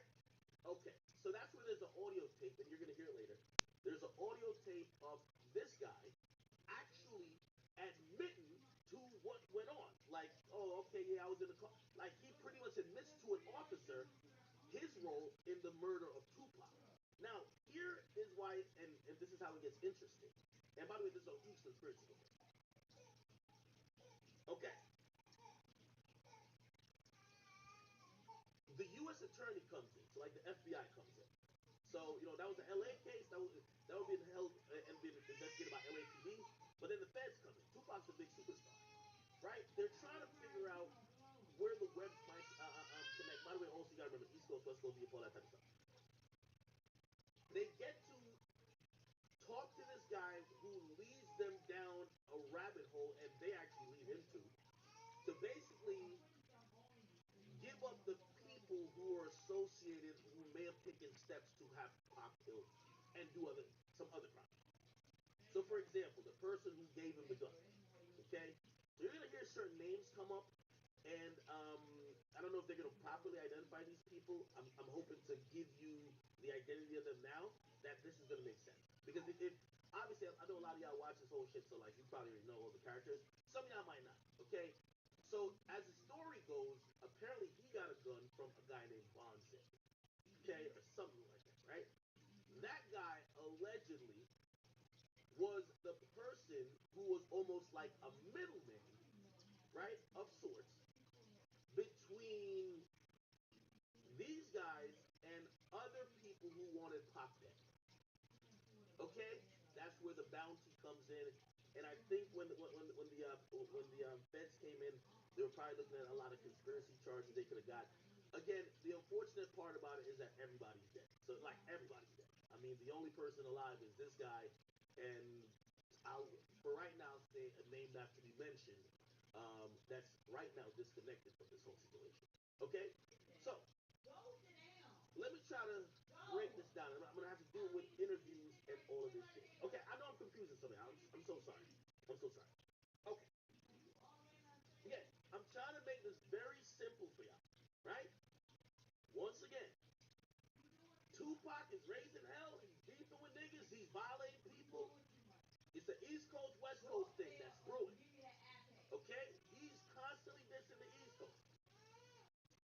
Allegedly, maybe, I don't know, somebody on the East Coast puts a bounty on his head. Maybe $1 million. That number is floating. That number gets communicated to certain people. That number eventually does get to someone like EPD through a middleman. Possibly that Bond's entity. Okay? Now, ironically, and this is like the big irony.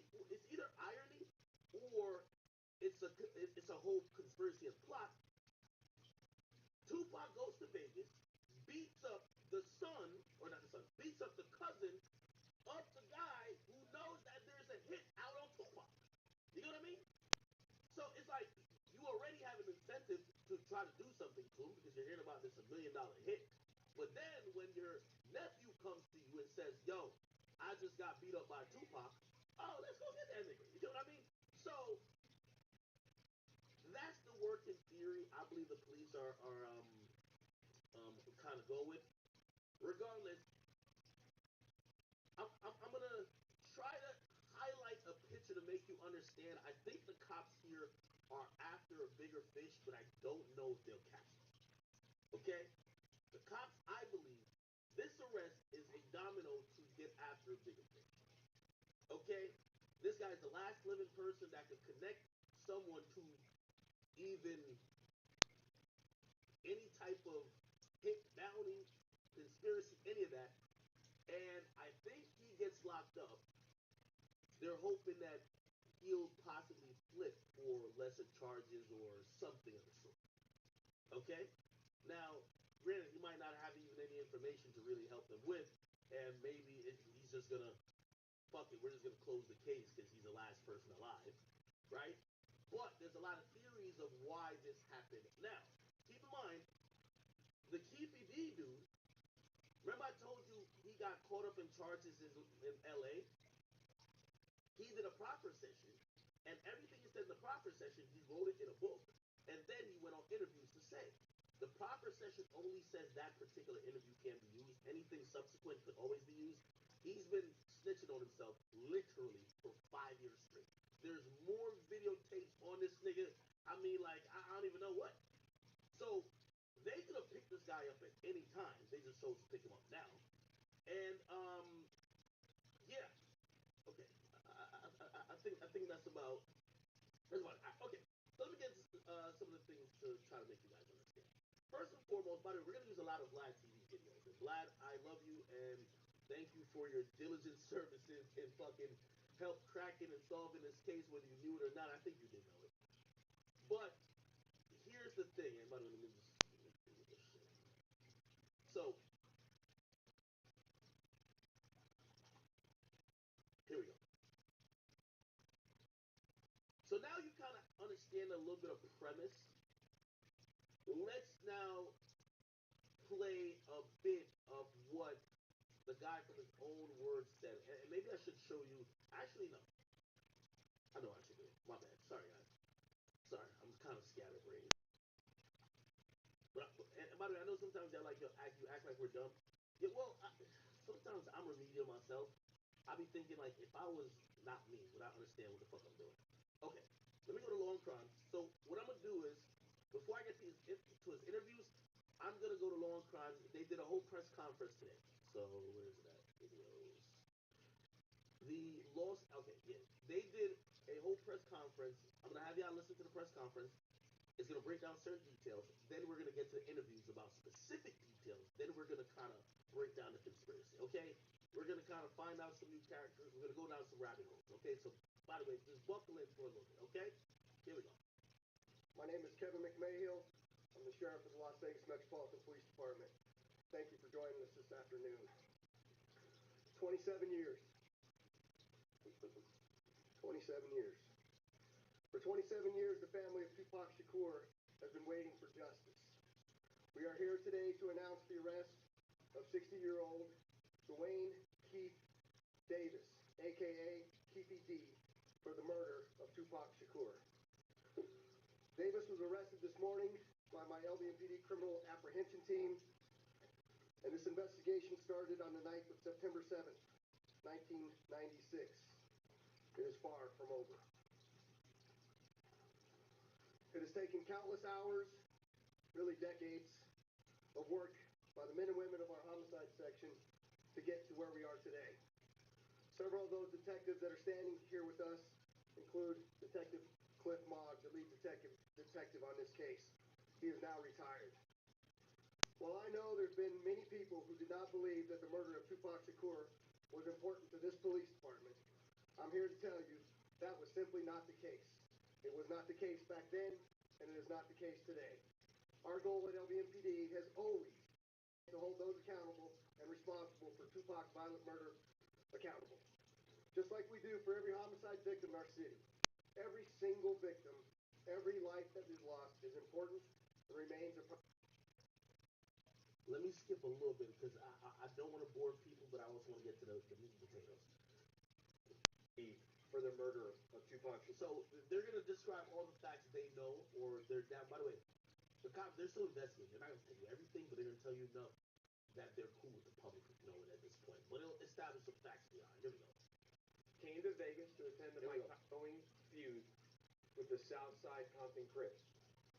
Dwayne Davis was the leader and shot caller of the Southside Compton Crips. And both of these gangs operated out of the Southern California area of Compton. On the night of September 7th of 1996, Tupac Shakur, along with Suge Knight, and members of their entourage, which include members of Mob Piru, came to Vegas to attend the Mike Tyson fight at the MGM Grand Garden Arena. Members of the Southside Compton Crips, which included Dwayne Davis, along with his nephew Orlando Anderson, were also in attendance at the same event. As both were leaving the fight, members of Death Row Records spotted Orlando Anderson near an elevator bay inside the MGM, and at that time they began to kick and punch him near that elevator. By the way, again, y'all tell me how deep y'all want to get into this. By the way, I mean, obviously I would not want Pac to die, but if we was around when the time when Pac got killed, we would have broke this shit down like fucking a pound of wheat, man. I ain't gonna lie. Like, even this part, right? Why the fuck did Tupac jump the dude, right? Because Tupac attacked him. The dude allegedly took a chain or robbed a chain from one of Tupac's niggas, and that's a whole story in itself that you could go down like a whole different arc on, but we're gonna stick to Pac. Elevator bay. I will now show you hotel security footage, as many of you have already seen related. Am I panning? I'm panning, right? Okay, my bad. Sorry. Good. Okay, sorry. To this incident. And on this incident, you will see Tupac Shakur, who's wearing his shiny satiny shirt, along with Marion Suge Knight, who's a large man in a brown suit, punching and kicking Orlando Anderson. Following this incident, you'll see hotel security intervene, and then they will leave the area of the fight. Okay. By the way, keep in mind of like the certain details. This is it's in military time, so this is 8:50. Is this 8:50?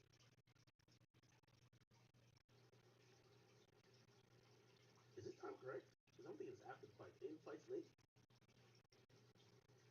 Little did anyone know that it is this incident right here that would ultimately lead to the retaliatory shooting and death of Tupac Shakur. Following this incident, Tupac and Suge Knight both left the MGM to make their way to a post-fight party, which was to occur at a local nightclub. At the same time, word had spread amongst members of the Southside Compton Crips of what had occurred inside the MGM, and then that's when Dwayne Davis began to devise a plan to obtain a firearm and retaliate against Suge Knight and Mr. Shakur for what occurred inside the hotel against Mr. Anderson. After Davis obtained a gun, he entered into a white Cadillac along with Terrence Brown. By the way, I know y'all hate when I pause it, but again, these are all different little branches that we have to like possibly investigate. Depending on how bored y'all get, because I could take 5 hours on this shit. There's a whole process, and remember the whole thing I was telling you about the conspiracy and the hit and blah blah. The obtaining of the gun that eventually gets used for the murder connects or leads down a path of maybe there was a bigger plot than just always gonna kill. You know what I mean? Because it brings other people into it. So how he obtained the gun brings other people into it, which connects to a bigger conspiracy. We're gonna get to that, but let me just let it speak. DeAndre Smith and Orlando Anderson. Based on our investigation, this is where we know they were seated. Okay, I'm gonna pause here again. Let me just make this bigger? Okay.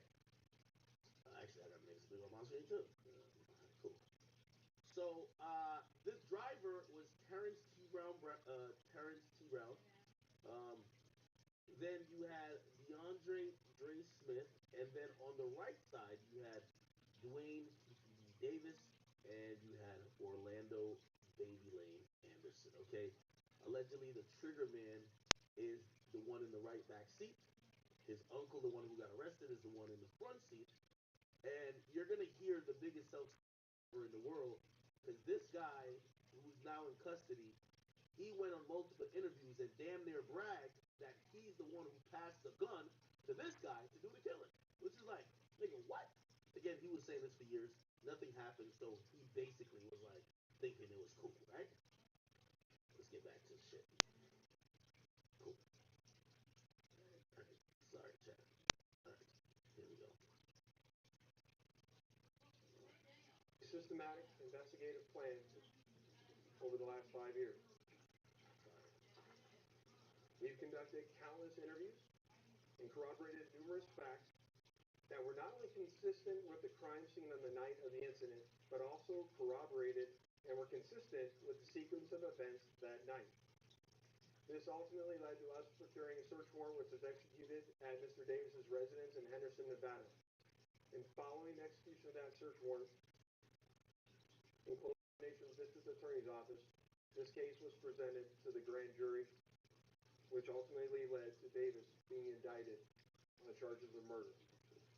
Before I hand it off to the District Attorney's Office, I would be remiss if I didn't thank Detective Mogg and all the other detectives that were not only assigned this case and reviewed this case, but all the other detectives from other agencies that assisted us in this investigation.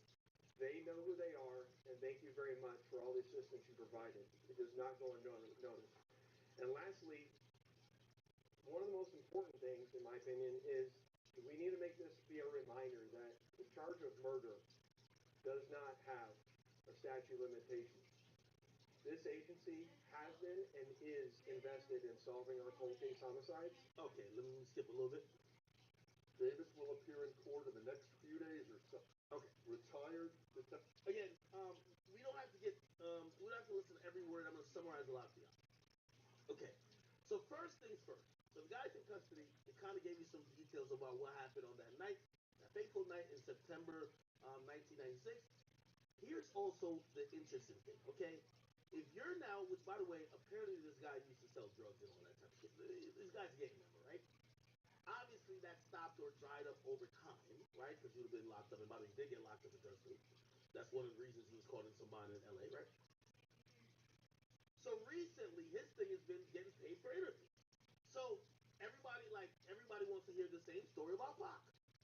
He's been telling the same story about how he was in the car, this and third, and because he never got arrested, and also him falsely thinking the proper agreement that I've talked to y'all about before still remains. And this is the thing about just how dumb niggas is. I ain't gonna hold you. Chat, think about this, okay? Let me just give you paint a scenario. Tupac gets killed in Vegas. This, even though the FBI is taking some interest in it, the majority of the investigation is being handled by Las Vegas PD. You get caught up in some shit in LA, and then you basically give up certain shit about what happened in Las Vegas to get out of the LA situation. This guy moved back to Las Vegas. Why would you move back to the jurisdiction of where you know and you're still bragging about committing or being in the car when a murder was committed? Like, think about this. If you killed Tupac or you were in the car and y'all killed Tupac, why would you even live in the same city that they could run a search warrant on your house 27 years later?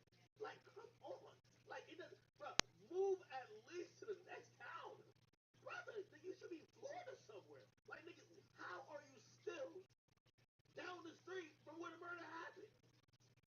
You know what I mean? How the hell are you still there? So, that's already the stupid thing. The second stupid thing is this. Brother,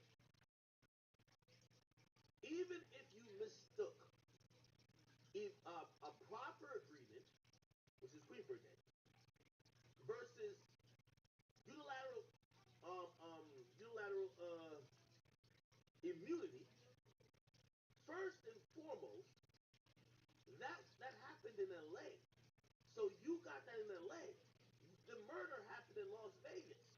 LAPD or LA County can't protect you from the crime you did in Vegas. Secondly, even if you thought, even if whatever reason you thought that you had some type of protection, or you thought the proffer deal was gonna stand, you do know other crimes that might be associated with it you could be charged for. And again, I'm just trying to give y'all some definitions that we understand why he's getting locked up. He did a proffer agreement. He told on himself there, but that can't count. Then he told his story on Vlad TV 50 times and a bunch of other places 2 million times. They're finally using that evidence. By the way, he also didn't leave Vegas. If he had left Vegas, the feds would have had to come get him, right? And I think the feds, I'm going to be honest with you, this is why I keep like, listen, the feds, I believe, everybody know the nigga was there. I don't think the feds care that much about him. I think they've been dangling him out there, hoping that him constantly talking about the issue would attract the interest, or attract the self-interest of another person who they care about, maybe the guy who allegedly who had a hit on somebody, hoping that he would either reach out, do something to get this nigga to stop fucking talking. Whether it is, clean up his, loose ends, or pay the nigga like, yo, bro, please stop fucking talking, bro. Please stop talking about this shit. You know what I mean? Like, so I think the feds, so if you ask me, and by the way, you're going to see later, the feds want the big fish. The feds don't want this nigga. Local police want this nigga. You get what I mean? So if he had moved out of Vegas, he probably would have been fine, because they're not looking to arrest him as they're looking towards a bigger play. They like doing RICO, conspiracies, things of that nature, right? Okay, cool. So homie's in custody. By the way, he was indicted. Obviously, there was a grand jury proceeding that went on. That shit's secret. So pretty much what happened is that while everybody, I think he should have known as soon as he got a lawyer probably gonna tell him like, yo, bro, they're probably in the grand jury about this shit. Okay, so they were probably grand jury in this case for, I don't know, weeks to months. And the search warrant at that time was pretty much, I think, the last ditch effort of the cops to try to get a murder weapon, or even bullets or spent shells or anything that could connect to the murder that could make sure this guy gets indicted, right? I don't know what they found at the house. Apparently, they didn't find no gun. They didn't find no spent shells that really matched that particular gun that was used, that fired the fatal bullet. But still, they still got an indictment. So the indictment's here, and the nigga's locked up.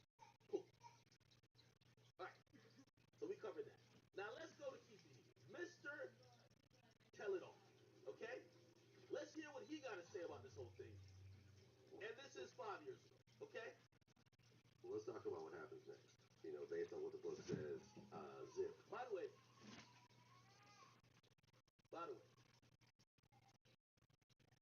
give me 1 second. I want to, y'all want to know self-snitching 101? I gotta show you this. I gotta show you this. This is hilarious.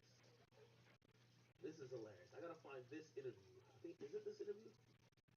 I think it's this interview. Yep, it is this interview. Keith BD. I need the full interview. Vlad, I know you got it. Here we go. So I think this is the first interview.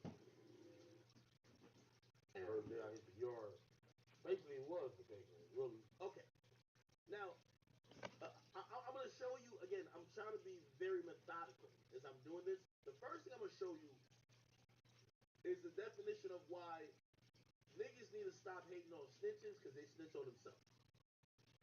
This guy does a Vlad TV interview. By the way, Vlad interviewed everybody around the orbit of the murder. You're going to see another name name that's going to be very interesting to us. He's a white guy. His name is Greg Taylor. We're going to get to him. However, let me see if we can find it. Here we go. I'm trying to find the part where Vlad explicitly asked him, who shot? You know what I mean? And you know, when you look at side by side. So how would you even see Tupac reach for anything if you're driving behind him? You want to drive behind him? He's side by side at the light. So what happens next? And we just came. Okay. So check. This is the funny part about it. Give me 1 second. Check. I know. Listen. Just have some patience with me tonight. I'm gonna make sure y'all get this whole thing good. Okay. So remember, Vlad gets this guy in. This is like years ago. This wasn't 2 years. This is like years ago, maybe 5 years ago. Look how Vlad gets this nigga to start thinking all the time. Look how Vlad does it. I ain't gonna go into details like that. You know, Classic street nigga shit. Hey, I ain't gonna go into details like that because I'm a real street nigga. Here we go. But, you know, you got it in a book. What does it do from Detroit? Okay. Yeah. Well, and also you had C-Ray, which that was one of your salesmen, basically. Yeah, one of my cats. So let's talk about what happens next. You know, based on what the book says, Zip gave you a Glock. Gave you that. Okay, remember those names. Zip. So I'm giving out some other names. This is TPD. There's a guy named Zip. Orlando Anderson, a.k.a. Baby Lane, is the dude that gets beat up. That's his nephew. And that guy's supposed to pull the trigger. Zip is the guy who gave the gun. Okay?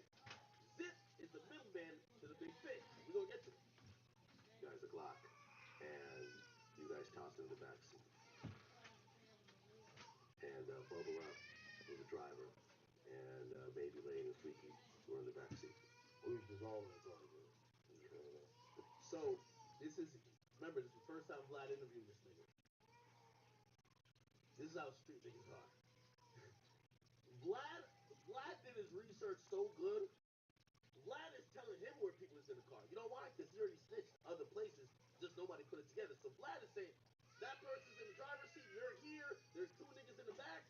And Vlad is surprising this guy with the story. You know what the guy's saying? Let's just say we in the car, because he's trying to be street and not give the info up. This was the white Cadillac. Yeah. So you guys are driving around, and then you hear these girls say, Tupac, Tupac. By the way, I seen somebody just mention, somebody said Zip was a gangster dude out of New York. That's where the story gets to. Why is there a New York nigga connected to this whole thing? And also, keep in mind, there's a whole beef between Coast, allegedly, at that point. Here we go. No, we coming up, what's the name? What's that, Flamingo? Yeah, I think that's Flamingo. He's coming up Flamingo and got to the light. He's gonna go drink, smoke some weed. And he happened to be hanging out the window. He's hanging out the window like he was at parade. Tupac. Yeah, So Pac was So what happens next? and he was gang. And shit. I ain't gonna go into details like that. Why not? Why not? You know, you got it in a book. You just played it, everything else, you know what I'm saying? Yeah. Well, in the book, you said that as you're driving up towards the BMW, with Suge driving and Tupac in the passenger seat,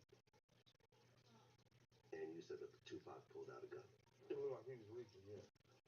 Yeah, it did. Okay. Yeah. Did you actually see a gun? Shit. Once you got the reaching, I got the ducking. So someone from your car started shooting at Tupac and Suge. Lane starts blasting. Okay, so let me pause this right here. So this is which by the way, this is crazy. This is crazy. This is why this thing is so deep, by the way. This audio you're hearing is the LA proper section that got recorded. By the way, the audio of a proper section should never be released. But I think people felt like they were at the dead end. I think the detective, who's now retired, by the way, Greg Hayden, we're gonna get into him a lot too. Pause. I think he leaked this audio.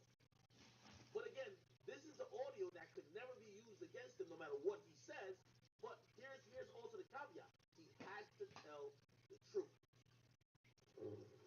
You say Suge looks over, he sees you. He looks right at you. When he looks over at you, and then Tupac busy getting shot. Evidently, the story is Tupac's trying to either get out of the back seat or something. Yeah, what do you see happening inside of their car? I seen the bullet going Suge head. I thought he was dead. So Orlando shot him and started across Dre. He leaned over on the window, rolled down the window, popped. They was drove on my side, I was popping. You know what I'm saying? But they was on the other side. Right. I'm not gonna go into details on that one.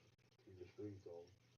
I'm gonna go into details. Hilarious! I ain't gonna go into details on that one. I'm gonna have to keep it straight. Nah, this is great. Yo, this is great. I ain't gonna go into details on that one, but I'm gonna keep it straight. Chat, let me then just use his proffer to paint the picture of what's going on, okay? By the way, this is the car. I actually could show y'all the turn or the intersection where it happened. So this is the white Cadillac here, and Baby Lane is the shooter, right? Who's the guy in the back right? But the car they're shooting at with Pac is over here. So they're saying he leans over this nigga and then dumps, okay? He jumps out the window because apparently the gun that Von Zipek gave TPD, I guess when it came time to do the murder, he threw it in the back and said, all right, one of y'all niggas could do the do, right? Okay, so this is great. So he said he won't say nothing because he's trying to keep it in the street. Perfect. Yo, this is why Vlad is devious. This nigga said, I ain't gonna say nothing about this. I'm gonna keep it in the street. You wanna hear what Vlad says? Read from the book. I'm gonna read from the book, nigga. Well, so let him buy the book then. Okay. Well, I'm just gonna read this passage. The shit was on. Tupac made an erratic move and began to reach down beneath his seat. It was the first and only time in my life that I could relate to the police command. Keep your hands where I could see them. Instead, Pac pulled out a strap, and that's when the fireworks started. One of my guys from the backseat grabbed the Glock and started busting back. The first shot skinned Suge in the head, and I thought that motherfucker was dead. I had heard some stories, supposedly that Suge used Tupac as a shield when the bullets started flying, but that's some bullshit. Suge was already wounded, and he was the one that got touched. As the rounds continued flying, I ducked down so I wouldn't get hit. Basically, yeah. White Cadillac, arm came out. Okay. Also, that last part is important because remember, they see the car. Apparently, I also got to paint the picture. It's a bunch of cars that was in a motorcade damn near. They pull up on it. Pac's window is down. The dude sees him. He leans over. He starts shooting at Tupac. And before they kind of skirt off, there is somebody who returns fire at them. So people did return fire at them, and that's why somebody else into it. That's why TPD is saying he ducked down. Out the back seat and start letting off. What went through your head when you saw that? They shoot my nigga. So, the bullets started flying. Tupac and Suge's car get all shot up. Was there, and I'd heard different versions of the story, but the one version I heard was that their entourage started shooting back. Basically, yeah. Okay. Does anyone from the death row side return fire? Yeah. Okay. So this is another key figure in this entire thing. This guy is Reggie Wright Jr. He was head of security. I believe also he may have been worked with law enforcement in some capacity at a point. But so this guy, he's head of security, or was head of security for Death Row Records. All right, Reggie Wright Jr. Okay. Can you say what that was? Yeah, he's no longer with us. His name was Buncher. Buncher. One of Suge's right-hand guys. Our good friend. out McDonald. He chased the car down. He also received one gunshot to his vehicle. His car was shot. He had a black Toyota Supra. Okay, so after they shoot Pac, one of the cars that's in that line, like they like, oh shit, there's shots being fired. They chase after the white Cadillac who tries to get out of there, and there's an individual. You don't need to know him that much right now, but Buntree, that's his name. He fired back, so he's the nigga like yo, like again, you're gonna realize how some of these stories mirror other stories later on. Like this kind of is almost like the King Von situation. You know what I mean? But anyway, like a fight turned into something else, and then other people. Anyway, so yeah, Bunchy shot at the dude. From what we know, nobody got shot, but that white Cadillac got out of there. And him and another guy returned shots at that car. Yeah, they saying they left their guns. I don't know. Yeah, 13 black.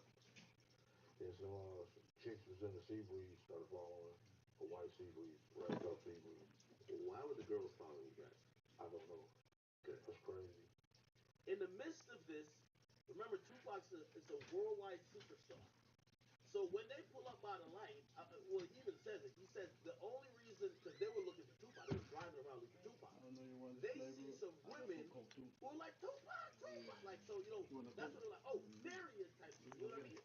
So there's these women who are also in the midst, who, by the way, ironically, is a group of women that alerted them to Tupac's whereabouts. And I guess, like, after the shots get fired, these same women, like, they're probably also surprised. They don't know what to do. They said the women were almost kind of following them. I don't know what the fuck. Anyway. But I guess their window got shot out. Probably. And they stopped following you at that point. Right. So by the way, I guess remember they're getting out of the scene. They just got shot at a couple times by Suge's right hand man, Buncher, another guy. But then there's some girls also behind them. So they're probably just trying to get out of there. They're probably shooting back or whatever. A bullet hits the windshield of the girls. They stop following. You heard she said, "Boy, don't make her do a drive-by." I've talked to a couple people that were there about the situation, and from what they told me was that you guys came up, the car that you were in came up behind Tupac's car. You guys didn't. The cars were not facing each other. No, they're not facing each other. They were not facing each other. Got it right.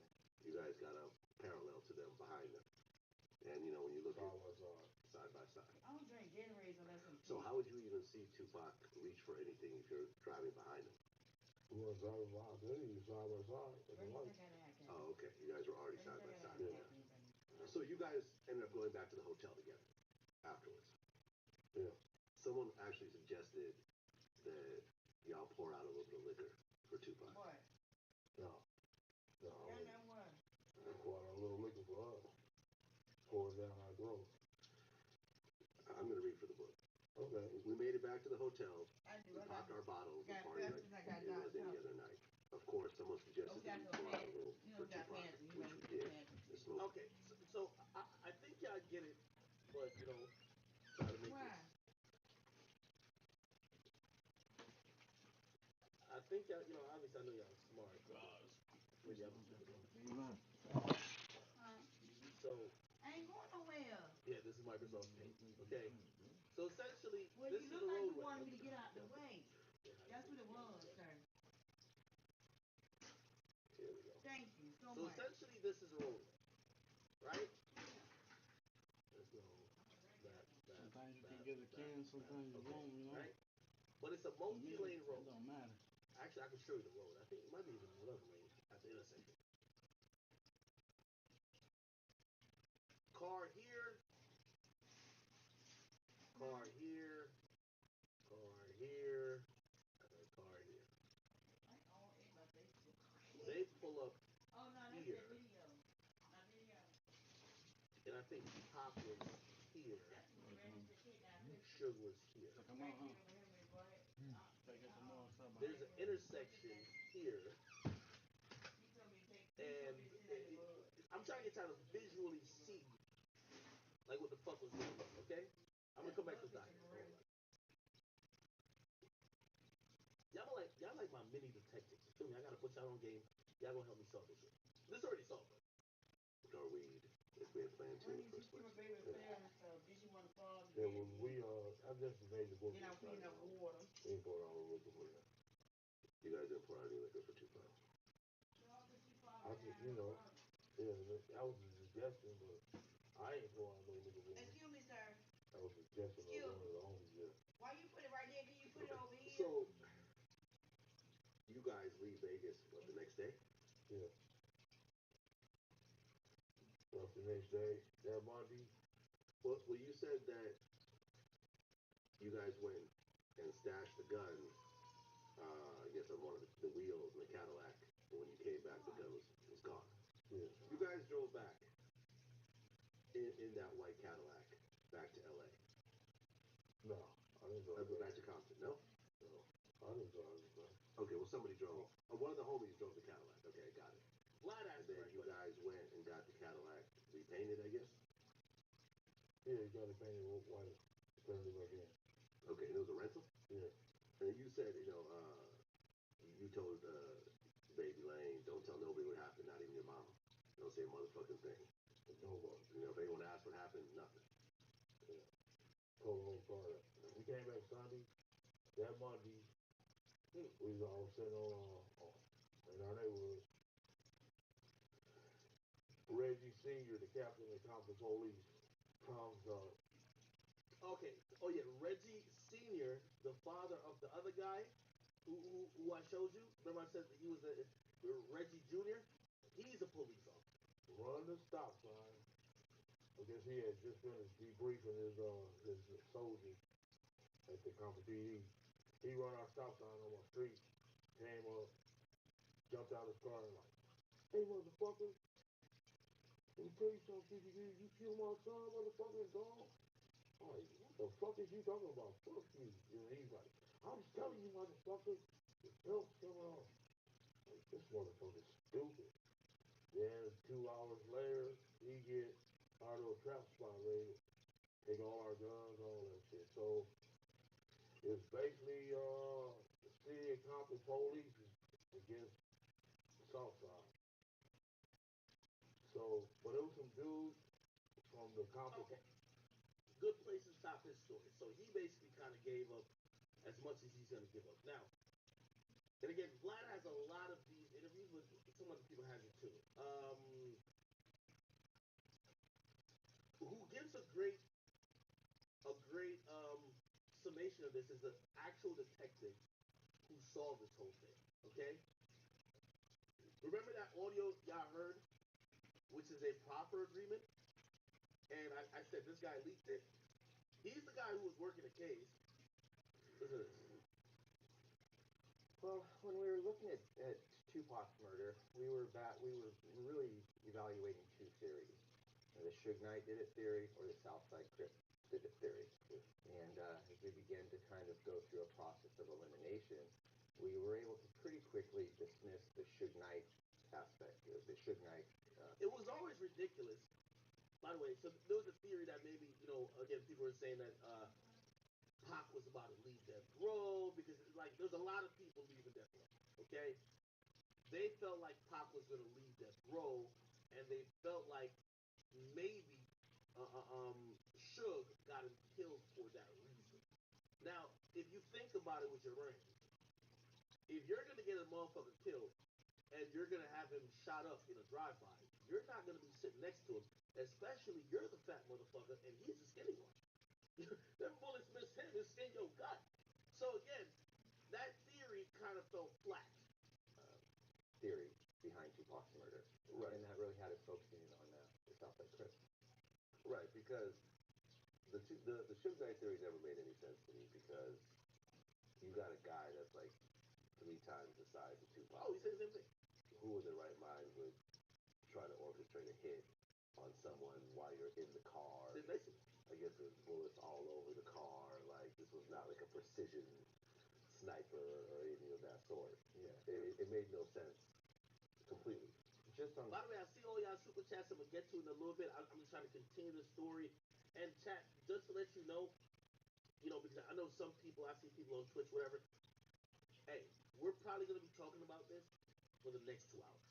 Like this is at least a 2 hour, really methodical, really get into everything.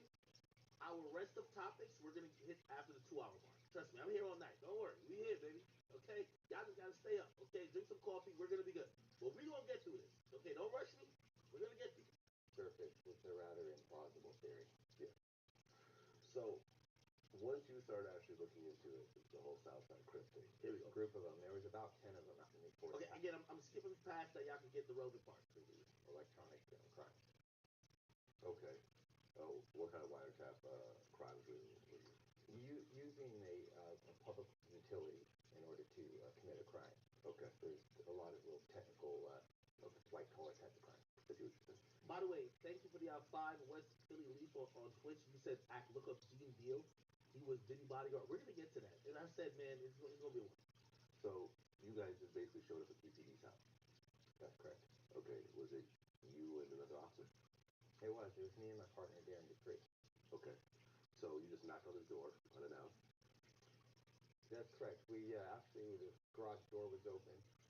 He came outside and we encountered him initially right in his driveway. What was the sort of initial reaction when 2 cops suddenly show up at your door like this? I can't speak for him. I mean, PPD, comes from a long history of criminal activity and police encounters. So it wasn't his first rodeo. But I'm sure he was quite curious as to why we were there. Okay. So when you initially started talking to him, how did you sort of present the information to him? Well, we sat down in his garage and explained to him that we had been conducting a long-term covert operation, looking at him and others, members of his family even, in a big drug trafficking ring. And once he realized we knew what we were talking about, we were dropping names and talking about events that we had witnessed. Then he knew. So if you're following the story, remember, Pac gets killed. These guys are from LA. They're not from Vegas. They go back to Vegas. Or they go back to LA, I mean. Now, Tupac's murder shaken the entire nation. Now, LA police takes an interest in this case because the people they suspect to have killed Tupac already been doing a bunch of crime in it.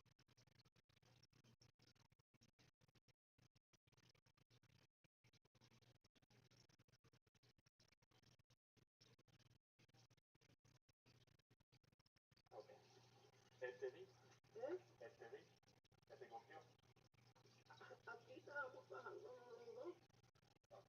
Porque no me quería dar mi cosa. Explícame lo que pasó cuando ustedes estaban bajando. O sea, mira, él es de la persona, por ejemplo, él viene, te da tu matapollo normal. Cuando tú vienes para andar, él comienza a grabarte. Y después te quita tu celular y te borra todo. Y él se queda con todo lo que él tiene, nada más de ti.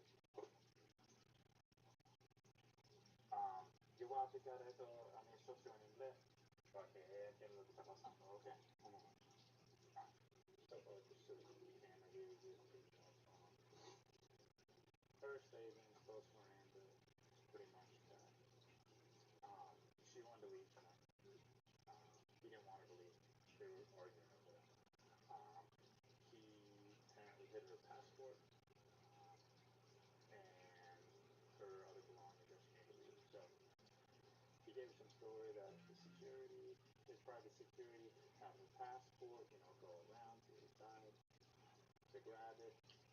When the security got here, she didn't go around that way. She went, I guess, around a different way and saw that Daniel had the passport, had it hidden.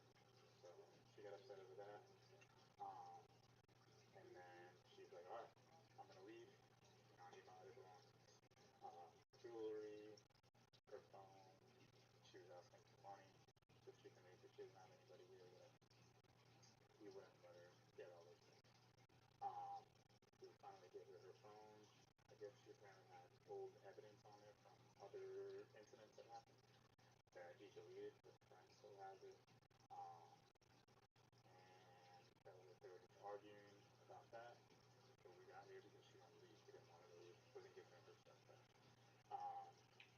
So then now I just asked her, he hit her.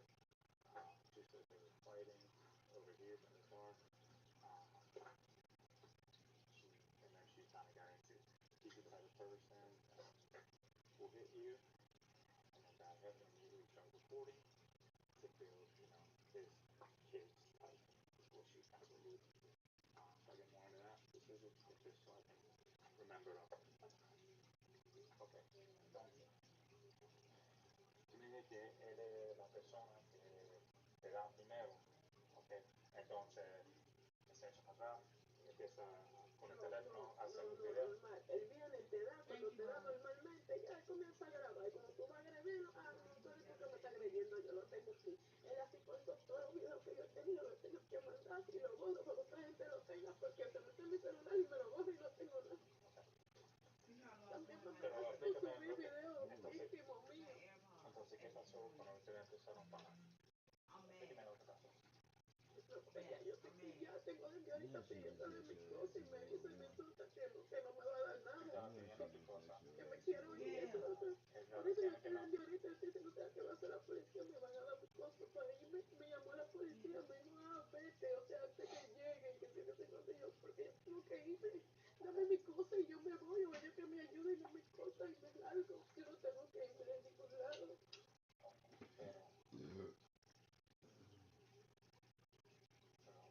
¿Qué pasó cuando ustedes empezaron a trabajar? Yo sé que ustedes estaban trabajando porque tú querías tus cosas y no quería dártelo, okay, pero ¿en qué momento te vi o algo así?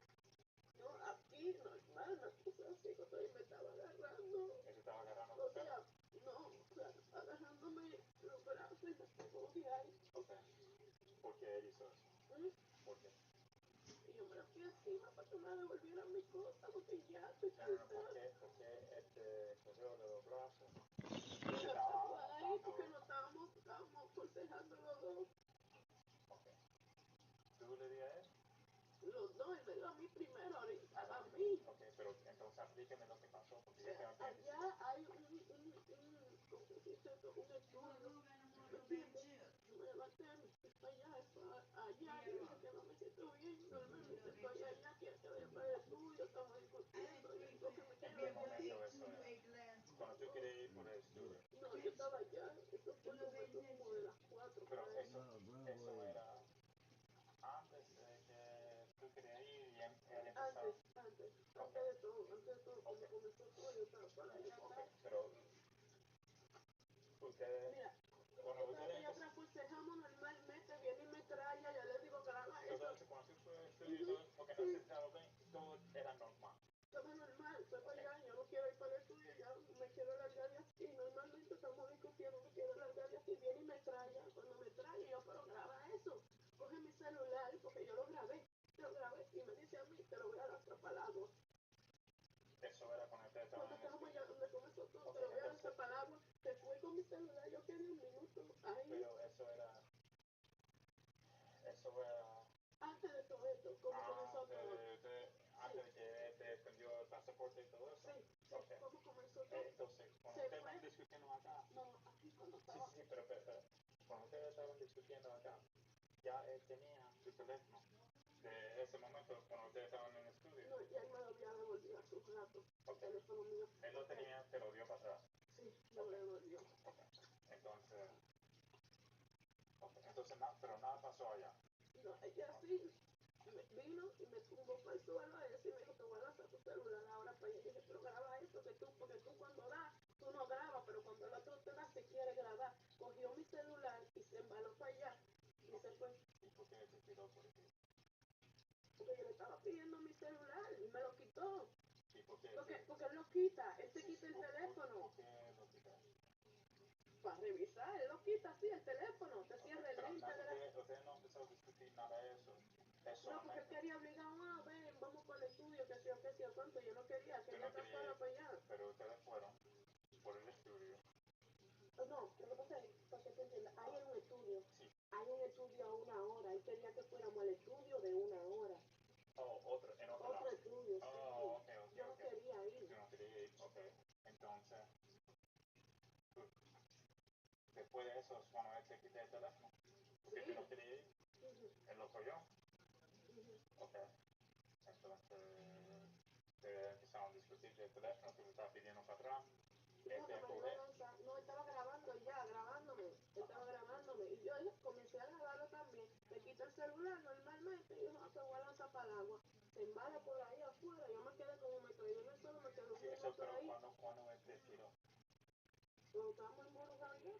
Ya después de que te quité el teléfono. Sí, y se embaló con mi teléfono. Te tiró. Sí, y se embaló con mi teléfono. ¿Y tú no sabes dónde fue? No, yo me quedé un minuto ahí tiré en el suelo porque me dolía la cabeza. Todavía me duele la cabeza. ¿Me entiendes? Y él cogió, dio la vuelta y se fue para allá corriendo. ¿Me entiendes? Y yo fui donde la mamá y le estoy diciendo que me devuelva mi teléfono y que me devuelva mi pasaporte, que yo no quiero estar aquí. ¿Me entiendes? Vuelve y me dice a mí, vamos a hablar. Yo no quiero hablar, me quiero ir. ¿Me entiendes?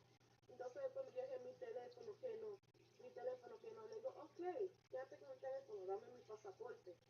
Que Ronaldo lo tiene, el otro, su seguridad, que él lo tiene. Y yo dije, ¿cómo que él lo tiene? Si no vamos para ningún lado. O sea, él lo entrega si vamos para China para que me saque la visa de allá.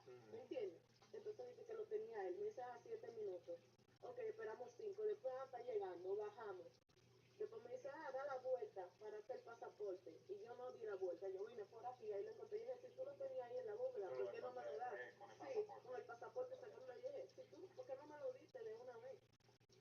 Entonces la primera cosa que pasó es él quería que tú fueras otro estudio con él por 1 hora. Tú no querías. Yo estaba aburrida, no quería ir para ningún lado. ¿Y a dónde te empujé? Allá. Allá en este estudio. Allá. Entonces tú estabas en este estudio, tú no querías estar cerca de él. Sí, por eso yo me levanté y me fui para allá. Y él fue atrás de ti. Empezaron a discutir contigo, te quité el teléfono para revisar cualquier cosa, ¿ok? Entonces, tú estabas tratando de revisar el teléfono, o tú estabas tratando de volver a coger el teléfono para atrás.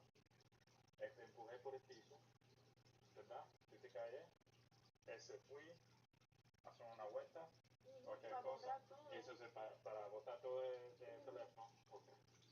Entonces, todo lo que está diciendo hasta este momento es correcto, ¿ok? Entonces, cuando tú venís, entonces él volvió para atrás, ¿ok? Y tú estabas pidiendo por el teléfono y él tenía tu pasaporte y él estaba, vamos a hablar, tú no querías hablar, ¿ok? La seguridad viene, todo lo que tú me estás diciendo del pasaporte, explica lo que tenía, dar una vuelta, tú no te puse una vuelta, tú fui aquí, tú encontré él con el pasaporte tuyo, tú te puse enojado porque él tenía tu pasaporte contigo, ¿verdad? Y él no te... Sí, porque lo tenía, porque él estaba diciendo una mentira, ¿ok? Entonces, después de eso, usted te dio el pasaporte para atrás. Sí, y no me quería dar ni prenda ni nada, que me fuera sin nada de Pero, ¿y ya tú tenías el teléfono para atrás también? Sí, me dio el teléfono. Ok, te dio el teléfono y tu pasaporte. Mi Entonces, pasaporte. no quería nada de tu perena, nada de eso. Ni mi dinero tampoco. Y dinero. Ok, tu dinero. Mi dinero. Ok. Entonces, tú estabas pidiendo, él no te quería dar, y ustedes empezaron a discutir de eso, y ustedes estaban aquí, y todavía discutiendo, palabras solamente, y este corrió de los brazos y te empujé aquí en el carro. ¿Sí? Okay. Y tú no notas que en cualquier momento antes de eso... Sí, los dos sí, claro que sí. Okay. ¿Qué pasó? No, estábamos embarujándonos ahí porque le estoy diciendo, él venía y estaba ahí con el seguridad, normalmente, y yo decía, pero ven acá, me va a dejar sin nada, dame mis cosas, que como yo vine, yo me voy, que me voy sin nada. Y ahí empezamos embrujando, yo le estoy diciendo pacientemente. Pero explícame lo que pasó cuando ustedes empezaron a dar. No, porque yo le dije, o sea, mira, él me compró un carro también, él me compró un carro aquí, ¿me entiendes? Entonces, cuando yo vine y le agarré el carro de seguridad aquí, le hice así, como la cosa de afuera, vine y se la agarré así, prendí el carro como para irse, y yo, ¿qué? Me va a arrastrar por el carro otra vez, le dije. ¿Quién se cree? El seguridad prendió para irse, pero no me quieren dar mi cosa todavía. ¿Me entiendes? Y dije, ¿qué? Van a arrastrar el carro, como prenderlo. Si yo te he agarrado de ahí, ¿cómo tú prendes para irte? Si tú sabes que me va a arrastrar por ahí otra vez. Y ya eso él lo hizo. Señor, pero todavía necesito saber cómo ustedes empezaron a bajar aquí. ¿Ok? ¿Quién tiró el primer tiro? ¿Era un tiro o solamente empujando? ¿En qué momento tú lo tiró para atrás? Cosas así. ¿Si era con la mano? Los dos. Ok, pero lo que tú te recuerdas, dime. Yo sé que tú me estás diciendo los dos, pero cuando yo hago un reporte, yo no puedo poner, los dos estamos bajando y ya, quizás todo termine. Y No, ya. porque él primero me dio allí, él primero. Él te dio ahí. Claro. Ok, entonces aquí, ¿qué pasó? No, yo le dije, bueno, tú no me vas a dar mi dinero, pues vine y le rompí ese carro que está ahí normal. Ok. Tú rompí el carro. El vidrio que está ahí. Ajá. De la parte de al lado ahí. Sí, porque él dijo, no, no te voy a dar tu dinero. Y yo, bueno, pues si yo no voy a dar mi dinero, tú vas a tener que pagar eso. O sea, yo no voy a decir nada, pero tú también vas a tener que gastar dinero en eso.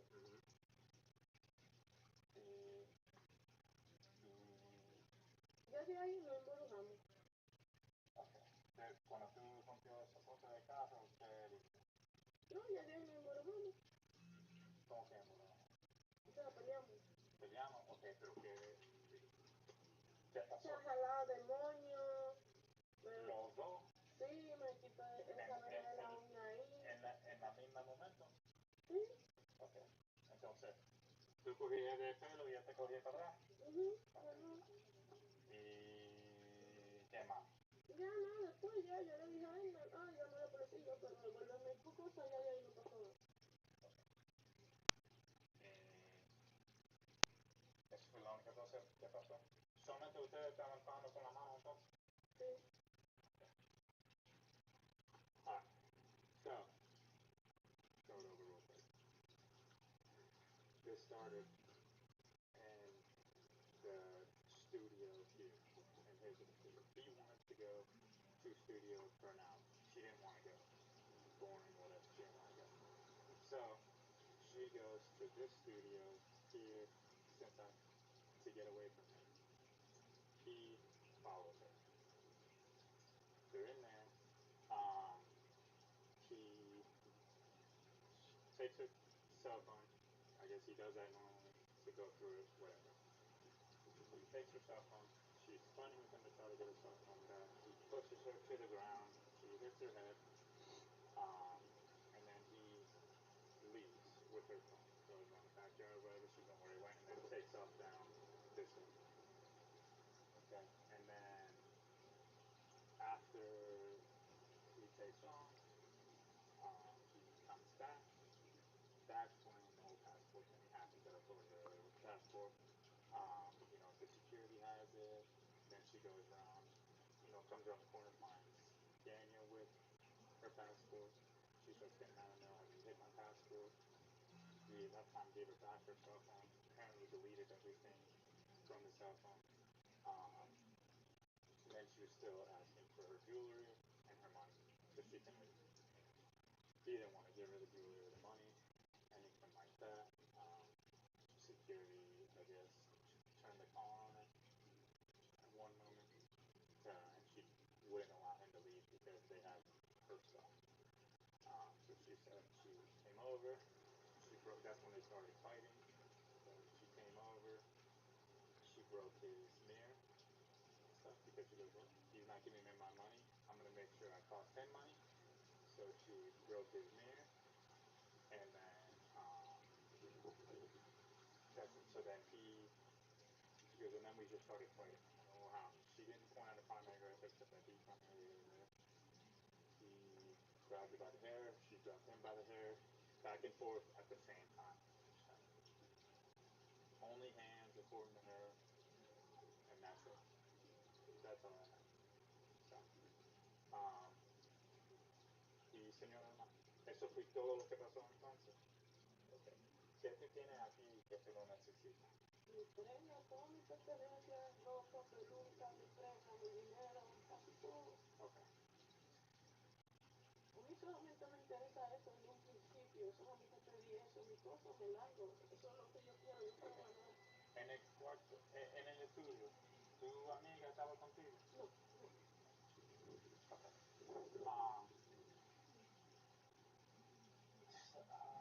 Is your car here, man? It's up there. We're going to go ahead and use 15. And then I'll explain her everything that's going on. Yeah, we can in a second. Okay. Ven acá un momentito. ¿Y tú no tienes cuchillo, armas, nada de eso? Ok. Perfecto. Dame yo lo voy a poner Y hay nada en el teléfono, ¿verdad? Mírate un momentito. Okay. Yo te voy a explicar lo que va a pasar, ¿ok? Be able to do me in 25. Hey, you want more drink, please? Humble. Yeah, man.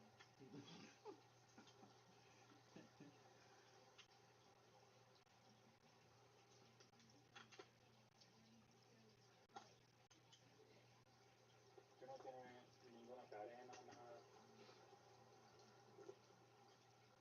Porque I have a chance to check it. Huh?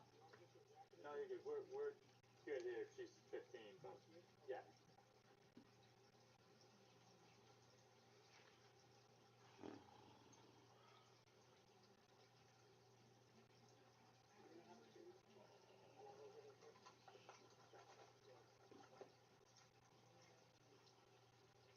Y no tiene, señor, no tiene nada en tu bolsa. No tiene, eso se puede salir de tu nariz. Okay. Porque pero tiene nada aquí.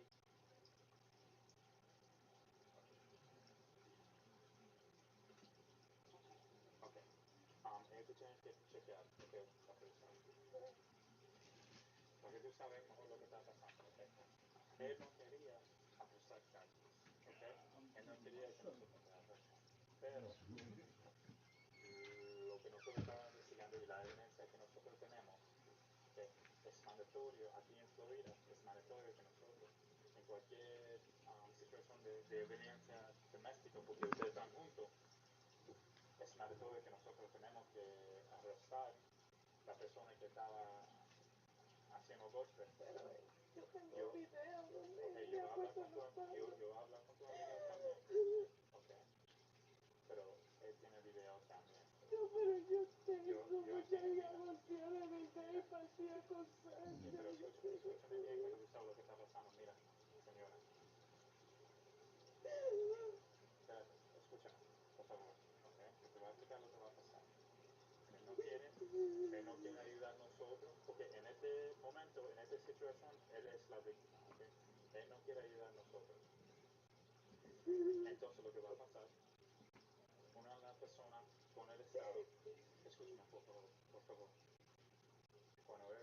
Cuando tú llegues ahí, ellos van a llamar a él, las personas con el Estado, servicios de víctimas, ¿okay? Van a llamar a él, preguntar lo que él quiere hacer con el caso. Cuando él dice que él no quiere hacer nada, él no quiere pisar cargas, él no quiere que tú estés ahí en la cárcel, ellos te van a sacar, ¿ok? Mañana, ¿ok? Para que tú sabes. Tú no vas a estar ahí lejos, él te va a recoger mañana, es lo que él me dijo, ¿ok? Yo voy a hablar con él a decir el proceso que tiene que pasar, ¿ok? Si tú no quieres hacer nada con él mañana, cuando tú vuelvas aquí a coger tus cosas, llama a nosotros primero. Yo voy a aplicar todo esto a tu amiga también, ¿ok? ¿Es lo mejor? ¿Es mejor? Ok. ¿Está en el caso? ¿Tú quieres que tu amiga coge tu cartera? Sí, mi teléfono. Ok. ¿Tu teléfono tú lo quieres llevar o no? Tu teléfono puede ir contigo. Pero si tú llevas dinero contigo, ellos quitan un poquito de dinero, depende a qué tiempo tú estás ahí. Okay. Entonces es mejor que no te lleves, porque ellos te... No, mi amiga que chuma mi cartera. Ok, ellos te cargan por eso. Yo no sé por qué. Ok. Yo voy a dar tu teléfono. ¿Este es tu cartera aquí? ¿En el carro? Sí. ¿Eso es tuyo? Ok. Tu amiga va a venir a recoger esa cosa. Sí, los dos. Ok. ¿Y qué más? ¿Solamente eso? Por ahora y mañana tú puedes ir a coger tus cosas, ¿ok? A venir para acá a coger tus cosas, cualquier cosa que quieras. Si tú estás terminado con él, llama a nosotros primero mañana.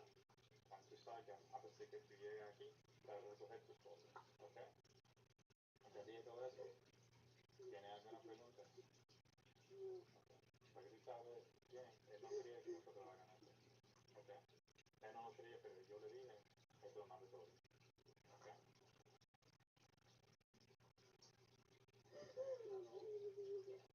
That's it, just her friend's gonna say. Do you want a friend to take out the earrings and stuff? Yeah. Okay, I'll call it up. Yeah, just bring it to your car, and the friend can do that at the car. Okay. Is that better? Okay. Okay. Yeah.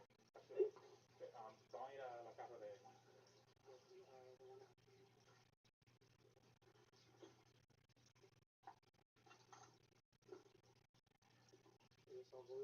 This is going with friend. Okay.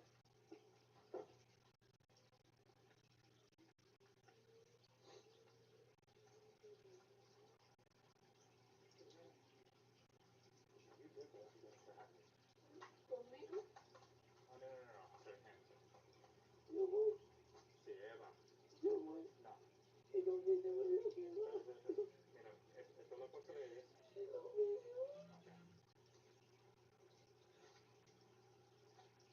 Por dejar entrar al que me vino a buscar, porfa, que me distraja, nada más que estaba esperando para yo irme y me va sola. Está bien, está bien. Nosotros podemos esperar. Para que tú sabes lo que va pasando. ¿Cómo? Para que tú, yo voy a explicar lo que está pasando. Porque ya yo expliqué a ella, pero yo no sé si estaba entendiendo porque ella estaba llorando, ella es muy triste. Pero para que tú sabes lo que va a pasar. Ella tiene que ir con nosotros, ¿ok? Por la casa. ¿Y él no? Él no, ¿ok? Él no quería que nosotros arrestaran ninguna persona, ¿ok? Pero cuando nosotros vengan aquí a hacer una investigación de violencia doméstica, en Florida es mandatorio que nosotros tenemos que arrestar a la persona que dio el primer golpe, ¿ok? Pero él le dio. Yo sé, pero yo no tengo evidencia de eso. Eso es el único problema, ¿ok? Entonces yo estaba investigando y la evidencia que yo tengo, es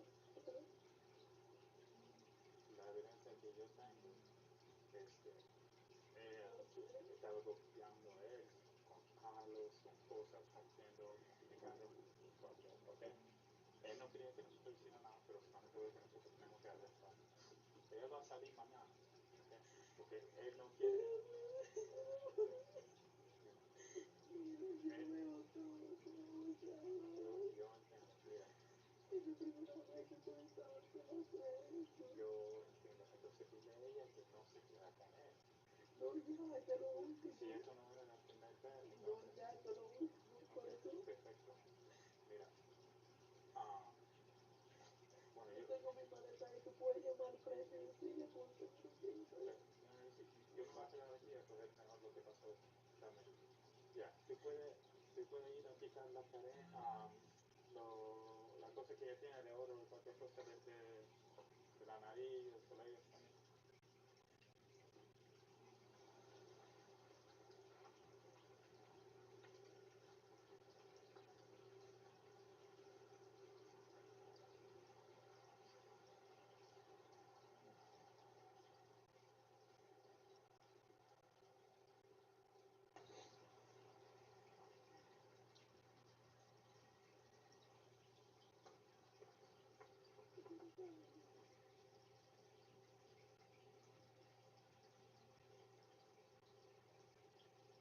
Esto no me va.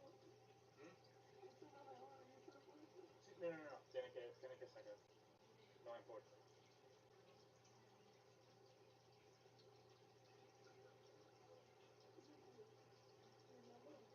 No, tiene uno en la nariz, yo no sé si. No, esa yo no sé qué.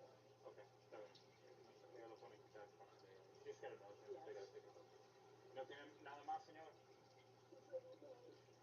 Ella lo tiene, para que se pueda llamar. No, nosotros lo tienen para ella. Yo,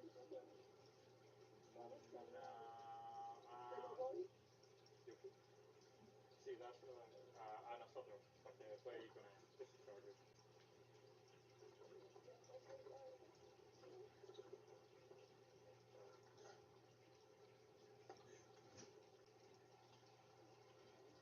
Y, ok, yo tengo tu información. Es Junior, ¿verdad? He wants some chips from our Yo game. como todo, sí. Like how he get like 2 bags of chips, 3 bags of chips open already. This don't make no sense. ¿Otra vez? ¿Cómo se dice? Heroína. Ok. ¿Eso es tu nombre primero? Ok. ¿Y Guillermo? Oh, Guillermo. U-I-L-L-E-R-M-O. Guillermo. ¿Ah? Díaz. ¿Eso es tu nombre completo? ¿Y fecha de nacimiento? 4 de julio. 4 de julio.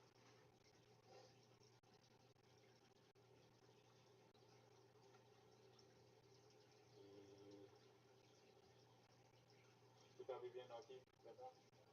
Okay. ¿Qué es tu número de teléfono? No lo sabes. ¿Quieres saber el número de tu amiga? ¿De qué? Ok. Ok. Y yo lo cojo el número tuyo de... Y no tiene número social security, nada de eso, ¿verdad? No, una gente que tengo aquí afuera. ¿A dónde nació? República Dominicana. Ok, ¿a dónde? A Santo Domingo. Vírate. Ok, no se aprieta más. Por este lado. No, vírate a mí. Ajá. Acómodo un poquitito.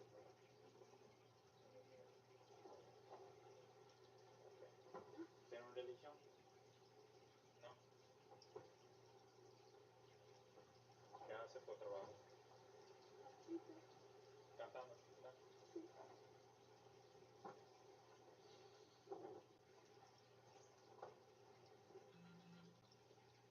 Y la única dirección que tú tienes aquí en los Estados Unidos es esta, ¿verdad? Ok.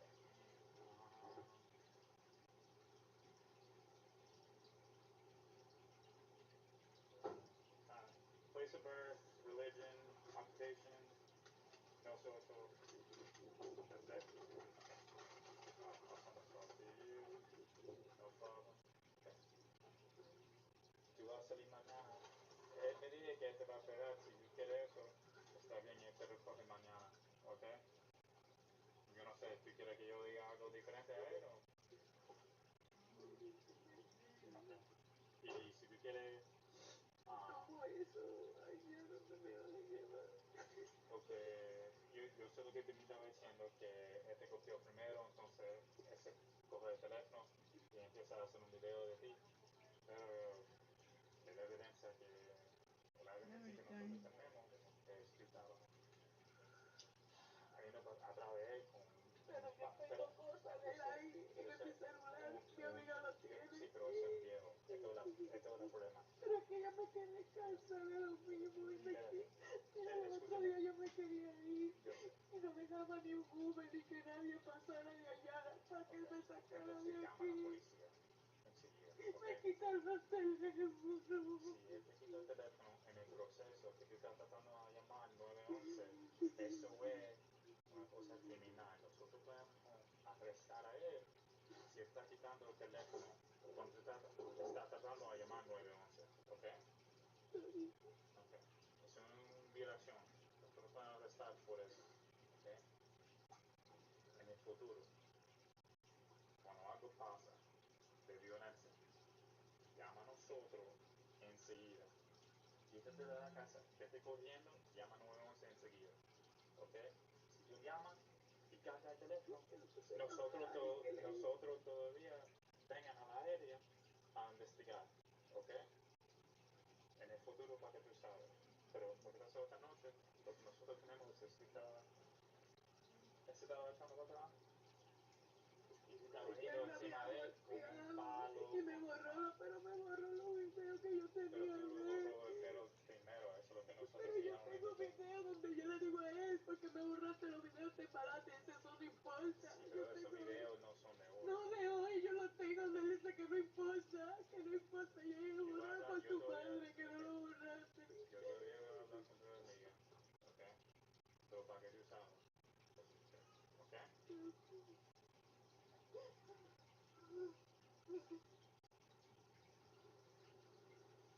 Entonces,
tengo otro vídeo.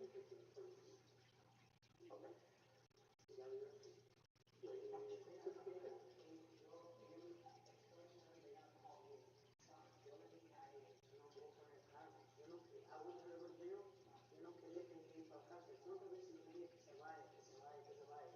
This ain't VR. I'm trying to tell him que esto no es bebé. Aquí la policía cuando viene se tiene que llevar algo. ¿Me entiendes? And I told her that too.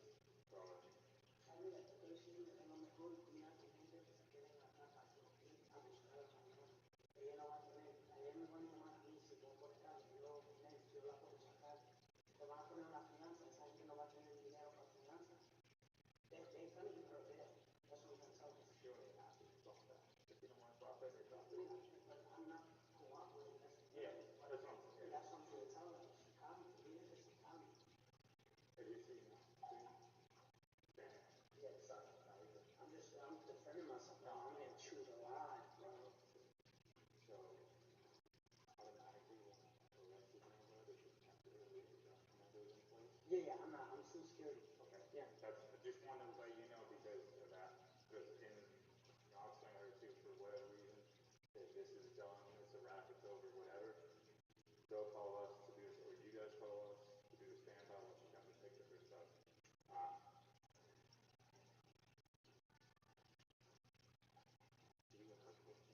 I got her on the phone. She's on the phone? Yeah, telling me. Yeah. Okay.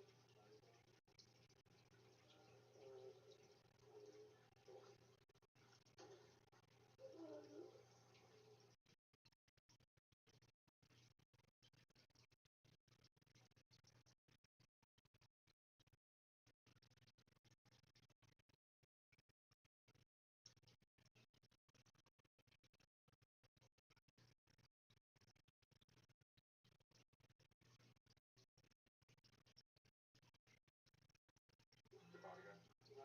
And I'll make sure. I'll just get a statement from her and then we'll be, a statement from him just real quick so that everything's, everything's T's and I's and, okay. Okay, o sea, ¿tú tienes video de lo que pasó esta noche? No, ella lo tiene. Lo que pasa es. Yo sé que él lo quita de su teléfono. Okay. Aparte de que lo quita, él graba lo que le conviene. Porque yo sé, y te lo digo no porque esa es mi amiga, y tú ves como yo estoy tranquila, sino porque cuando se acuestan al piso, él no quiere ver por los ojos. Entonces como un Gaby se acuestó y para de grabar. Entonces cuando vuelve y graba lo que le conviene. Entonces, ¿qué tú fijé esta noche? ¿Qué tú fijé esta noche? ¿Qué tú viste? Mira, ella estaba tranquila, ¿verdad? Ellos, o sea, le dijo, dame mis cosas para yo irme, porque ella cantó en un lugar, creo que fue en Cuba, para no hablarte mentira, y entonces ella le dijo, dame mi cadena, que es mi té grande, dice ella, y mí, y él no se la quiso dar, le dice, no, vete sin dinero, sin nada, para tu país, vete como tú puedas. ¿Por qué ella se quería ir? Ella se quería ir porque parece, yo estaba durmiendo, yo me levanté. O sea, eso es lo que me están diciendo, como que parece que ella se quería ir, o sea, discutieron, pero los dos estaban calmados en ese momento.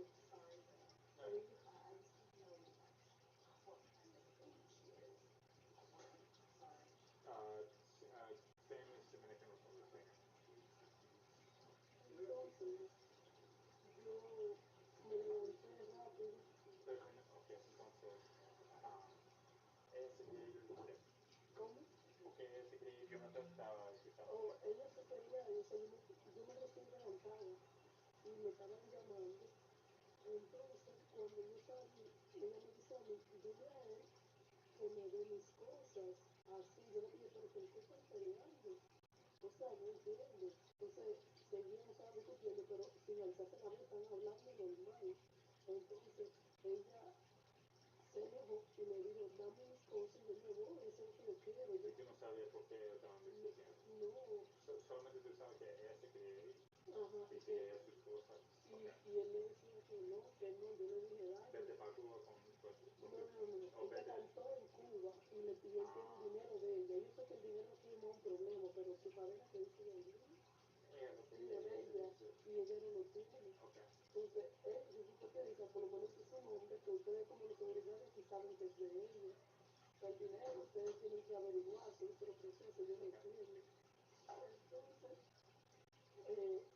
yo le dije a él, dale su cosa. Le digo, yo no le voy a dar nada a ella.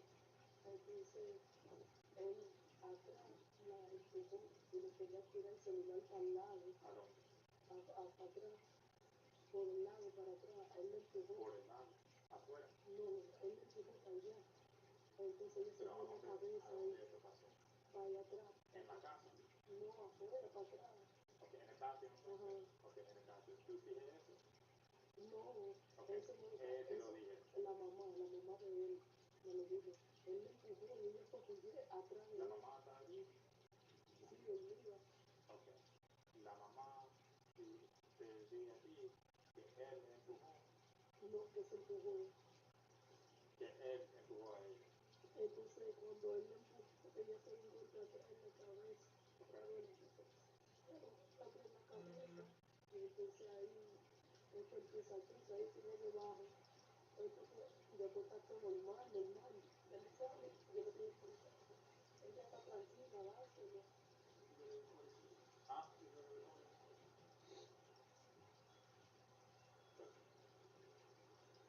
Pero realmente yo... Entonces después de eso, que lo empujé, todo estaba normal. O sea, estaba normal. Ella nada más le estaba pidiendo su cosa. Entonces, como ella no sabía, él hablaba con seguridad y se reía y eso era nada. Pero ella estaba tranquila, dando la cosa. Él dijo, no, dejen aquí, o sea, como que no le iba a dar nada de lo de ella, que no, que se vaya así. Ella le dijo, por lo menos dame $1,000 para yo irme. O sea, porque él tenía un dinero de ella. Y eso fue. ¿Y eso fue todo lo que pasó? Sí, después ahí ya lo que tú dices. Sí, eso es lo que, ¿cómo eso pasó? Porque lo que yo vi fui ella, tú sabes, tratando a Y tú no puedes preguntar si hay cámara aquí, para que tú veas. Porque dime tú, yo solamente estaba tratando de calmar. Eso es lo que yo te estaba preguntando, lo que tú ves, lo que pasó aquí afuera. Sí, la cabeza así. Pero ahí, entonces, aparte de eso, yo le ¿Cómo esto empezó? no recuerdo cómo empecé. Porque todo estaba, pero todo estaba tranquilo después de eso. Todo estaba tranquilo, porque si yo estaba sentada ahí, entonces ella me escribe, ven, por favor, ven. Y ahí yo salgo, y ahí están ya, o sea, sin ponerse la mano, están diciéndole, ella dice, Eso es cuando ella empezó a romper su cosa. no, lo que pasa es que ella eso porque ya él no quería darse su cosa. Sí, yo entiendo eso, pero y él también le empuja y le da. Entonces, él lo empujé aquí atrás. Entonces, pero ¿qué pasó aquí? Ella empezó, se puso enojada. En la grabación nota cuando ya ellos están bailando, solamente está cuando él se hace así, oh, graba, le dice al seguridad, graba, y él está diciendo, yo no sé, y está tranquilo porque lo están grabando, pero yo quiero que tú veas los videos cuando él le da también, ¿entiendes? Hay videos que él le dijo a ella, que yo sé que ustedes, que son policías, yo porque viajo de chiquita, yo tengo visa de pequeño, yo viajo desde siempre, que también cuando usted lo vive, cuando él se lo borró a ella, pero ustedes sí lo pueden conseguir, porque dijeron que ustedes sí lo pueden conseguir, aunque estén borrados, para que ustedes lo vean. Eso es lo que yo estaba preguntando, lo que yo fijé aquí. Sí, pero es que ellos estaban primero ahí antes de yo llegar. Yo fui allá cuando ya me Cuando yo fui allá, ellos estaban discutiendo. Fuera por él, Garrido, Rolando.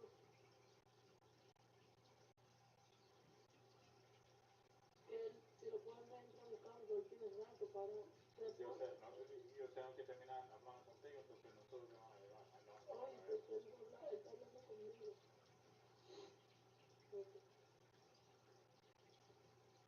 Porque cuando tú salió ahí afuera, yo sé que tú no sabes lo que pasó antes. Sí. Cuando tú salió ahí afuera, ellos estaban discutiendo, ok. Ella está diciendo, dámelo, él no quería dárselo nada, Entonces, hay un ejemplo, ellos estaban, los dos no le faltaban ese respeto, pero él, eso siempre le da a ella. Entonces, obviamente... Yo solamente estoy preguntando lo que tú fijé aquí afuera. Yo, es que te soy sincera, yo ni me recuerdo cómo empezó. Yo no, o sea, cuando yo llegué aquí, no es que por los nervios, porque me duele mucho la cabeza cuando está ahí, y ahí yo lo estoy tratando de calmar. Mira,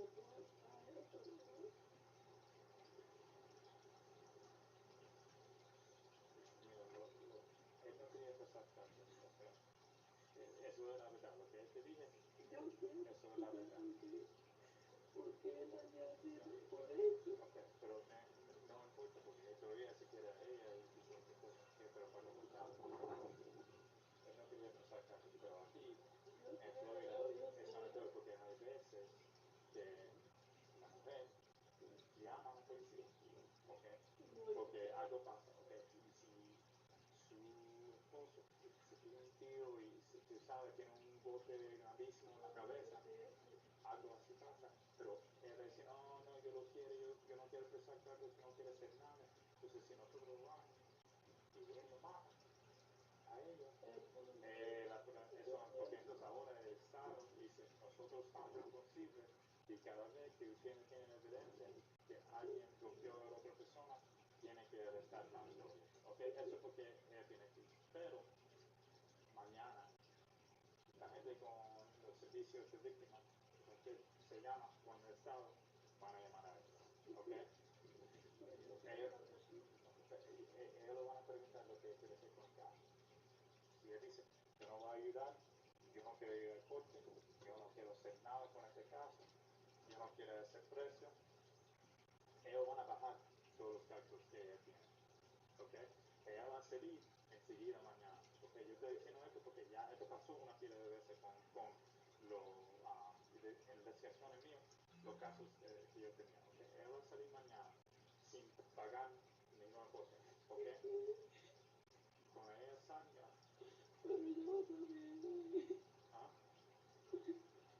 Ella va a estar bien ahí, no te preocupes. Ellos van a saber, ellos lo van a cuidar. ¿Ok? Nada va a pasar ahí. ¿Ok?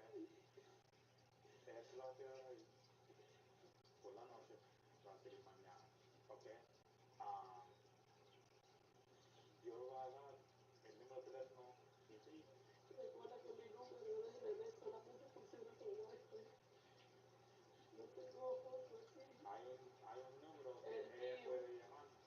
Lo que ella puede llamar de la casa. Yo voy a tratar de tener internet, ¿no? No, y no tiene un amigo o alguien que tiene un número de allí.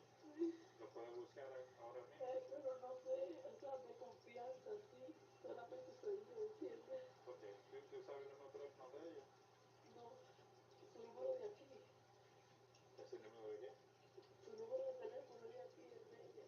El mío es el de RD. Ok, pero tú puedes buscar el teléfono de ella muy rápido. Antes que tú me des. De esta manera, cuando ella salga, ella puede encontrar el internet y llamar. Ok. Ese es tu número.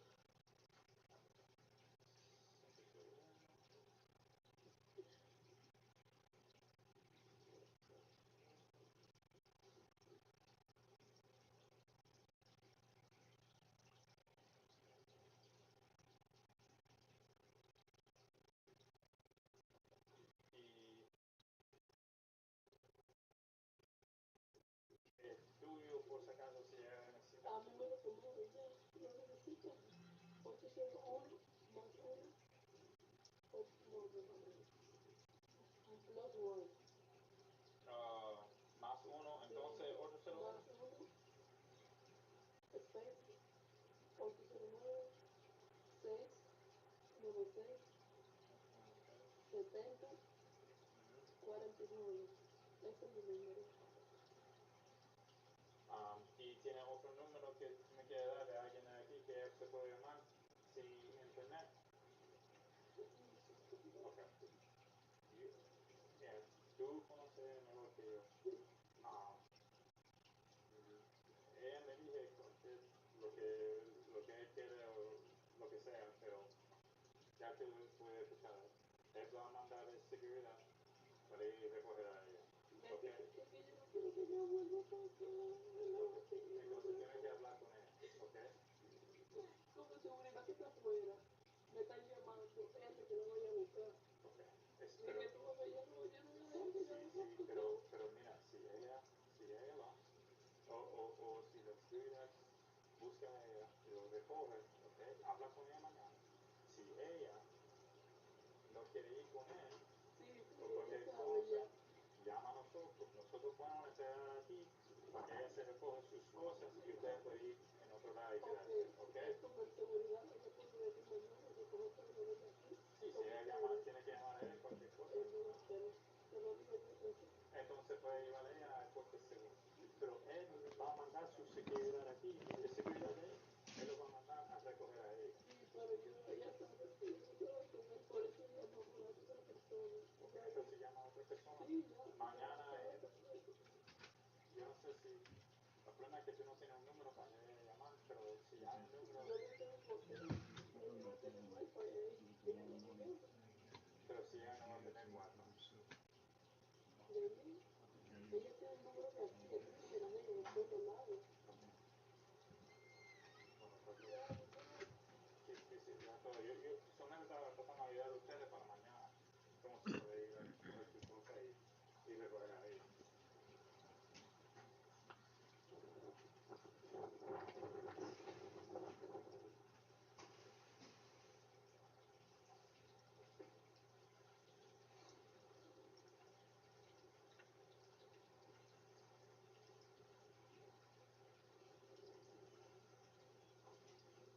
You got it? You sure? Thank you.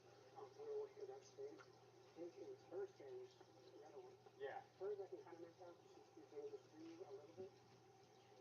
Hers was 100%. Dominican Republic is the fast. As far as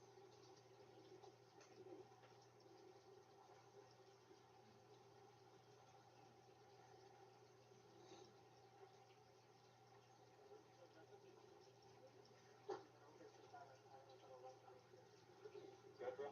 yeah, thank you, man. Okay. Yeah.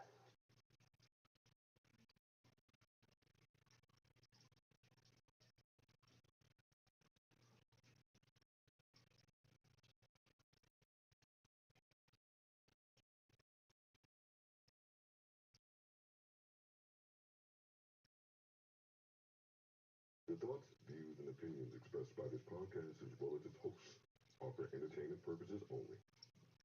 I repeat, it is not serious. It is not real. No one is exposing, revealing, indicting, or telling you anything about themselves. Also, we do not encourage you to try this at home. We are trained professionals, but do not have your best interest at heart, or our own. Enjoy the show.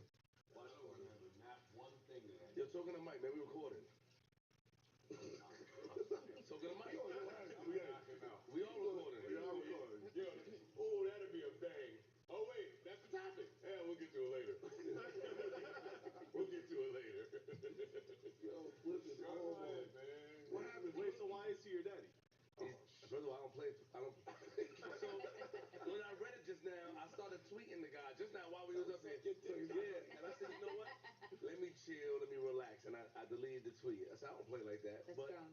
yeah, thank you, big man. Maturity, look at that. Yeah. Mm-hmm. But yeah, you know, niggas like to play these games. I don't play no games. It's the new year. We about to go into the new year, last day of 2023. We about to go into the new year, and I want to turn up on this nigga and turn up on everybody else in here today. Okay. Ish came in here looking with glasses, looking different. I don't like that you took them off. Yeah, me neither. Them niggas are like binoculars, nigga. He could see through my soul in them shits. Shout out to Ish. I like them shits. And they were expensive, too. That's an expensive frame he had on there. The lens expensive too, Ish? Nigga, Umar made him go get the glasses. Oh, shit. I get studious on him. I got He you. came in with glasses and books. Oh, shit. Library for real. That nigga came in with some James Avery. Who wrote them shits? That nigga what the book Battle Cry. I was like, oh shit. What kind of week does he have? God damn. He's viral. My man viral. Melissa gave me books to read that somebody gave us. Aw.